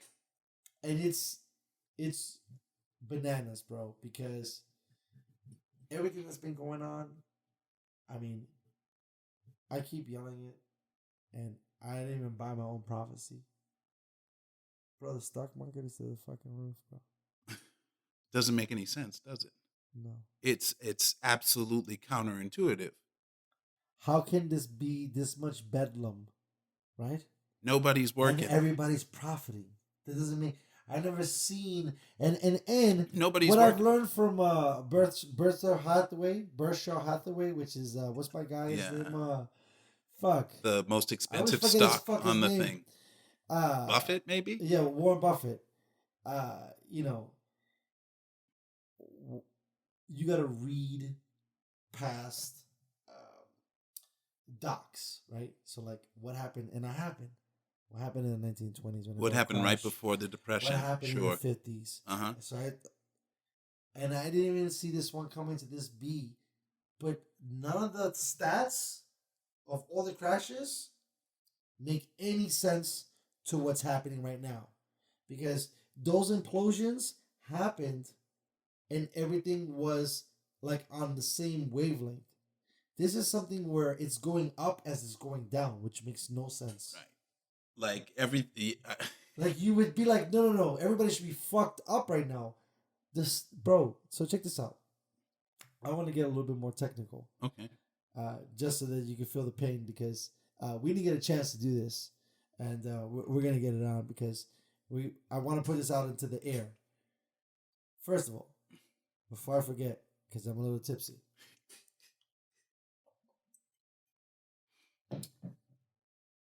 Elon Musk company, okay, was $600 a share in like February. Right. Elon Musk's company right now in fucking July during the fucking coronavirus is $1,400. Okay. Okay. So that's over a 200% increase. I almost think that's even higher than that, because you almost doubled the amount that it was. So let's baseline it at 6. Right? Okay. If it went to another 6, it would be 12. It's not 12, it's 14. Yeah. So it doubled. So it's over 200%. Okay. Yeah. Now, you're looking at that as like, well, I would never buy Tesla at $600. That's a lot of money. Right. Why wouldn't you? Right? A lot of people didn't. I thought it was a buy. The government fucked with my money. I decided to double down a little bit more on myself. Right. And check out this equipment game. But in this whole hoax, what I've always understood is the blue chip stock never lies. Within my 20 years of just watching it, right, you can't go wrong. Okay. If it's blue, you're good. You won't get fucked. Right. And I'm talking about blue, meaning a stock that's over 2, 3, even if it's over 100. Like something that you know is a printing press motherfucker. Now, we're in a weird state. We have printing press stocks. Apple, Google, Amazon, right, Tesla, right? Who do you know that is invested in Apple? Apple went from fucking $250 in February. Right now it's trading at $350. You had to put $1,000. These are the things. So we're out here on our asses trying to figure out, oh shit, how many gloves am I going to change before I drop this plate? Or how quick am I going to get evicted out of this fucking place? And cats are just stacking. Bro, they're calling it a bull market. How in the fuck is that even possible? And a bull market means buy. Buy. Right now, even if, bro, right now, I'm like so crazy right now, bro. I want to put like my whole life savings in the market because I know until November, it's going to go all the way up. And then in November, pull it all out. Even before November. Pull out like early October. Sell like a motherfucker. Because whatever happens... Because there's a change and the market hates questionability, and that will be a very turbulent time. So I'm like, fuck. And I already late. Because even if I go in July, I only got to September. Yeah, so you only got like 3 months of cream. Like 4 or 5, maybe I'm at 1,000. When if I went in February... That's why I don't even know. It sounds egregious to even say the illusion of Trump just makes, like, there's crooks killing. So the market to me is the only way to get into the crooks game. And if you can read the tea leaves semi, you could be all right because, you know, every crazy time it seems like gives opportunity. First of all, Tesla, bro, this guy is sending people or trying to send people to Mars, bro. Well, in one of his other companies, yeah. I don't even know how many companies this guy got. This guy's building trucks. He's building pathways. He's bringing tunnels. Yeah. This guy's, where's my man at? And so it's crazy for me. Bro, I even say, I was looking at this. Chipotle. No one even thinks about this. Chipotle is a fucking secret to have in your portfolio. Even after. Chipotle was at like $350, bro. Chipotle is trading at like 900 right now. 900. What the fuck? Who buys that much Chipotle? And also, like, how are they even open? It's a restaurant. But they're not. They're a grab and go kind of thing. They just set up a restaurant. Because I just started going to them recently. I don't even know about that shit because I had to do the research. I'm like, Right. what the fuck is this thing? How you killing? Yeah, Right? my mom and my sister go to you know that who shit. crushed during the fucking thing? McDonald's. You put some money in McDonald's, bro, they're crushing too. Like, it's... Who really crushed was Bezos. Bro, so we're not even going to go to that one. That motherfucker's fucking through He the got a goddamn brand roof. new 66 bill. Bro, Amazon was at 1,600. First of all, let's go back a little bit. Amazon was at 600. Again, this is what I gotta tell the fans. Amazon was at 600, bro. And I didn't buy it. I said it was too expensive. If I would have just bought just four, it went from 6 to 16 to 24. Right now, Amazon stock is trading for $3,000 a share. Damn, that's a... Just if you think, and that's the thing that I get mad at because I want to get into the other thing about being a business fucking owner and being a fucking home owner and being a stock owner because you fucking dumb motherfuckers, they be like, no, you don't need to get, don't buy that. You're so silly. You're gonna no, you stupid fuck. Do the math, bro. This shit keeps going up. Buying a home is the easiest way for you to sustain a life in the middle class. Yep. Because your biggest expenditure every month becomes an investment. Yep. It's like you're spending money and it doesn't go away. So this is my favorite thing: how to take a depreciating asset and turn it into an asset. And that's exactly what you're doing as a homeowner. You're buying something as it's losing value. You're actually creating value because the way the market works is that it keeps trending fucking. Yeah, and but when you don't fucking play the game and you don't get a fucking house, you're on this, right? And so this is the thing, right? Like, and even if it takes a hit, you fucking just live in it until it comes back. The problem was that those people got fucked in a way with the way the loans were built. Yeah.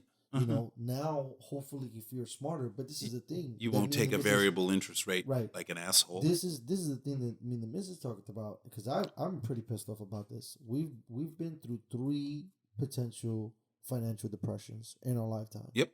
When we're supposed to be able to try to come out financially or try to make some kind of a hustle, it's collapsed on us every time that we had that like come upping. Mm-hmm.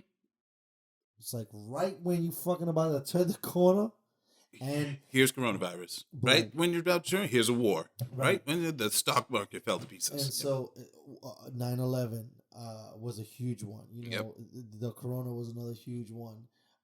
We had a whole bunch in the fucking .com fucking crisis, right? And so it's like the baby boomers had a lot of golden era and a lot of golden age. A long time to shine, baby. And those motherfuckers bought a house for like 7 G's. Right.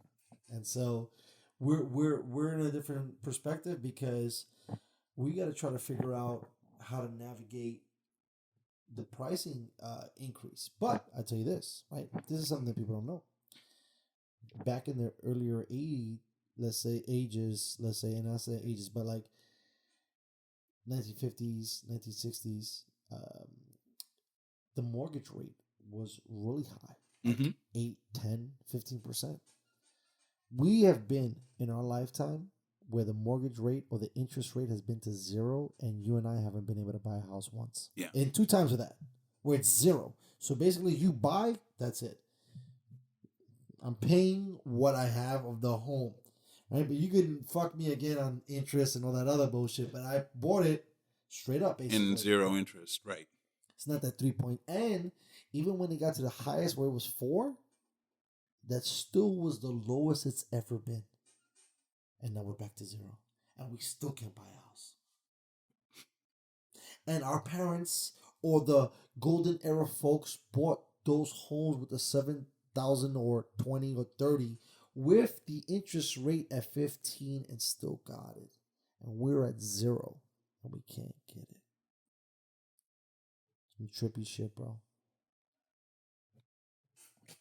Yeah. You know, I for me, it's like bro, there's a thing on Twitter. Fucking guy looked like he was a fucking stormtrooper. Shield blast, mask, gloves, apron. I'm not gonna go out to eat with that. And so if I'm not gonna go out to eat with that, Hello. I'm not gonna wear that shit to work that shit. Like, you look and it's like, this dude is in a fucking biohazard suit. Like, they Right. just set off a nuclear bomb. What? I can't eat like that. That's gonna freak me the fuck out. And I can't work like that either. Okay? I told you today I was in the motherfucking field taking laps. Sure. Mask safe, great. But having that shit on my face for a little bit, I was like not digging it. I'm like, you know what? I can't do this shit. It is going to up your temperature drastically. Yeah, I was hot like a motherfucker. And so It makes it hot as fuck. on top of that, And then you got another layer on because now you got, like, it's just a sweatshop. It's gross. and so for me, back to the thing with the Joey, Makes the job Rolled 1,000 it. times more difficult. I think there's gonna be a huge subculture of people that are gonna be working from home from now on. And it's sad for me to think that I don't want to get into the restaurant game anymore. They're making some of the stuff so egregious. I'm like, you're taking the fun out of it. You already took the fun out of it. It You know what I mean? it used to be pretty easy money. It's not fun anymore. It used to be great. It's like, seriously, the mask and the gloves Even if that shit goes away, and the rules. what it is now is a totally different game than what we signed up for. Yeah, and also, it's a job now where there's risk involved. Mm-hmm. And it's like, I have to say, I haven't been as on point. As you should be. It's just a lot. It's fatiguing. And it's like, dude, it's like, and then someone is still gonna fucking bitch out. Oh, my shit took too long. And it's like, dude, do you realize that every time I go in the back, I have to change all my clothes and take a shower before I go to the next table? Like, I literally. Right. Do you realize how long it takes me to take a fucking piss? Wow. Because, I get into the bathroom and it's like, okay, I got to take my mask off because I'm in the bathroom and I would like to breathe for a few fucking seconds like a normal person. Just normal shit. I just want to breathe for a little bit. Shit. Then the gloves have to come off. The apron has to come off. It's just, I don't know, man. Wow. Like, and I really do feel like it's affecting my focus. Right. It has to know. be. I get that it makes sense in a sense, but that's what I was trying to say earlier. Like, I get the overcorrection, but now they're treating dinner like a fucking biopsy. Yes. I'm like, no, And that's not gonna happen. And I'm not gonna do that. I don't want to participate in that. I would have been a doctor if I wanted to be a fucking doctor. What are we doing here, folks? What in the fuck is happening? I don't know. I don't even know why I'm still at my job. Well, it's because, and I love you, and we'll put it on the air. You haven't walked into your essence, my beautiful man. Yeah, but it's like, because I mean, and that's the thing too. Like, as lifers, what a situation you put yourself into, right? Because it's like, okay, now what's the next segue? Right? What the fuck do I get into that's gonna pay me the same shit I gotta pay? But now you're not gonna get paid the same way because we're at half capacity and all this other stuff, right? It's like the ultimate fuck now. That's what I'm saying. The game got fucked. I was It's like a monkey wrench in that bitch. I was speaking to my cousin when this shit first started, and there was a meat shortage going on. I remember that too. I was gonna fucking buy and I did it like a pussy. And I didn't buy Beyond Meat. Beyond Meat was crushing. Those motherfuckers had an IPO of like $40. Ended up at like $150. Yep. And it turned out that for some reason the meat shortage didn't affect us. But when I looked at it, I was like, I'm in the steakhouse industry and this shit is just it's fucking DOA, dude. Well, I also think, and I've called this for a long time in SD especially, because I've watched the demise, especially in the city, and how the wheels have constantly turned.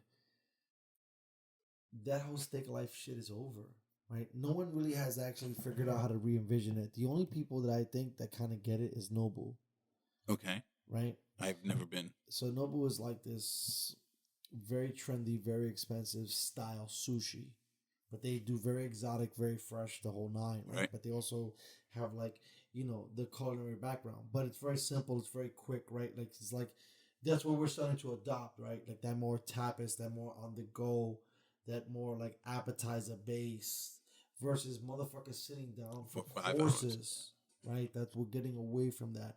We're getting away from the guys that start at the bar with a couple of drinks and then go to the table and they pop a bottle and then they get a couple of things And then they they get pop another bottle. Right? And then we get another fucking bottle. Well, then we have scotches afterwards, Yeah, and then we go just- smoke a cigar. Yeah, we fucking popping like Yeah. a motherfucker. Mhm. I'm spending all the money right now. We're going in, we're gonna eat great. Like this is how we're gonna do it. I'm hanging with the homies. It's gonna Yeah, be that was boys' wonderful. club culture. Right. Yeah. You know, and so serving in it and living in it and playing in it, it was dope, but I could see now how it's an old man's game because it was already an old man's game. So all those distinguished guys. Well, they and had you look all at the you look at juice. the waiters. The waiters were all old ass men. Yeah, but that in the sense of captains, that's always been the dynamic because it's someone that's gonna be in that mindset. Like Sure. now you're that guy. You could say that that's the old guy, but you're the old guy, right? You feel me? So like it's all again, it's a time thing, but in the regard of like knowing that it's going away because that style of eating, that style of chilling, that style of enjoying the time is not in it anymore. Like I don't even know. I mean, I guess if you're bowling at the club, you're popping bottles. I guess, right? So maybe that's the new way of doing it. You know, I don't really have like too much understanding on that front because I only know guys that pop bottles at the restaurants, and I've popped That bottles at the steakhouse restaurants. industry, I think, is ending. And Yeah, I think steakhouses might be done. I think the restaurant, well, also, people aren't eating steak like they used to. Right.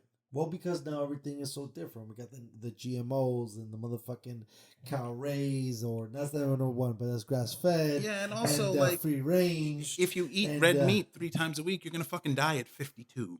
Right. Well, that too. Right. We got some stats. Yeah, coming like up on we know too. that that's not the way Right. to do it. And then not your mom, not your milk. We got all these things, right? You know, and then you gotta have the almond milk. And you gotta be, you feel me? Like, Almond milk, huh? I'm just saying. I haven't made that leap quite yet. Neither have I, Okay. but this is what I'm telling you. Actually, I'm lying. I have, and I've come back. I don't even drink milk anymore, Okay. right? But sure, actually, I have because I'm here in California, right? And it's different now, and I get it. Fucking almond milk is kind of fire on the low end. The motherfucking Starbucks fucking coffee, bro, with some ice in that bitch, a couple shots, some of that potion they put in there. Right. You're like, this shit is fucking fire. I'm about to take on the goddamn world with this fucking ice drink. But, in retrospect, I'm just saying, it's all fucking bananas at the end of the day, right? Because fuck. I just this whole last couple of months has just been so strange. Not only that because we don't know enough to know enough, but my problem is like I can't even believe where we're at as a country. That's what the thing that I think so like insane because I would have never in a million years would have thought it would be this sideways. Like I'm just Right? fucking baffled. Like bro, like first of all, I gotta tell you this much. I don't know about you, and I won't tip my hat too much, but 19 was already on fire. The way 19 went out, I was just like, holy fuck. So I should have expected more. Because I tell you, 19 has been crazy, 18 was crazy, and 17 was crazy. It's just been nonstop in my roller coaster ride. I didn't think that 2020 Was was gonna- gonna match those 3 years, and combined. it by Yeah, far like- went above and beyond to the spectrum that I could never fucking And imagine. also, like, the logic of it, man, it just don't make no fucking sense to me. Bro, Like, check this out. I don't mean to put it in the air again, but I will just to keep it in perspective. My grandmother has coronavirus, but she's asymptomatic. How in the fuck? And she's in a motherfucking nursing home. And it's like, your grandmother has it. The most high risk people has the virus, no problem. okay, and we're gonna see how we're gonna balance this one. Like, that Right? makes absolutely zero sense. I just don't. And then the numbers keep coming up, and so like, Yeah, look, and I'm totally for. We needed the movement, and I'm glad the spark that sparked it was Floyd. But at times, it seems like the real byline has been twisted to fucking manipulate and fuck with motherfuckers and make shit way more extra than it has to be. Because I was like, okay, I lived in the Bronx and in New York City in the 80s when it looked like motherfucking Beirut. yeah, it was. Pretty bad. That's okay? back in the time when Boston had the combat zone, is what we called it. And Southie was a place where if you're black and you go, you're going to get beat up by a bunch of fucking mad Irishmen. Right. So stay the fuck out of there. Boom. Like, Okay. yeah. So fast forward to this. That's the only thing that I could kind of be like, well, it's similar. But during that time, I didn't see the local bank being burned from my fucking patio. Okay? I was like, oh shit. That's The fucking Chase. bank's on fire. Yeah. Oh shit. Yeah. Another fucking. And I could see, and I'm like, wait a minute. I is it hope you fucking robbed it before you set it on fire, you dumb like, I bastard. think they did, bro. Good. A couple cats, they came off. I was shocked how they was able to get in there. And all of a sudden, like, this is the thing, too, that makes me alarmed. You could have got in the whole time? How could you have got in the whole time? And this is why the larger structure of this whole thing has to make more sense, right? Because even if we're pillaging, we got to pillage everybody, bro. There is no, we're purging. So we go for the big money and everybody in between. What Right. we're going against is the capitalistic theories of you fucking us. Well, that you should really be only going after the big corporations. Correct. You should be burning But- down like Walmart Yeah. and Bank of America and Anything. any fucking insurance place you can find. Set that bitch on fire for your Uncle Saultee. I hate those fucking puns. Anyway, It's fine. yeah, those are the people you should be burning down, not the mom and pop shops. But They're attached generally, so if you light gonna one burn on that fire, shit they down all too, go. bro. Actually, you probably shouldn't be burning down very much they're shit. burning shit down. Yeah, but But they're like, fuck it, here we go. So that's what I'm saying. Yeah. So if that's gonna be the program, this is beyond. But what I you know, could there ever hasn't imagine. been rioting like that since the first week. Well, it was a progression, and that's what I'm talking to. The progression of this year has been, I don't know what the fuck, because in Feb, you got Donald saying this is gonna be no problem. 2-3 weeks. There's like 8 people. Right? Nothing. We're talking about maybe Feb 14. Yeah, like we're he's doing like- Valentine's Day because he thinks it's so cute. Yeah, and And it's like we got it. it's under control. And we go fucking March 25th, and it's like total shutdown of the United States of America. The whole Was thing. that on the 25th? Let's say I'm being Okay. generous. Yeah, 15th, Could it 20. be? Yeah, whatever. Okay, Yeah. yeah. Right? With the whole thing. We're on lockdown. Basically, by fucking April 1st, as a joke, the Like- whole United States is done. Yeah, we're on We're lockdown. not. Yeah. Everybody sit the fuck down. Shut up. Sit. We got this. Yeah, we're not going to give you anything. Right. Well, that was another thing help. too. Right. You seen? I fucking tweeted that shit too. I couldn't believe how these other nations, But don't move. paid other civilians in their Yeah, like actually helps. gave them money. Yeah, right. Mhm. We're getting like 1,200 to fucking manage fucking 6 months. I'm like, what? Yeah, you got 1,200, which like doesn't even pay one rent. And Month you out fired here. me twice. right? Because as a service professional, they're already in certain counties. If you can't dine outside within the You establishment, can't dine. Right. you're done, son. Mm-hmm. So I was gonna get it. We're gonna do it, but now you can't eat inside because if you eat inside, that's why I was surprised with you guys. You guys still doing the dining. We have don't a have to use their patio. names, right? Yeah. And that's the game now, right? We're always gonna be the outside people now. Got to eat outside.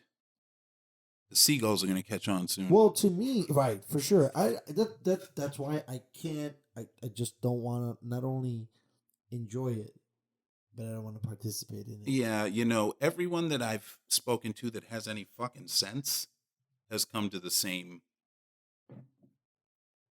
And like you said, it's dangerous. You know what I mean? I'm fucking taking that's another thing too, and that's why I love fucking Fight Club. And that's the thing I think if you bring Fight Club into this whole fucking spin of shit is what it should be about, right? We're bringing down the big corpse, but these are the people that cook your meals. We take out your trash. Why would I want to do that when everybody's sick? It's already fucking gross to begin with. Right. And I'm one of those Fight Club motherfuckers. And now I'm going to sign up to do this at the cost of my life, Yeah. potentially. Before it was fine. I could take out your garbage. I could fucking clean your laundry. I could fucking, do all these things. Right. No problem. Everybody was fine. But now you gotta do all this shit sick. That means what? Everything is fucking And- biohazard? Right. And now all of a sudden you don't want to compensate me. You don't want Right. to cut me in on any of the money. No. And, by the way, everybody's getting paid out. Everybody. But us. The corporation's getting paid out. No, Joe's are too. And I don't want to get too crazy, but everybody is, bro. A lot of motherfuckers are, bro. And I'm talking about you and me, bro. Right. The worker bee. Just fucked. If we were owners, potentially, right, we would have been eligible for those PPE For the bailout. loans, Yeah. and would have been able to leverage it. Yeah. But because we're fucking assholes, Right. and we betted on the motherfucking restaurant game, Right. we got fucked. Yeah. Because there's other motherfuckers that The business owner, yep. took this opportunity. Of course, Let me give you a little motherfucking. to get a little greasing from the government. Yeah. And it turns out, so many of the people that got those loans are like friendly to the people working in government. Well, I don't think that's entirely true. I just think that if you had any pull at this time was the pull to pull it, and it worked out. If you had juice of any time, like it's weird. I almost feel like we were like in FDR times, right? Like the catapulting of this that might change the whole entire game. Think about those guys that were not me, that spent the $600 on Tesla. Right. And now are at 1,400. Right. Or those Amazon, there's gonna be a super separation now. Oh, there's a lot of winners in this game. Of wealth, and it's gonna be. Yep. I'm telling you, listen, dude. She said 60 something. They're not playing in New York. The fact, and I humbly apologize if it was a joke, but the fact that we got beat out by Chicago, bro. Motherfuckers right now are just getting gunned down by nobody's business. We're like in the wild, wild west. And it almost seems like there's no law. Whatever's going down goes down. However the fuck it goes down is going to go down. And it's just, for me, we're out here, so I don't know. It really doesn't affect me. But when I look at the larger scale, I feel like I'm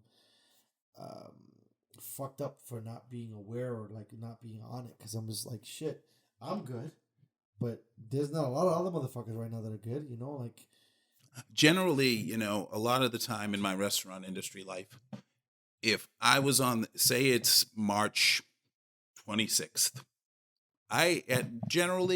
if March 26th was on a Monday and rent was next Monday and I worked that Friday, Saturday, Sunday, I had no money towards rent on that Monday. I love you so much. You know how many times I ran that fucking scam? For sure not. You're not getting your money on Monday, bro. No, there's no fucking way, dude. I got nothing. I spent it all. Yeah, because I'm working and I have the expectation where, if the world doesn't stop fucking turning, it stopped turning for coronavirus. But if it didn't stop turning, you know, I would have been fine. I lived my life like that for a long, long time. Me too, bro. And fortunately, you know, I was a few years removed from that lifestyle when coronavirus hit. If coronavirus had hit when I was broke, I would have been in the street, definitely. I would probably have would have had to go back home. Yeah, I was about to say I would have probably been driving my old Civic back across country to go live with family. I can't believe I pulled off the Houdini. A little dap right there. For a stain. Yeah, no shit.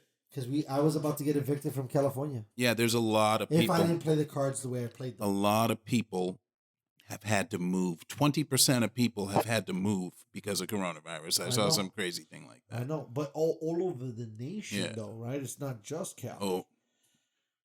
So that's what I'm saying. This shit has like some crazy implications. Yeah. That it's going to be like social, like For a economical kind of deals. It's not going to be like just the disease implications. It's going to be, you're going to change, you know, demographics based on entire industries are going away. Right. Everything like brick and mortar, goodbye. You don't need a storefront anymore. You want to blow up, go on the internet. You want to sell a cool purse, you want to make some nice shoes, you want to make a fire jacket, mail it to somebody's house. Yep. That's the only way you're going to go. It's fucking nuts, man. Like there's not often that I'm without words. But I know I was gonna say the dumbfoundedness is ridiculous, right? And you're right. If you were established right now and you had a little bit of money to risk, this is a great time for you to just. But it's just so confusing because if you were working and your place closed down and you're laid off, like, and you're getting. That's the thing, right? That's how they fucked us, right? You're fucked up. You can't make that pivot or think that pivot. Even if you had the bread, that bread has to go to shelter, life this, shit, right? This yeah. and that. Right, that's what they fucked you. That's why I said $1,200. What are you gonna do with that, right? And now they're about to turn off the lights on motherfuckers. Oh, and evict take them. Off, yep. No, take away $600 from unemployment. That's gonna go away July 25th. Oh yeah, I know. July 26th. Yes. What's gonna happen when you have a nation trying to make it by at $400 a week? That's impossible. Well, if you're gonna live in California, it's impossible. If you live in fucking some. So that's, by the way, I don't mean to be greedy. That's who I'm talking to. The Californian, there's no goddamn way. Right? So again, it's like, fuck. Yeah, because that leaves you, because all the rent's $1,000 a month out Correct. here. At least that's minimum. Yeah, if that's you're like lucky. that's like a crappy place. Right. So. Yes. Mm-hmm. And it won't take long for those bills to pile up. Exactly. And so now you're like, okay, shit, what's the swivel that homeboy's gotta do to try to find out what's the industry left in San Diego? That's a scary thing for me. It was already military, so they're good, right? It was already what else they got going on here? Medical, so they're crushing. As long as we get the coronavirus stuff, we'll check all the boxes. They died of foot fungus, but we got corona checked in. But outside of that, I don't really see like galvanizing industries besides tourism. And if tourism is down, which is restaurants, i.e. fucking hotel jobs, hospitality, yeah, what the fuck you gonna do, right? And that's like number 3. And then hold up, wait, we don't got Comic-Con, and then you need Comic-Con again. And this place is gonna be a fucking tumbleweed town with like, how they gonna redirect everything? Because they've built everything to cater to the whole convention center. So what now, right? And then it's like, oh shit, does everything get dried back up to LA? I mean, I some of the stuff that I chat about, I think is a little further away. But when I start to look at things, and I can't believe, I still feel like I'm in March. Isn't that weird? When you think about time? It is. Like I feel like I woke how up the today and I was fuck like, is it the middle of the summer? Yes. I said, summer? Yeah, you're smack dab in the middle of I summer. said, I didn't even know what just happened. Like, Like- I literally woke up and I was like, it's summer. What happened? I didn't get outside you didn't leave the house all spring. Last time it was cool to just walk around and do shit. Yeah. It was Valentine's Day, which is February, which is when it's cold. Bro, and so it's nuts. God bless. Hold on. I'll give you 1 second. I'm going to piss real quick because I got to say, this show was built in the inception and in the birth of that. And as it got transitioned, it was very strange because in February was my birthday and I was trying to like get this inspiration to follow my dream a little bit. Right? And the tables turned so crazily because the corona happened. Yeah, because the basis for the show was supposed to be fucking sports. And then old Corona showed up and was like, sports are going to take a little break as we pause for these commercial messages. Yeah, it's a whole new world. And it's also really crazy that we are so divided as a country and confused that wearing a mask has become an expression of masculinity or lack thereof. You know, like, oh, if you want to wear a mask, you're a little bitch. And it's just so weird. Yo, that is the most funniest thing in the whole wide world that I've ever heard. Because that is a fact. And this was my thing, right? So I was talking about it. And again, I don't want to get too much of my rant because I have it like so fucking queued up because I've said it so many fucking times. But I'm not getting into that. I started to try to understand the people that didn't want to wear masks, right? And we talked about it a little bit. It's like, you know what? I'd be kind of pissed off too at this point. I'm like, you motherfuckers said no. Right. And then you said, yeah. Do you know why they said no initially? 100%. And I think people should go to jail for that. Yeah. Yes. You should go to jail for that. Yeah. See, that's how you should know. You should go to jail for that. And by the way, for the fucking studio owners that doesn't understand what's going on, they decided that they would be... And you know what the fucked up thing was? Even that they didn't tell, it still happened. And that's why they were fucked up for that shit. And they should go to jail. So, the reason why they didn't tell was because they thought there was going to be a massive buy, which there was a fucking massive buy, which there was price gouging because they thought all the PPE was going to be bought, and it did. All the protective gear did get bought and did get re-fucking sold for a much more higher increase. All the God, I love capitalism. I do too. But what got me pissed off about the whole situation was I love capitalism. Why were they chasing down dudes and making people feel like shit for being capitalists? All right? Where you going at, bro? Can't wait. Uh-huh. So if this guy wanted to buy all the motherfucking Purell in the goddamn building and he's sitting on that, you know what that's called? That's called capitalism. He has the market. Mm-hmm. So you need to talk That's to this called dude. supply and demand. But you can't fucking storm his gates and take his shit because he's in the eye of the game. So, but now you other motherfuckers could do that, huh?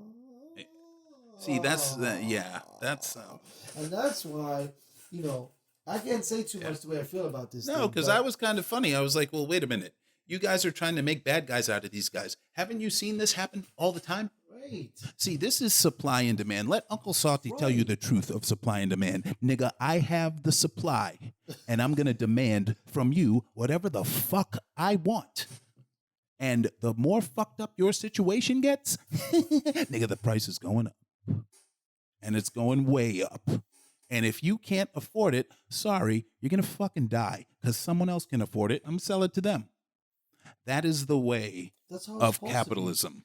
But it only seems like certain cats in these situations. Oh, yeah. Only allow. That's what Scarelli did. And that's why everyone freaked the fuck out. Okay. Is he's like, hey, I got the AIDS drug that's going to save you. And now that I have it, I'm a capitalist and I want to make money.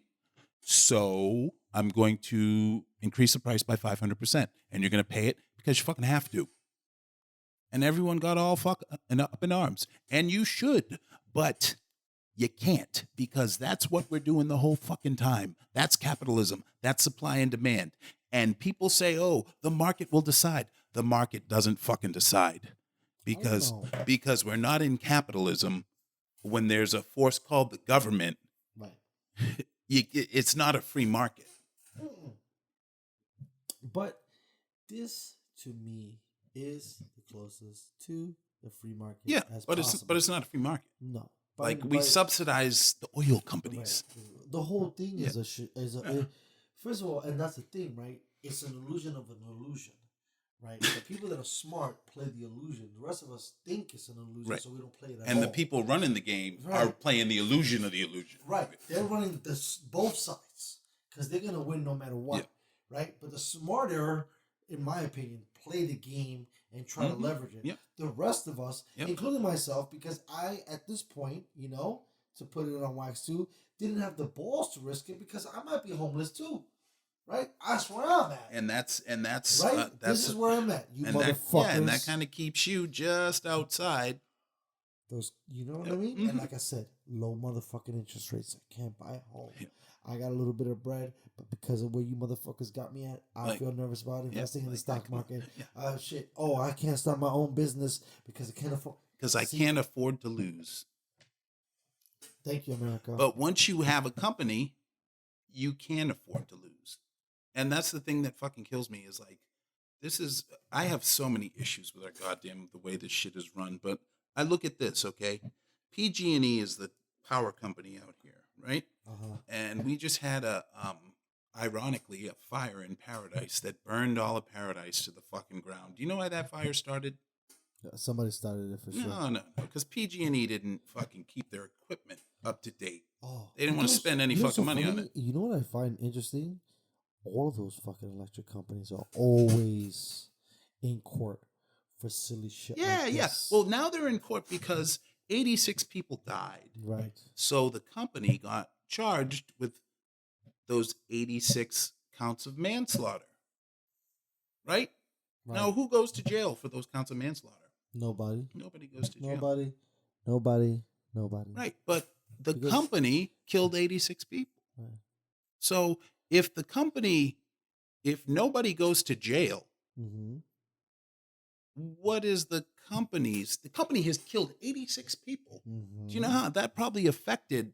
Right. I don't know how many people, where it basically, and it was due to negligence.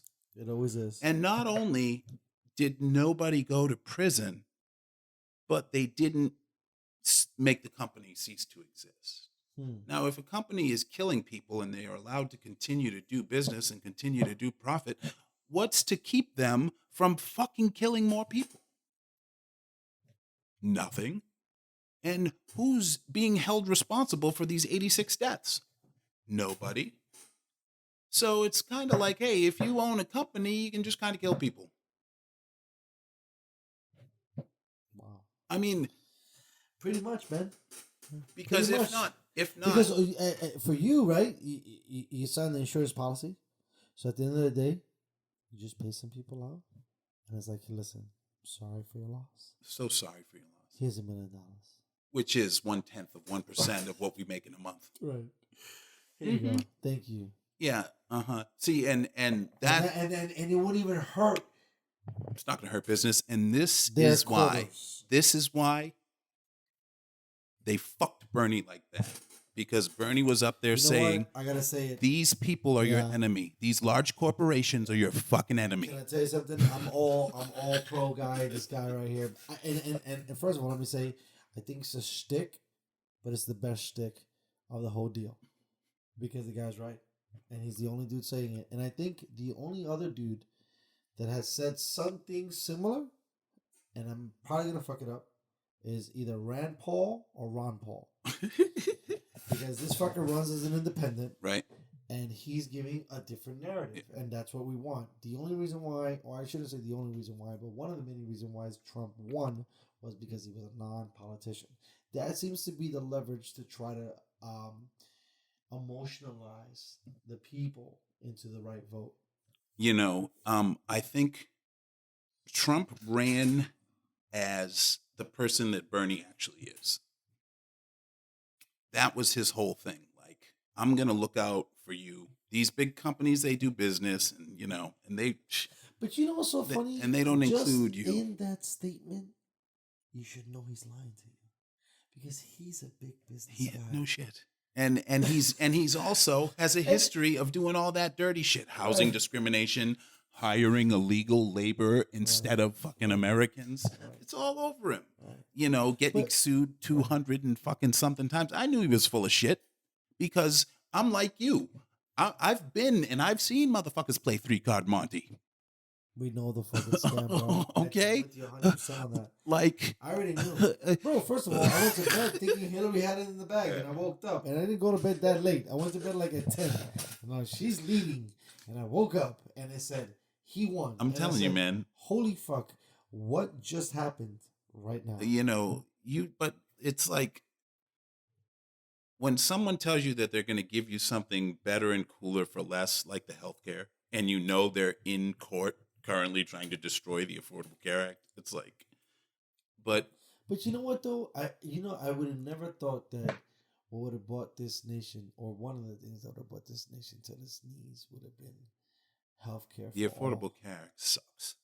And it just that was one of the things. See, I grew up, very under the impression that we were the good guys, right, as Americans, and freedom and all the crap. But I just live more and more and more, and it's like we get to the point where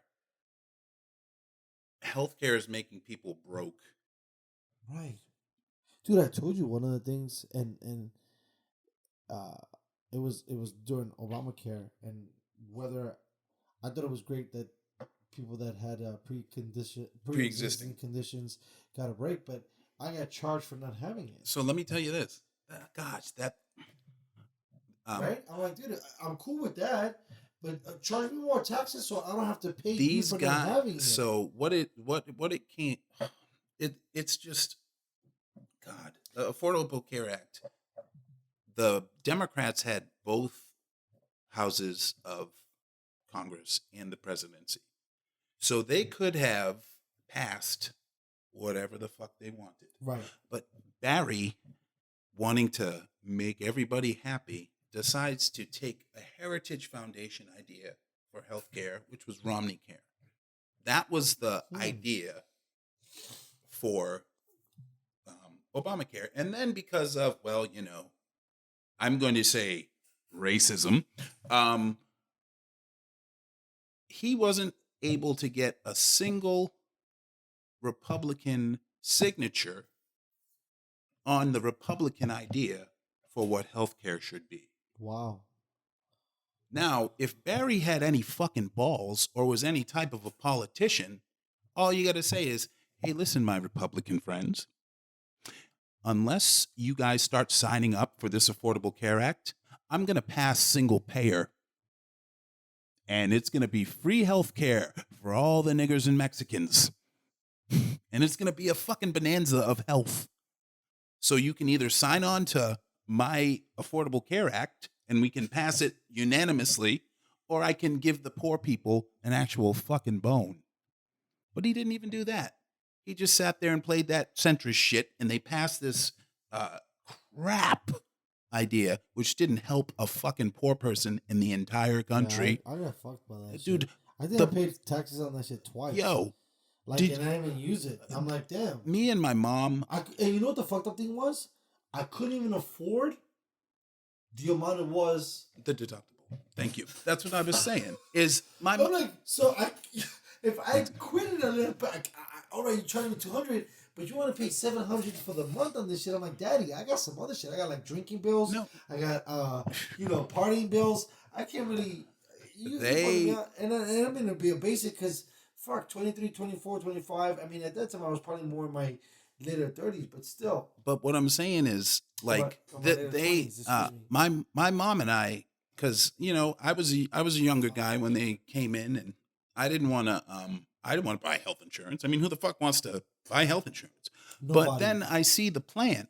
And when I worked at Roost Chris Steakhouse, okay, we had a group plan because they have 60 restaurants. Right. Those kind of cool things were dope. Now that's beautiful because I was paying $24 a week. And all this type of thing. Right? Yeah, I was paying $24 a week and I got, it was like a 90-10 copay. Right. You know, I got doctor visits and all this shit. And I was like, oh, okay. And that's how it kind of should be. Yeah, and because it's a group policy, that's why you got that. Yes. So I thought with Obamacare, well, the group is not only these restaurants, the group is the entire fucking country.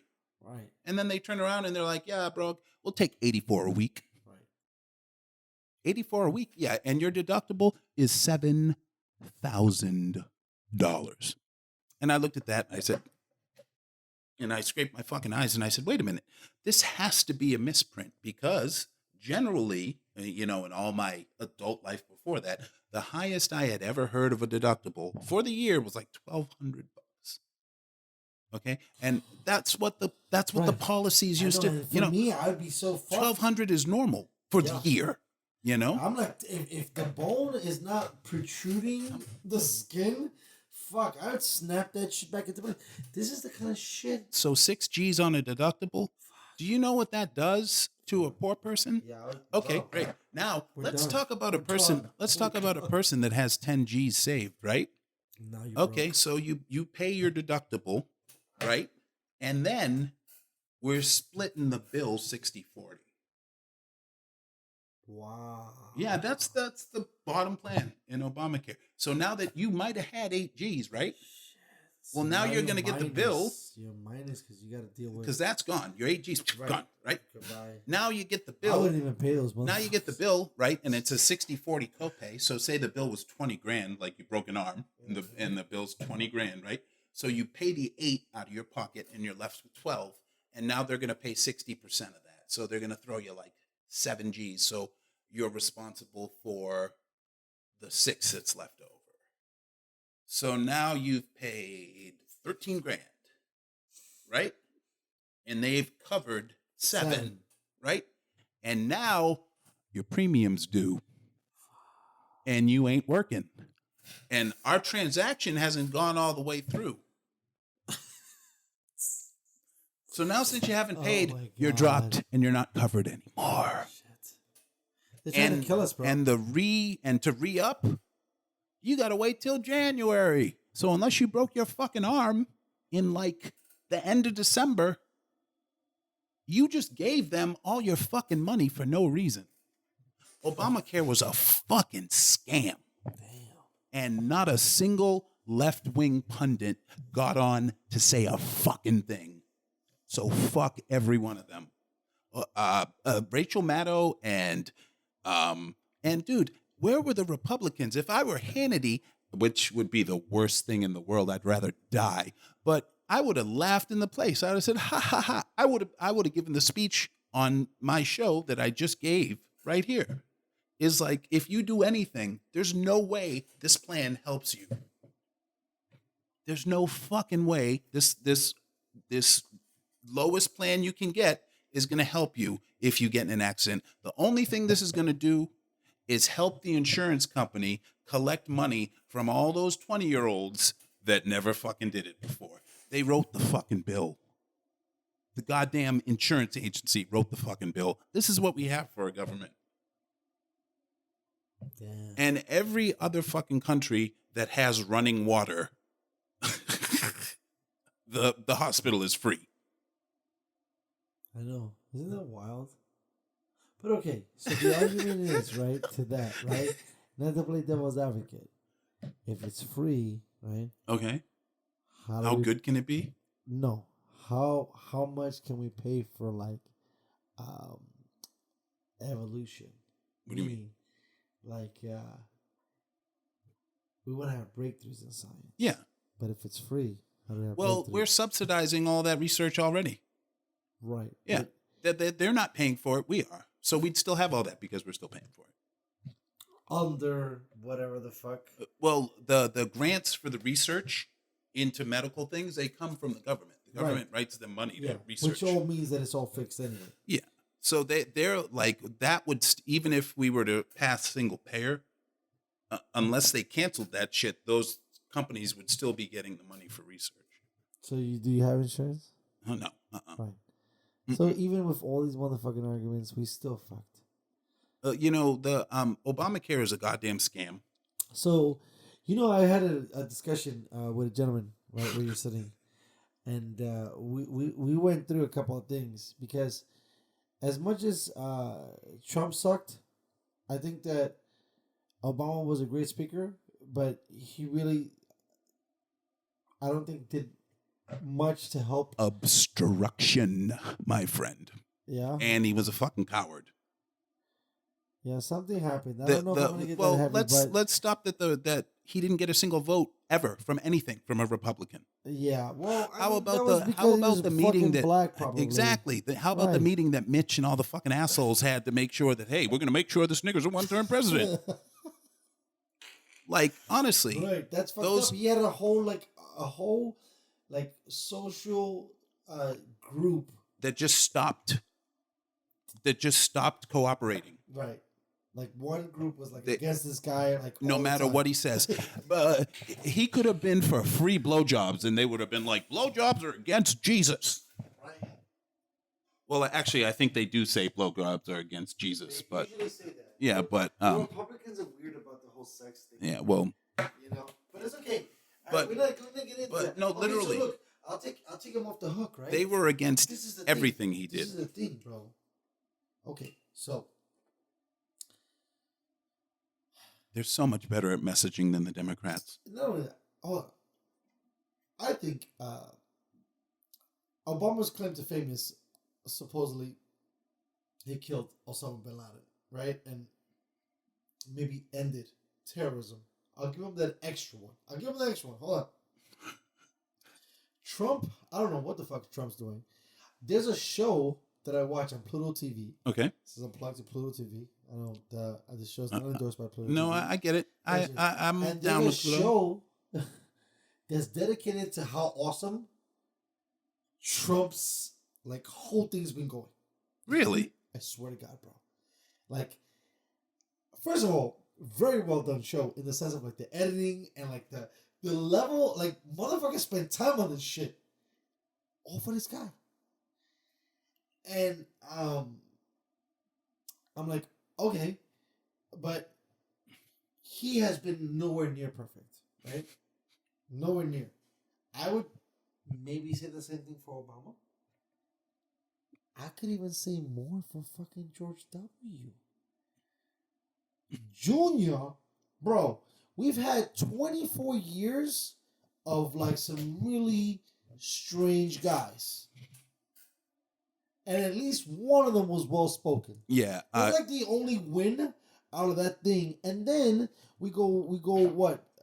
Prior to him, right, was Billy. And Billy fucked our country. I don't even know what the fuck this guy was doing, but it could be where we're at right now. Not only criminal, but dangerous. He sold the country out to big business. Yeah. Was it you? Was I talking to you on the phone about this? I think we were. I don't know, about it. but he is the one that made it okay for all these big companies to say, "Fuck you, we'll hire someone to do this for 19 cents a day." Yeah, in Indonesia. Yep, and that barely speaks English. Yep, and then and that's call exactly. And it's gonna suck when I have Sprint. Yep. Outsourcing. Time I gotta call you after 6 p.m. I gotta work with my man. Yep. Even though he's a sweet dude. You can't understand a word I'm saying. Yeah, the call that should take 35 seconds is taking 4 hours. But correct. We're going to outsource all of this industry. Shit. Yep, all of the actual working thing. Because here in America, there are laws. And you can't just outright fuck people. You have to pay them a certain amount of money. You can't pay them 37 cents. Because, Right. And then I remember when I was a youngster, I think I heard one time that, and this was me trying to be all smart and shit, that I don't know if it was Calvin Klein or Ralph Lauren used sweatshops, right? And this was me late 90s. And I'm I can't endorse this man's clothes. right? But in retrospect, all these clothes are made Yeah. in China, ladies and gentlemen. And let's think about this even further. My most favorite thing, Right? made in China. Sweatshop all day long. Nike, the greatest, for me, sneaker company on the planet. Definitely made in China. I don't even know if it's written on this fucking thing. It's got to be there somewhere. It's better. Oh, there it goes. Let me see.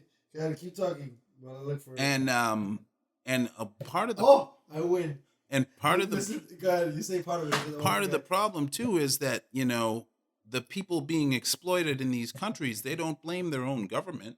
They blame America. They blame America. You like that? Yeah. You like that? Yeah. By the way, I was right. Indonesia. Yep. I didn't even say China. Because You got it specific. No, not only that. We've outsourced to outsource. Because we were supposed to just outsource to China. Right. And then China was like, check this out. We'll outsource to the really poor people. Yeah. And I had to put that on you motherfuckers. But this is capitalism. Yes, it is. And this is how they've been playing the game. And they learned it from the Americans. And they've been fucking running it. And it's not their fucking fault. There has to be someone to exploit. Yeah, we got this. This is totally happening. There has to be someone to exploit for labor. Yeah. And Fuck. I paid $50 for these slippers. And actually, I didn't. My wife did. These labor probably costs like $1, if yeah, I that. was gonna say like $1.20 maybe. Yeah. And the fabric And the is material, like 80 cents. All right, another dollar. Yep. And then it probably costs $1 to mail it. And they charged me $50. Mm-hmm. And this is why we gotta fucking, out of all the arguments and of all the discussions and of all of the expectations that were lost and all of the demise, what we need to start to really, really think about, to me, as the American public, is what the fuck do we make here? And that's why, in a very interesting way, and I'm sure this guy has shit offshore, at least Musk is making buildings in America. We're gonna make it here. The Tesla company is an And we're gonna American make it company. here, right? We're gonna make it here. We're gonna build it here. We're gonna do it here. I might have some offshore shit, but for the most part, I'm building it in America. And American labor is making it. Ford doesn't even build in America, ladies and gentlemen, because Ford builds in Mexico, or shit like that, like Chevy, right? And some of those bigger parts, they outsource again, and then they bring it here and they let the Americans put the most pieces together. It's so big. It's like every company, every real problem we have in this goddamn country and in this goddamn world ends up to be the greed of some corporation. Right. And I'm surprised that the government, the way it's ran, and some of the bullshit that I see some of these guys, bro. I think I just recently seen some shit in like the Senate or something like that, because I guess these fucking clowns meet every day. Okay. And you get some guy on the microphone going like, no, or some weird, and like, dude are trying to talk, like serious shit, and some dude is like heckling them on the mic. I didn't see that, bro. This apparently is like every day for these dudes. This is what a joke where we're at right now, man. I mean, for me, the scariest thing is because I'm an NYC guy. It reminds me of motherfucking like Dinkins and Koch days. I don't even know if you are familiar with these dudes, but these guys were like, I would say the demise of New York City, bro. This was when it was like, Warriors come out to play. That was like, New York City 1980, right? Where you went to 42nd Street, and good luck if you went down 43rd Street in Hell's Kitchen, because somebody might knife you to death. You know what I mean? And so this was like, the perspective and the narrative. But at the end of the day, holy shit, bro. Like, again, even measured to that, I would never imagine this.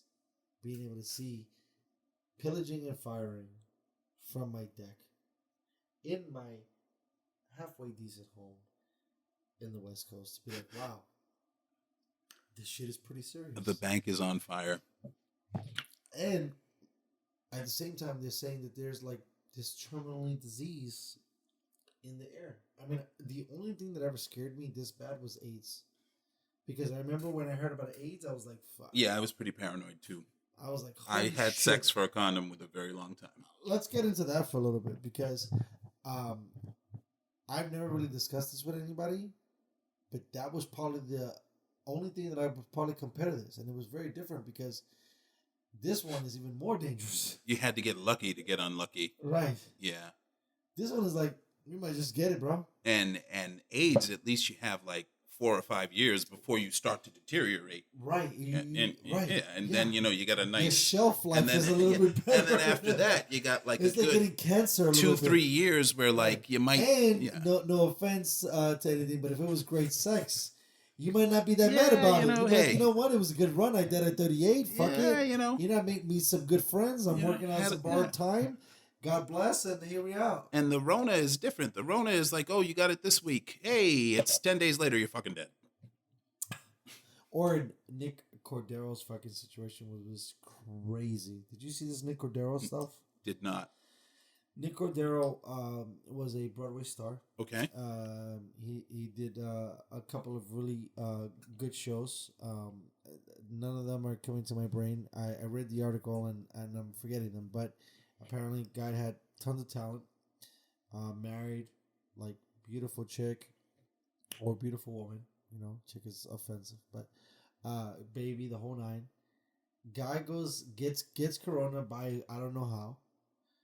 Goes into like, and we're talking about if he's on Broadway, okay, so this guy's like probably singing and fucking dancing. Of course. His cardio is good. It's amazing. Yeah. This guy's right? Because he has to project to the back correct, of the... Okay, so this dude is like, let's say he's in the peak physical shape to perform stage-wise, which I think is huge, right? Mm-hmm. Especially if you got to do numbers that are singing. And I think the numbers and dancing, that he was doing, yes, that were singing and dancing, my man gets like ridiculous lung failure, gets some other things, gets some complications, goes into a coma, comes out of a coma.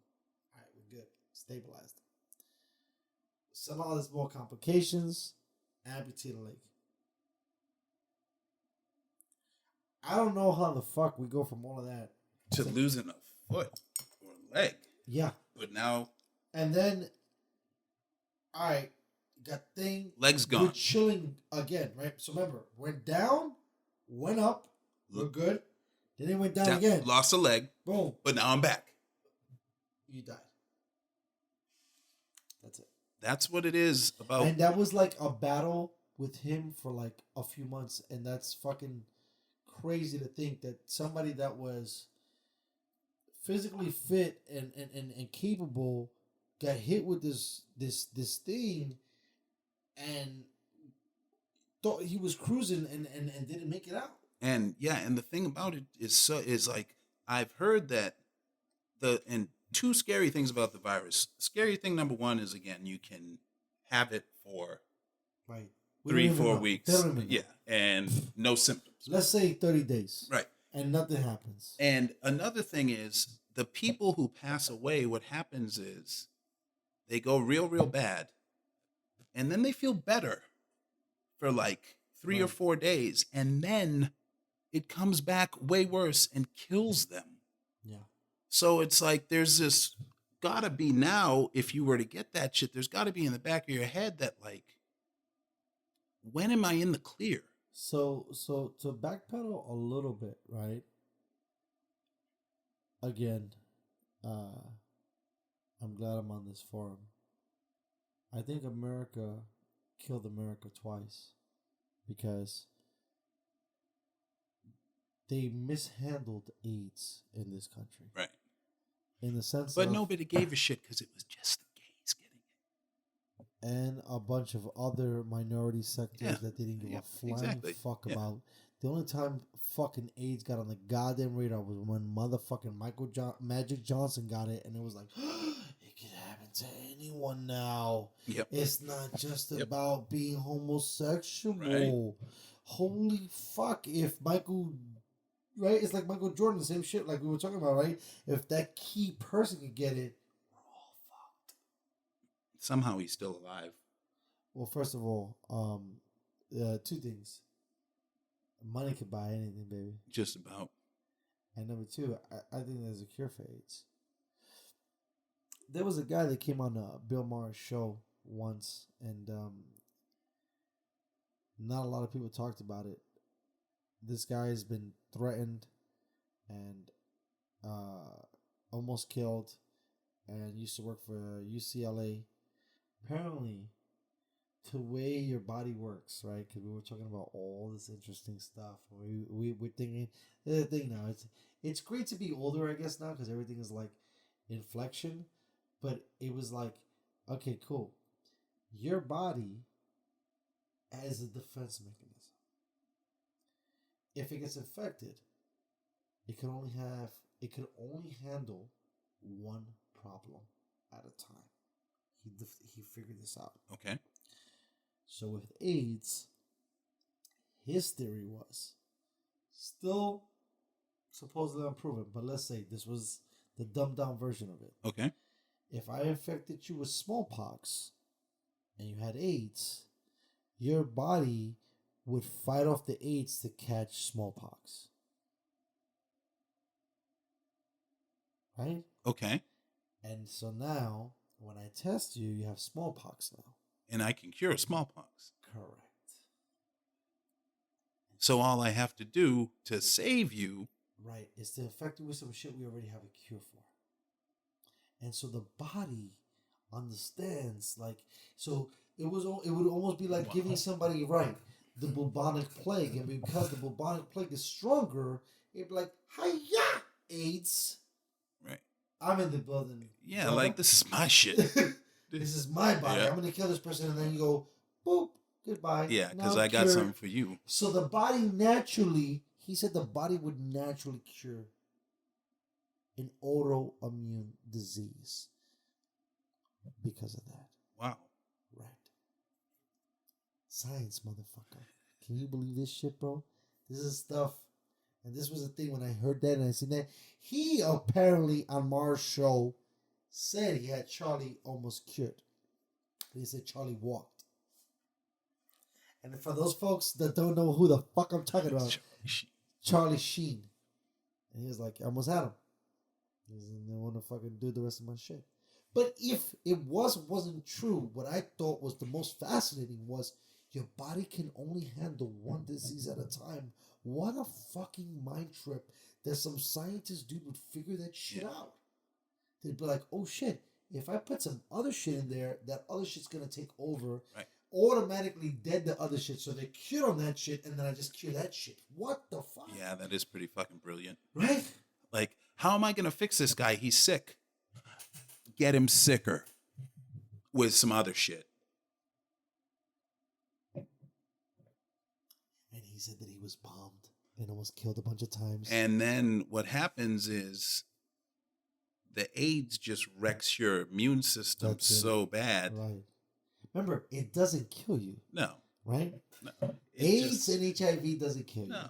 It just weakens your immune system so bad that Either cold, pneumocystis pneumonia or one certain type of cancer. bro, not even that. Yeah. The common cold could kill you. Yeah. You have nothing, basically. Wow. HIV, let's say you're at 20% defense mechanism. When you have AIDS, you're probably like at 0.5. Right. Fucking motherfucker breathe on you, like, done. I know people now that have HIV and they're perfectly fine due to HIV the. is a little bit. It's the precursor. different. Yeah, it's a the little precursor different. to AIDS. AIDS seems like a little bit more of a death sentence. Yeah. Well, Well- HIV seems to be they got a handle on it. Yeah, HIV will eventually turn into AIDS. So I have, Tell me. fortunately for me, I know we were talking about the industry Sure. I thought she was fading. drying up. Tell me. My cousin has a little business that he's starting right now, so I have an option to go work for him if I can't find something to pay the bills around here. You know, I could totally live off that $450 a week out here for a long time. I know. This is the thing, right? So this is the argument, right? Of course you can, if you are single and have Yeah. built a fucking den that collapses on the single shit, right? So if you're a Joe who pays $500 to $600 for a room, right? That 400 you're crushing. At the 1,000, you would dominating. Yep. You can totally get by. But we're talking about now. The average person. No, because that would be the average person, in my opinion. The average person would be the single person. We're talking about maybe a little bit different because now you got the family persons, and now the single. You were talking about women earlier. The single parent is fucked right now because the school system is so screwed up. Yeah, there's no more babysitting. And how are they gonna do that? All this shit. How can I go to work all day when no one's gonna watch my kid? Yeah. Good luck with that. And still, again, fuck the Democrats and the Republicans for dragging their feet so long on this that they haven't already put together another bill. I mean, I'm not going to say kudos, but at least in their defense, the Democrats have already put together a bill. It's just the fucking Republicans won't sign it.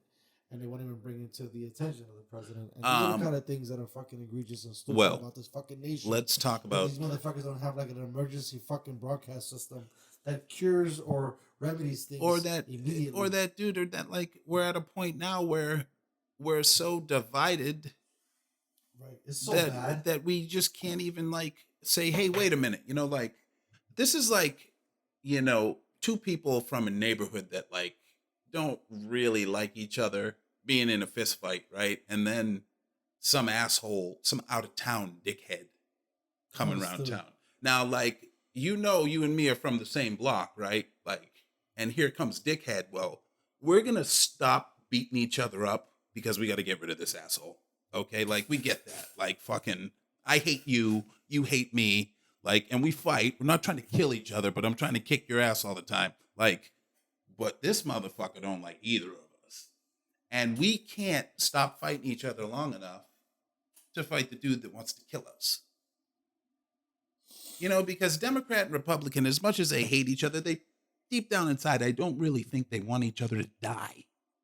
There's some fringe elements that are like really, really fucking hateful, but they don't want to fucking kill these people. I think it's the same entity, so for sure they're not have, I think, as much animosity as we think towards each other. No, it's they're part of the program. Yeah, like they're not. They're trying to work. Yeah, like you're corners. Included in the fucking country.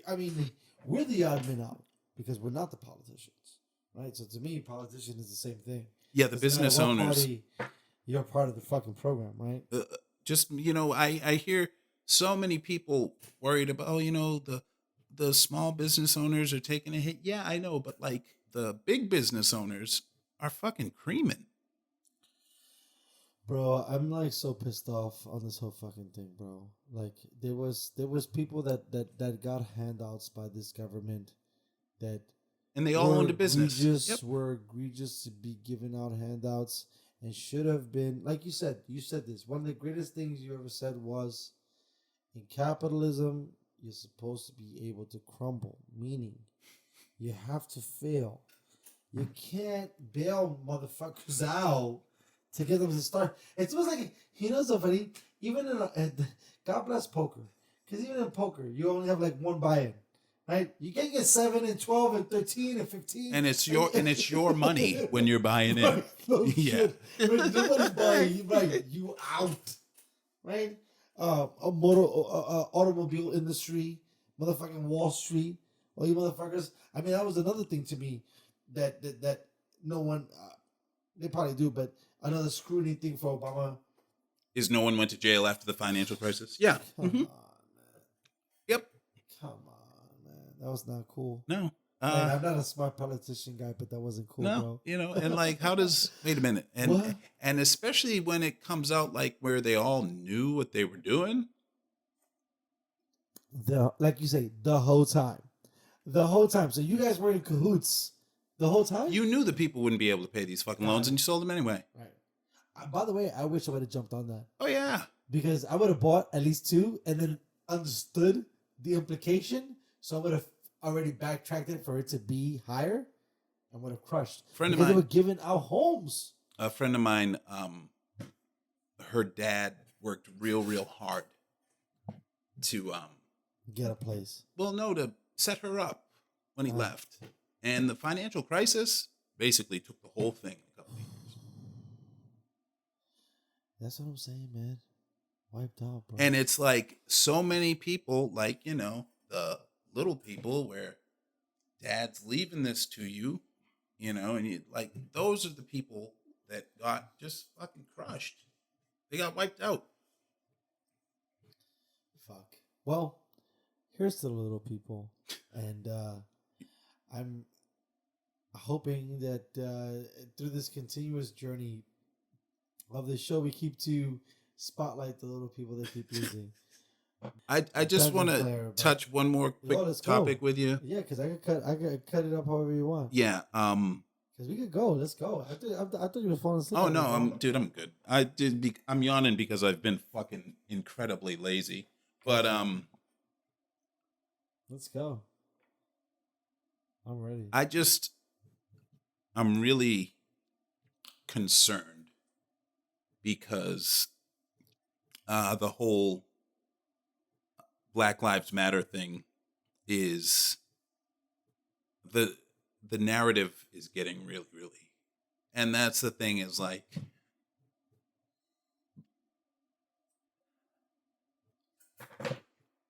it's just like people, in order to bring down that movement in any way that they can, are focusing on like the title of it. Like the title is the Black Lives Matter movement, right? That's the title. And there is so much issue just taken with the title itself. Well, all lives matter, don't they? Well, nobody ever said that all lives don't matter. But, people, the reason they're saying Black Lives Matter is because in court and when these people get killed, no one seems to give a shit. that's what, and it's like, the problem is, and it's like, well, wait a minute. But you care about, if you say Black Lives Matter, well, why doesn't it matter when you niggers are shooting each other in the fucking hood? You're not mad about that. Well, actually, they are mad about that. Right? But that's different because when the niggas kill each other in the hood, they fill the goddamn jails with them. They commit a crime, they go to jail, and it's just like there's so much, it's being so dissected that the actual matter and the actual it's being dissected so no one needs to address the actual problem. And that's what's so it's just gross. It's like, it's like you want to argue about the title itself. Like that's where you're getting stuck on. We're not talking about the issue. We're talking about the name of the issue. I have issue with you because you say Black Lives Matter, and that means that Black Lives matter more than other. No, it doesn't. But you see, this is the problem, right? And I'm glad that you brought this up. We're not allowed to have a conversation anymore, right? And like, there's been so many lines drawn in the sand that it's like now. Yep. There's no. Yep. You've chosen a side. Yep. We can't talk yep. anymore, man. You've already You're picked my a side. enemy now. Yep. I'm gonna fucking. Yep. We're going to war. I support the police. We're going to war. What if we're going to war. And it's like, it fucking sucks, dude. Because you know what the thing is? To be honest with you, there's a lot more comparisons or we're more relative to one another than we would like to think. Very much so. And the fact that there's a level that's being gravitated to being like this massive white supremacy thing. I've met a lot of white people. I haven't met many white supremacists. Right? And then you go on the fucking flip side. Right. And you got black radicals or right. black supremacists. Right. I've known a lot of black people. I've never met. I don't know that. I've never met a black supremacist. I was like, boom. Right? I mean, maybe Farrakhan has ripped up some shit. Like, well, but. So, for me, I'm a Joe again, right? I think that's why I love the Jets so much. I represent the plumber, the mason, the electrician. Right? I'm the bartender. Same kind of motherfucking thing, right? I'm at this level. I couldn't even grasp the other levels. This is kind of fucking mind bending at this portion. Because at the end of the day, I'm like, look, the Joes, we're the ones really getting fucked by this. All you other motherfuckers, we have no idea what anyone else is up to. And the accountability level is so totally It's at different. 0 with the police. Right? It's at 0. It's like, fuck. And like the blue wall of silence is, Bro, this whole thing is like pinning us again on one another. And I told you, I'm both supremacists, haven't met many, and I've met a lot of motherfuckers in my life. I just think that there's this outside agenda that's driving these weird narratives again to just fucking. I mean, I even think, and this is what pisses me off about Twitter and Facebook. You motherfuckers are part of the problem a little bit because there's someone in the building retweeting some of this shit, moving some of this shit. I mean, I don't know how much you got into Cambridge Analytica. Okay, I've heard of them. There's a movement of people, and you could even fucking put anonymous on this fucking thing, that push traffic on the internet to push agendas on all the sides. There's like money being spent. Yeah.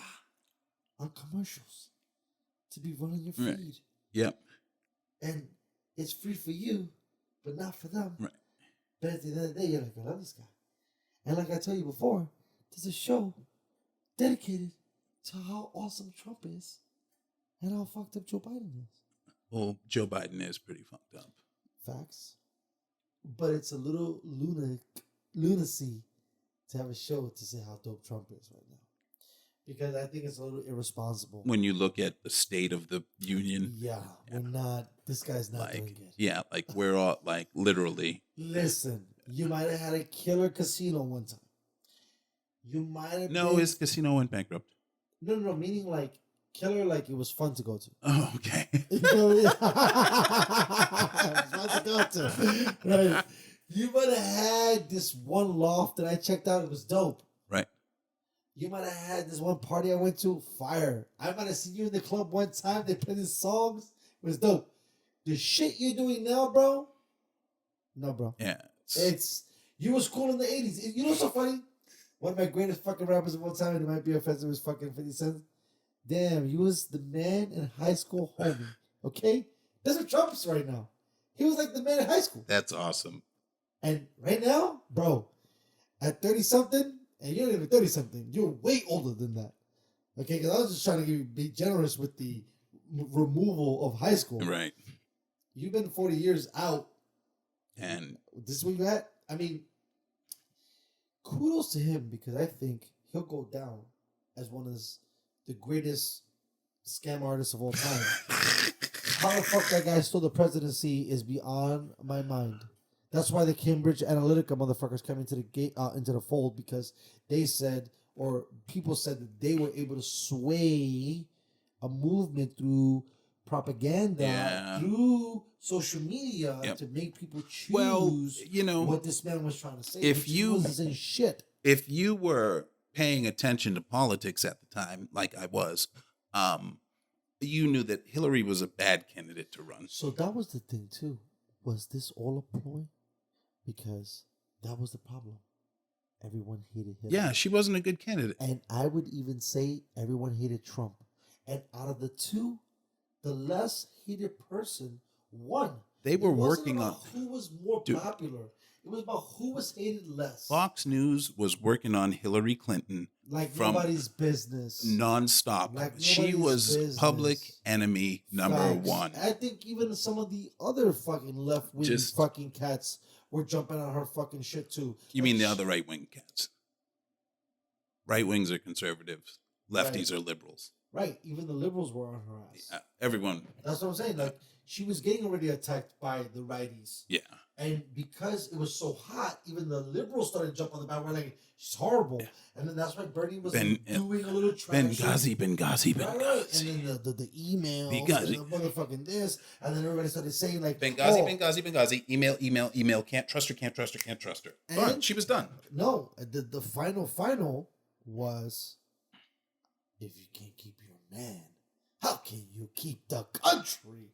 Woo! That's like the most chauvinist thing I think I've ever heard in my life. But maybe she doesn't like anal. No. For sure. But this is the shit I was saying. Like, these were the things that they were trying to smudge her. And they did. Bro, I read what I just said. I wouldn't even know about this shit, but I read it. But they would. I was like, bro, what the?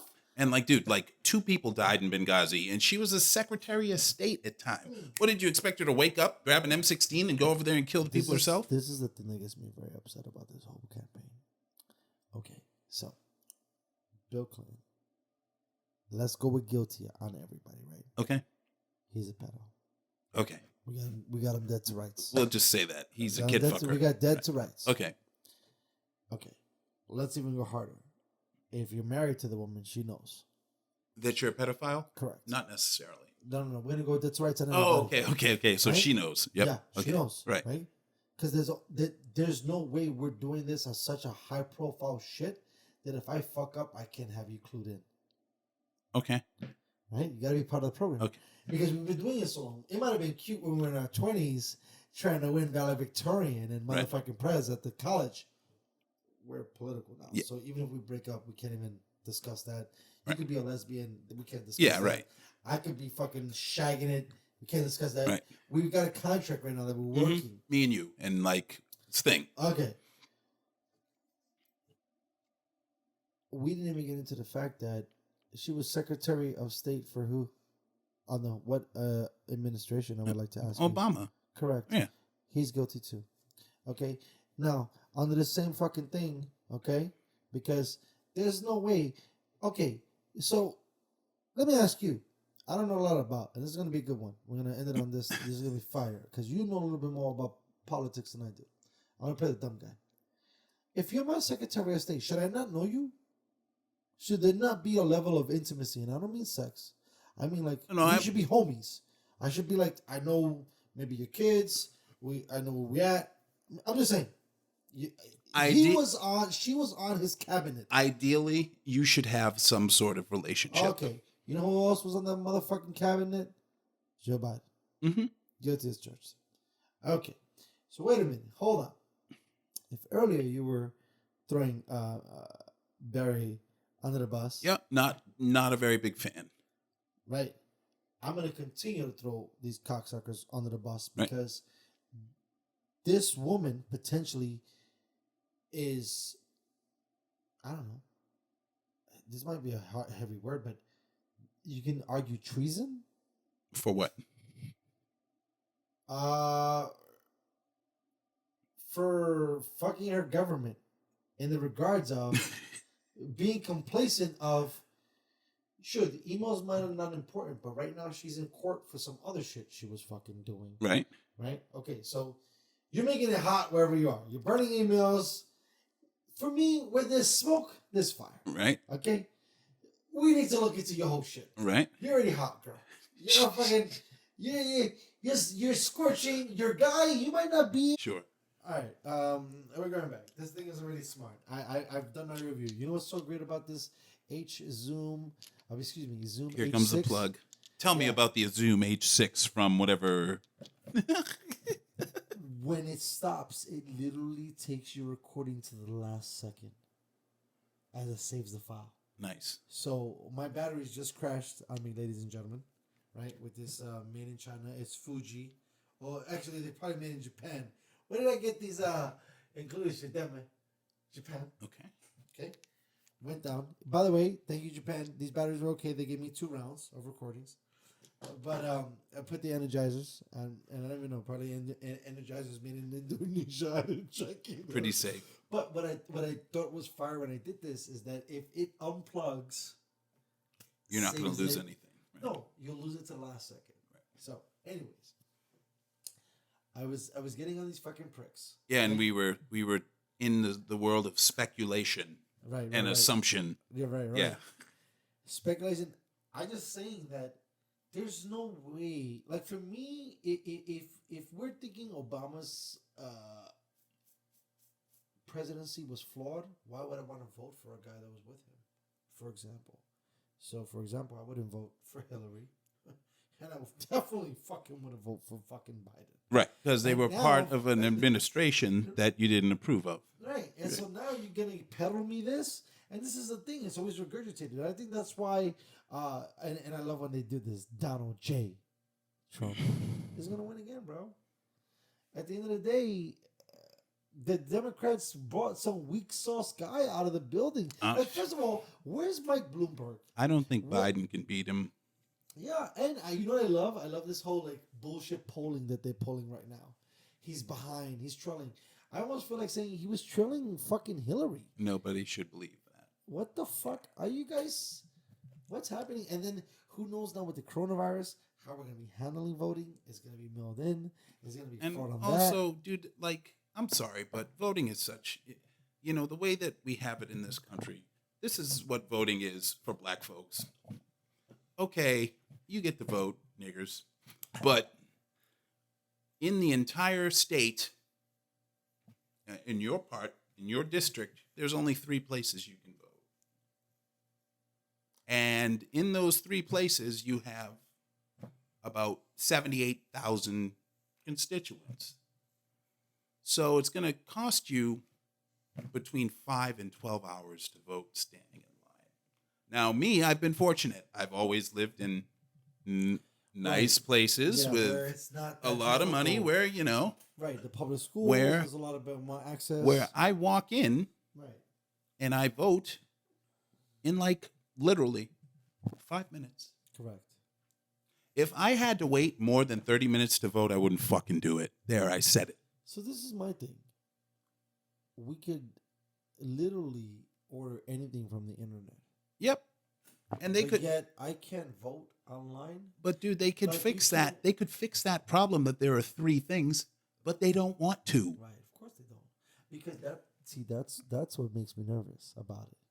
That means the fix is in. Yes, and it continues to be in. That you guys can't regulate it so that, bro, if I can have PayPal to protect me against eBay to buy a product in China, that if it comes here, I can fucking tell fucking PayPal to tell eBay, fuck you.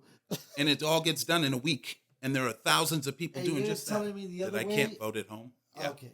You guys, what? Yeah. Oh, by the way, to give him more credit, Elon Musk kind of invented PayPal. It's bulletproof. What are you guys talking about over here? Are you guys serious?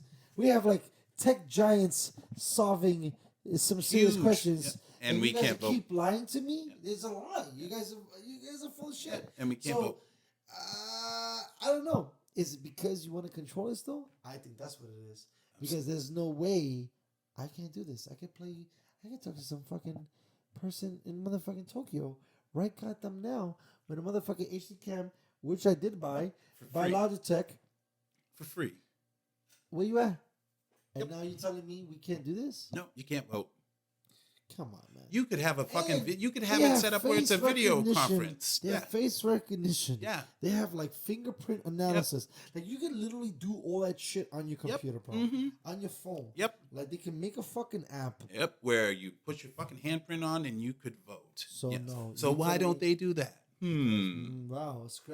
Head scratcher, huh? A head scratcher. And this is the kind of silliness. Yeah. And this is the thing too. I want to get more into it because I really found back when we were talking about the collapse of 08, they did a really good film called The Big Short. The Big Short. Thank you. And then that same company did the Dick Cheney shit, and boy, what Dick Cheney did. You know, Dick Cheney, I saw this in a film, and it will give you an idea. Very interesting, He was the youngest person in the White House ever to be chief of staff. Yeah. And then he was also the oldest person in White House. He was And kind of like, a smart dude. By the way, he also has 2 DUIs, which I kind of like as a youngster. Dick Cheney was kind of a fucking, yeah, and his wife was like, "Get your shit together, dude, or I'm leaving you." And he got his shit together, which is why I say fucking like a good woman is important. Right. That was definitely the narrative. So you did see the movie. That was the Christian Bale film. Did you watch that? It's pretty good, huh? I enjoyed it. Yeah, it was very good.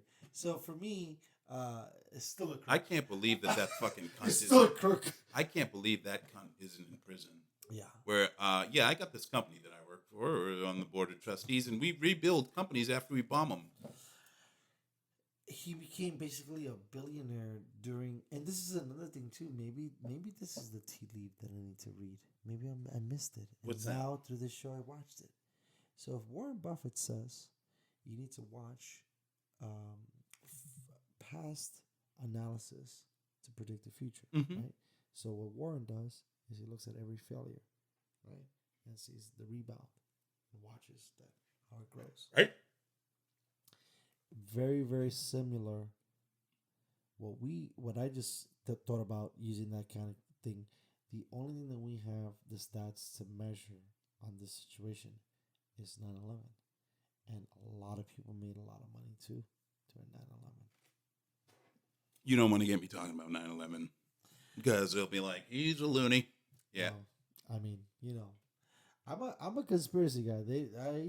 I don't call what I think or see about 9/11 a conspiracy.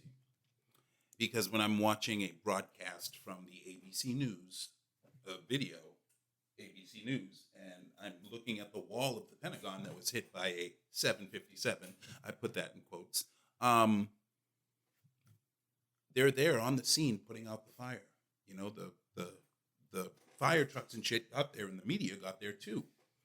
And then like 5-10 minutes later in the building, as they're battling the fire, I actually see that wall crumble in.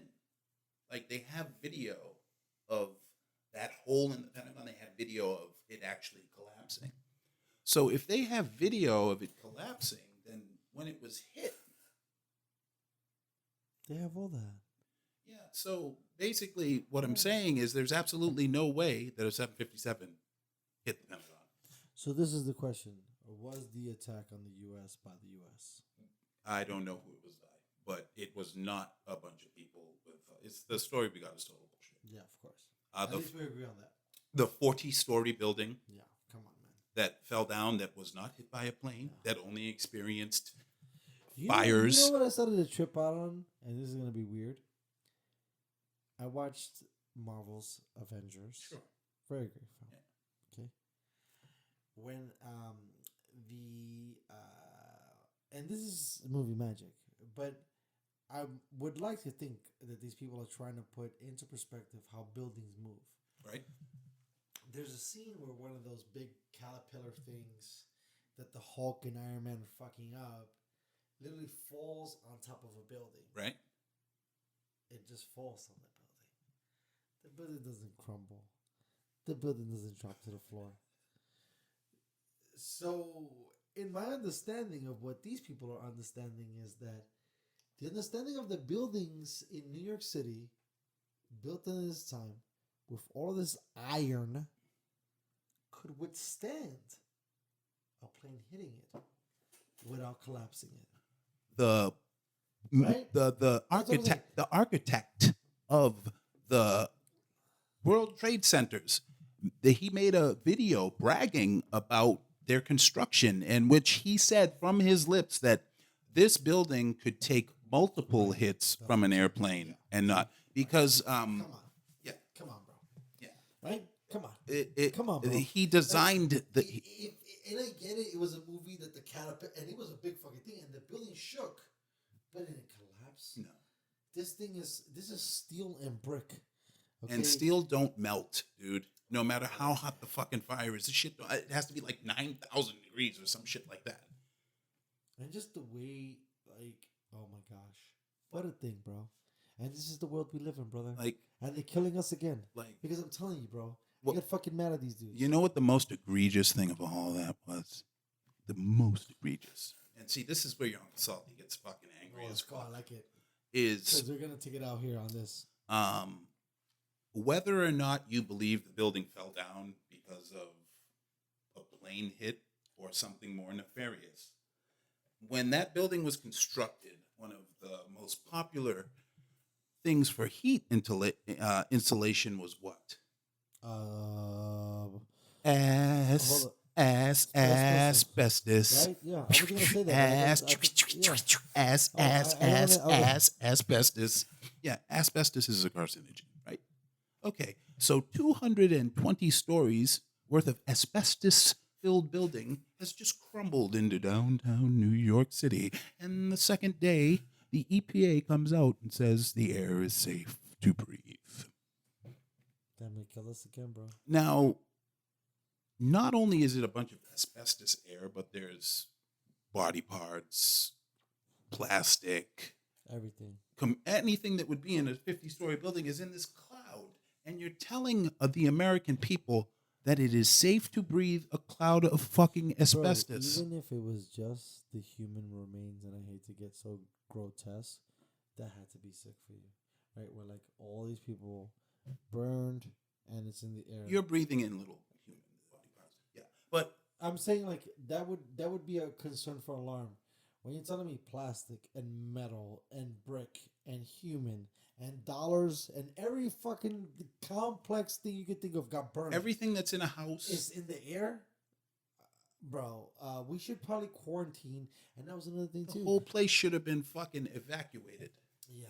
I was there and it was crazy. Oh, that's right. I forgot. And I was in D.C., so like I was also in an area that was affected directly. It was. My brother was actually in the Pentagon when it was hit. I knew a guy that fucking the building hit at like 9:20, and his whole routine every day was to like walk through the ground floor, just a window shop, and then go to his thing. And for whatever reason, he dipped early, and it happened at like fucking 9:30, and he was already out, and then boom. Yeah. I usually don't take out the shows with this much intensity. It's gonna be great to edit this. But yeah, again, this was supposed to be a sports show. I don't even know what the fuck is happening. But yeah, we're gonna have more fun because it's better, you guys, when I can talk to Brandon off air, because we're both. If you could believe it, we're holding back. A great deal, probably. Yeah, and so it's always a pleasure and honor. Like I said, so I don't even know my number. I gotta figure out what number I'm at because I run 2 shows on the same feed, but I think it might be 21. Okay. Yeah. So you did 1 and 21. So thanks again, B Rose, for fucking coming out. By the way, you see I got some hoops at my spot. Now you can bring the ball. Yeah, that would be pretty sweet. I actually have it in the trunk right now. Oh shit. Come on, I'm black. I don't go anywhere without my basketball. Nasty. All right. Thank you, ladies and gentlemen, for listening to this ridiculous banter. Peace out.